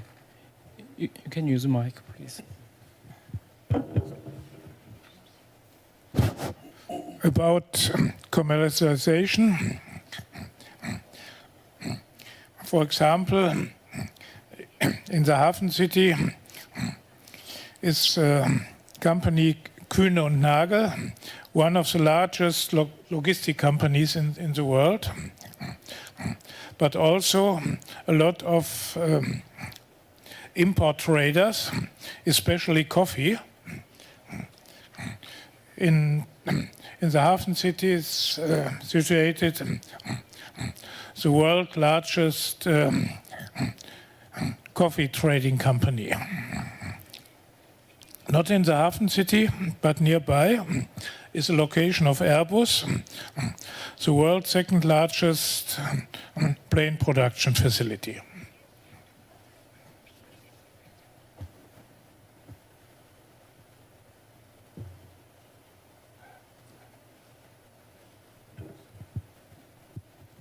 예, 김경일 교수님. 네. Professor Kim Kyung-il. I have been researching for about 20 years on water. Since I got my PhD in water, I have been in this field for 20 years. I entered the Seoul Institute at that time, about 20 years ago. At that time, the Cheonggye Stream Restoration Project was underway. So we talked about it and how the Cheonggye Stream Restoration Project was a new initiative to create waterfront area for cultural activities and leisure activities. So I was involved in the designing of the project. So in session 3, all the topics and ideas raised here are those we already talked about and explored during the time when we were designing the Cheonggye Stream Restoration Project. The Cheonggye Restoration Project was the starting point for my career. And the second one was there was the competition for ideas for developing the waterfront areas around the major rivers. So near the Gimpo terminal, there was a competition for developing the area, and I actually participated in the competition and I won an award. So that was the second turning point in my career in this field. Incheon is a port city, and Happen City and Osaka are port cities as well. So these port cities have water. So utilizing water, how can we further develop the cities? Hamburg, Osaka, and Incheon. So we all share the same concerns and same ideas, same concerns and same tasks. So we learned about Chicago case, and I visited Chicago and San Antonio. And while participating in the international competition for the Incheon port city, I actually visited Happen City myself. Just like the master plan of Happen City, so we have created the master plan for developing Incheon Port. So what I want to say is,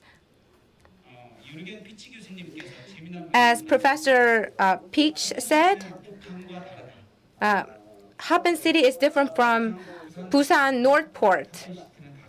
So Happen City is different from North Busan Port. So the same goes to the Osaka. So Osaka is different from Seoul. So the water-friendly cities should be based on the characteristics of the region, of the cities. So you should find answers in the local areas. So based on that, you should promote the development project. That should be the answer. So I have two questions. Based on my research, water-friendly cities, waterfront-friendly cities, the key to the success of those cities is the water quality. No matter how much water you have, if the water is contaminated and dirty, we can't call those cities water-friendly cities. And also, around the waterfront areas, there should be people. So the first one is the water quality management, and the second one is water amount management. So far, we have made plans based on water amount when it comes to developing the Han River. So the Han River Tributary Renaissance Project should not only focus on the amount of water, but also on the quality of water. This can apply to both Happen City and Osaka. So how do you manage water quality? How do you manage water? Do you have any innovative ideas in that regard? That's my question that goes to both of you. I will begin.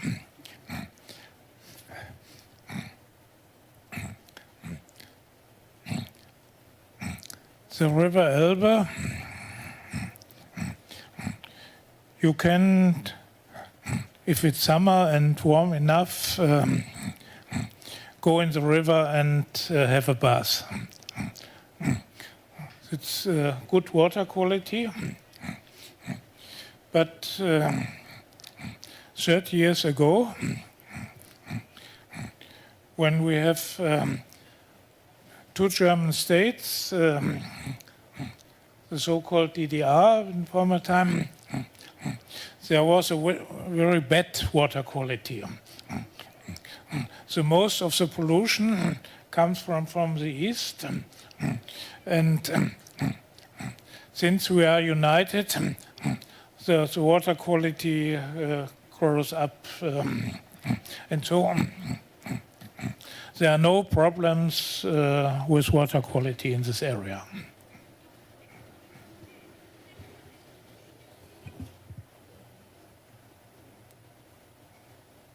네, 하시지메 교수님. Yes, Hashijime professor.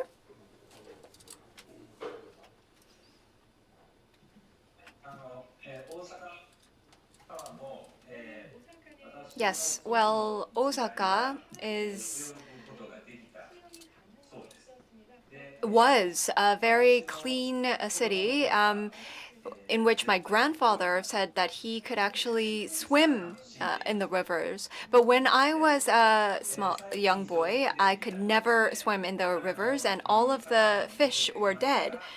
And recently, now you see a much cleaner river, and we can now swim, and you see fresh fish swimming around.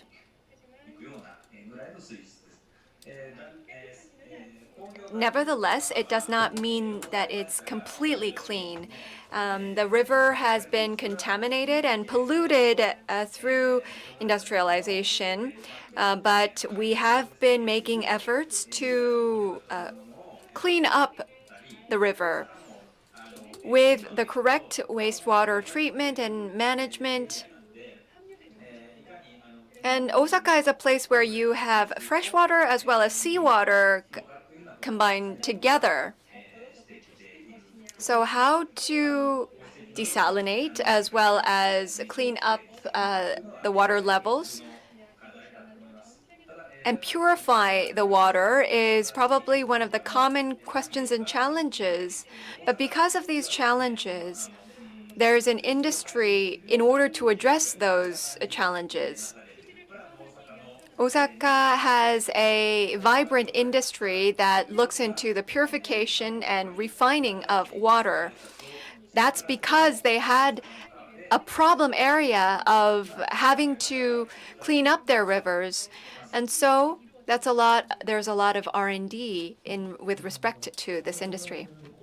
So I also introduced Director Lee In-seok, but he's actually in charge of reclamation, water reclamation at Seoul Metropolitan Government.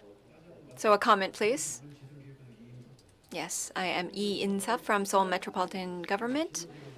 I'd like to ask a question for Professor Shinya.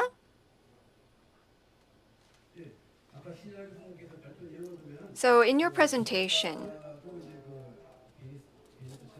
you mentioned that it's Little Venice. It's a city of water.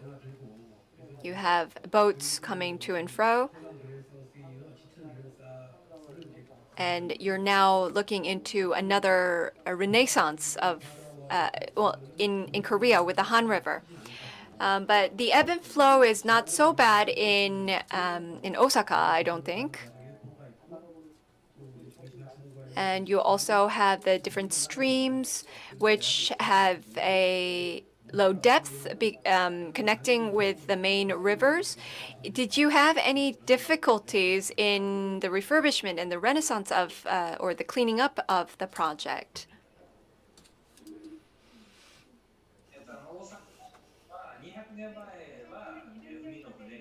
So 200 years ago, boats and ships could access land from the sea into the city. But now it's no longer possible.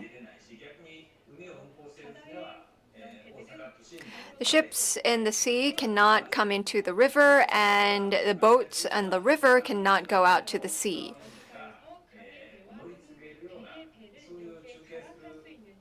So we are kind of an area where we do need an area or a port where you can transfer from one ship to a boat.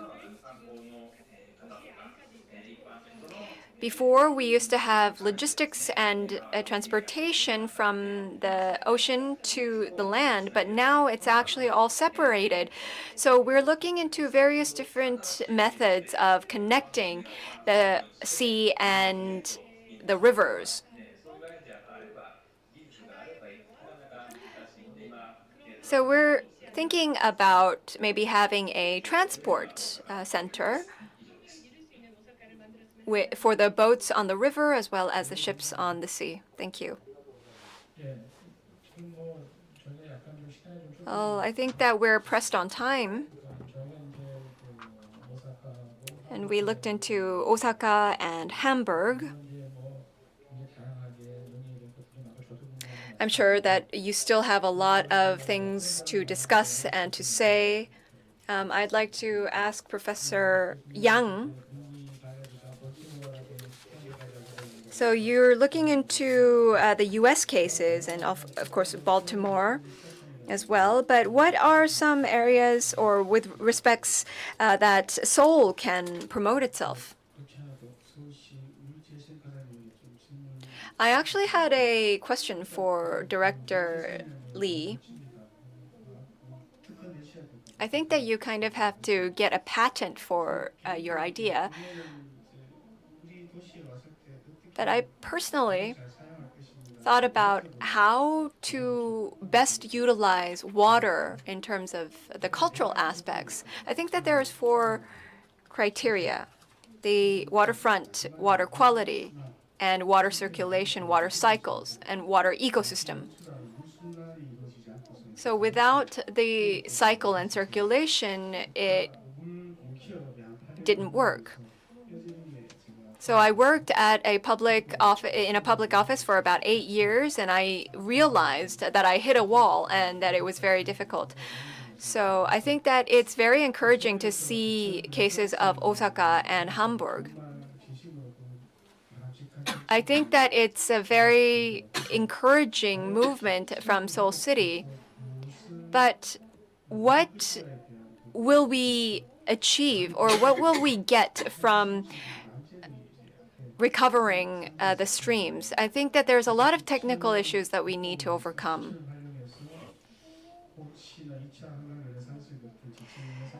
I think that you are thinking about a renaissance of the various different streams in Korea, just like the second renaissance of the Han River. I think that we need a phased-out approach and a roadmap. And since the water levels differ so greatly from season to season, I think we need to come up with a plan or maybe a small dam or reservoir in line with the water levels.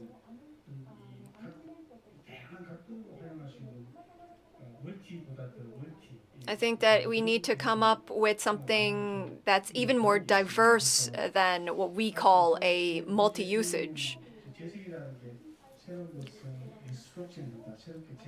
So restoration is creating something of the past and making it new.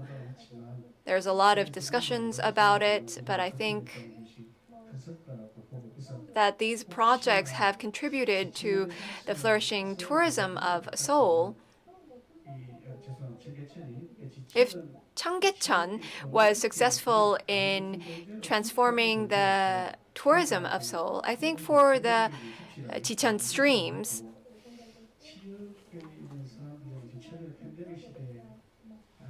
it will be able to provide some safety and a place of refuge for the residents. Because people are suffering from COVID-19, there's a high population density. I think that it could act as a great public amenity.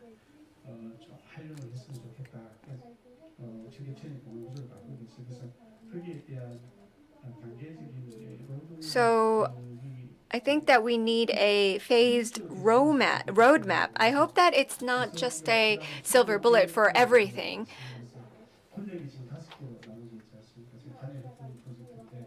So I actually participated in the project with 5 different regions or districts taking part. I think that we really need to have different special amenities according to that district. That's my recommendation for you. If you have any comments on that, I'd like to request them. Well, thank you very much for your comment. This stream renaissance is still in its initiation, and we're still brainstorming, so we'll ask for other recommendations later on. So I wish we had more time to share more ideas, but due to the time constraint, we cannot do that. But Professor Kim is signaling me that he has something to say. So we need to think hard about this. And starting from today, the Seoul Metropolitan government should serve as a control tower, and we need to proceed with a planned project in a responsible manner. The water culture is changing. The past and the future surrounding the Han River is changing. We achieved the miracle of Han River. I think it's something that we should be most proud of. The Han River Renaissance and Han River Tributary Renaissance.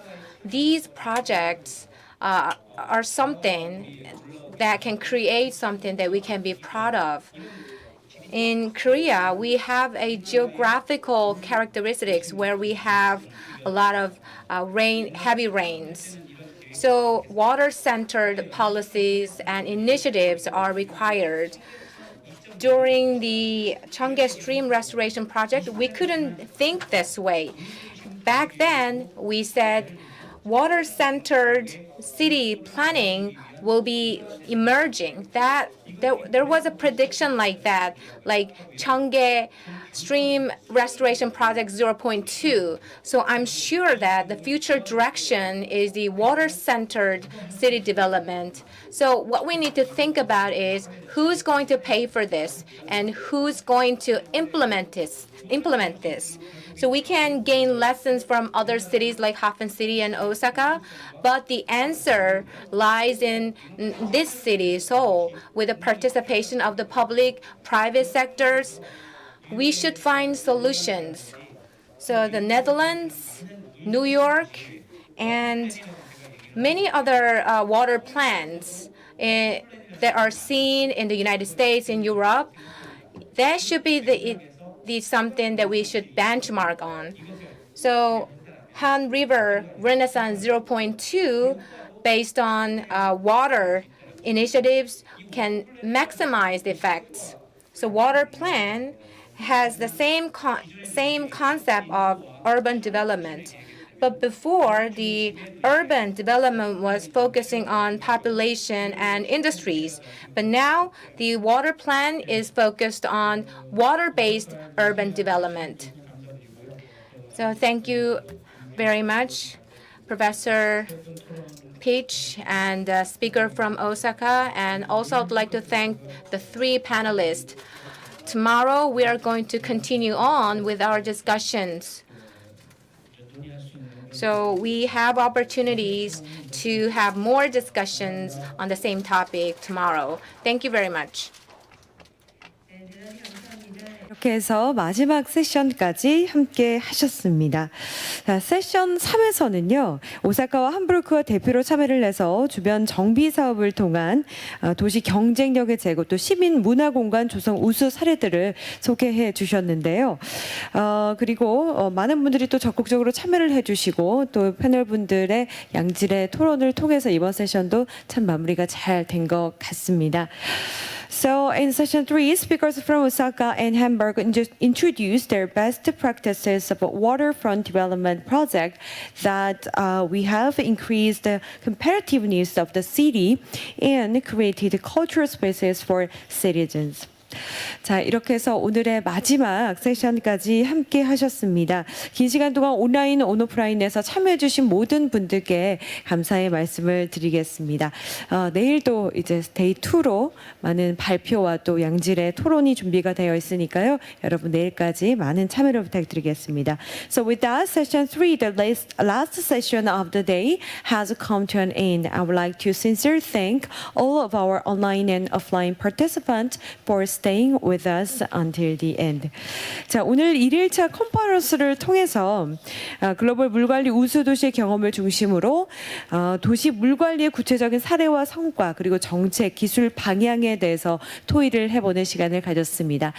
Today on day 1 of the conference, we explored specific cases of urban water management centering on the experiences of advanced cities and their achievements and discuss ways forward in terms of policy and technology.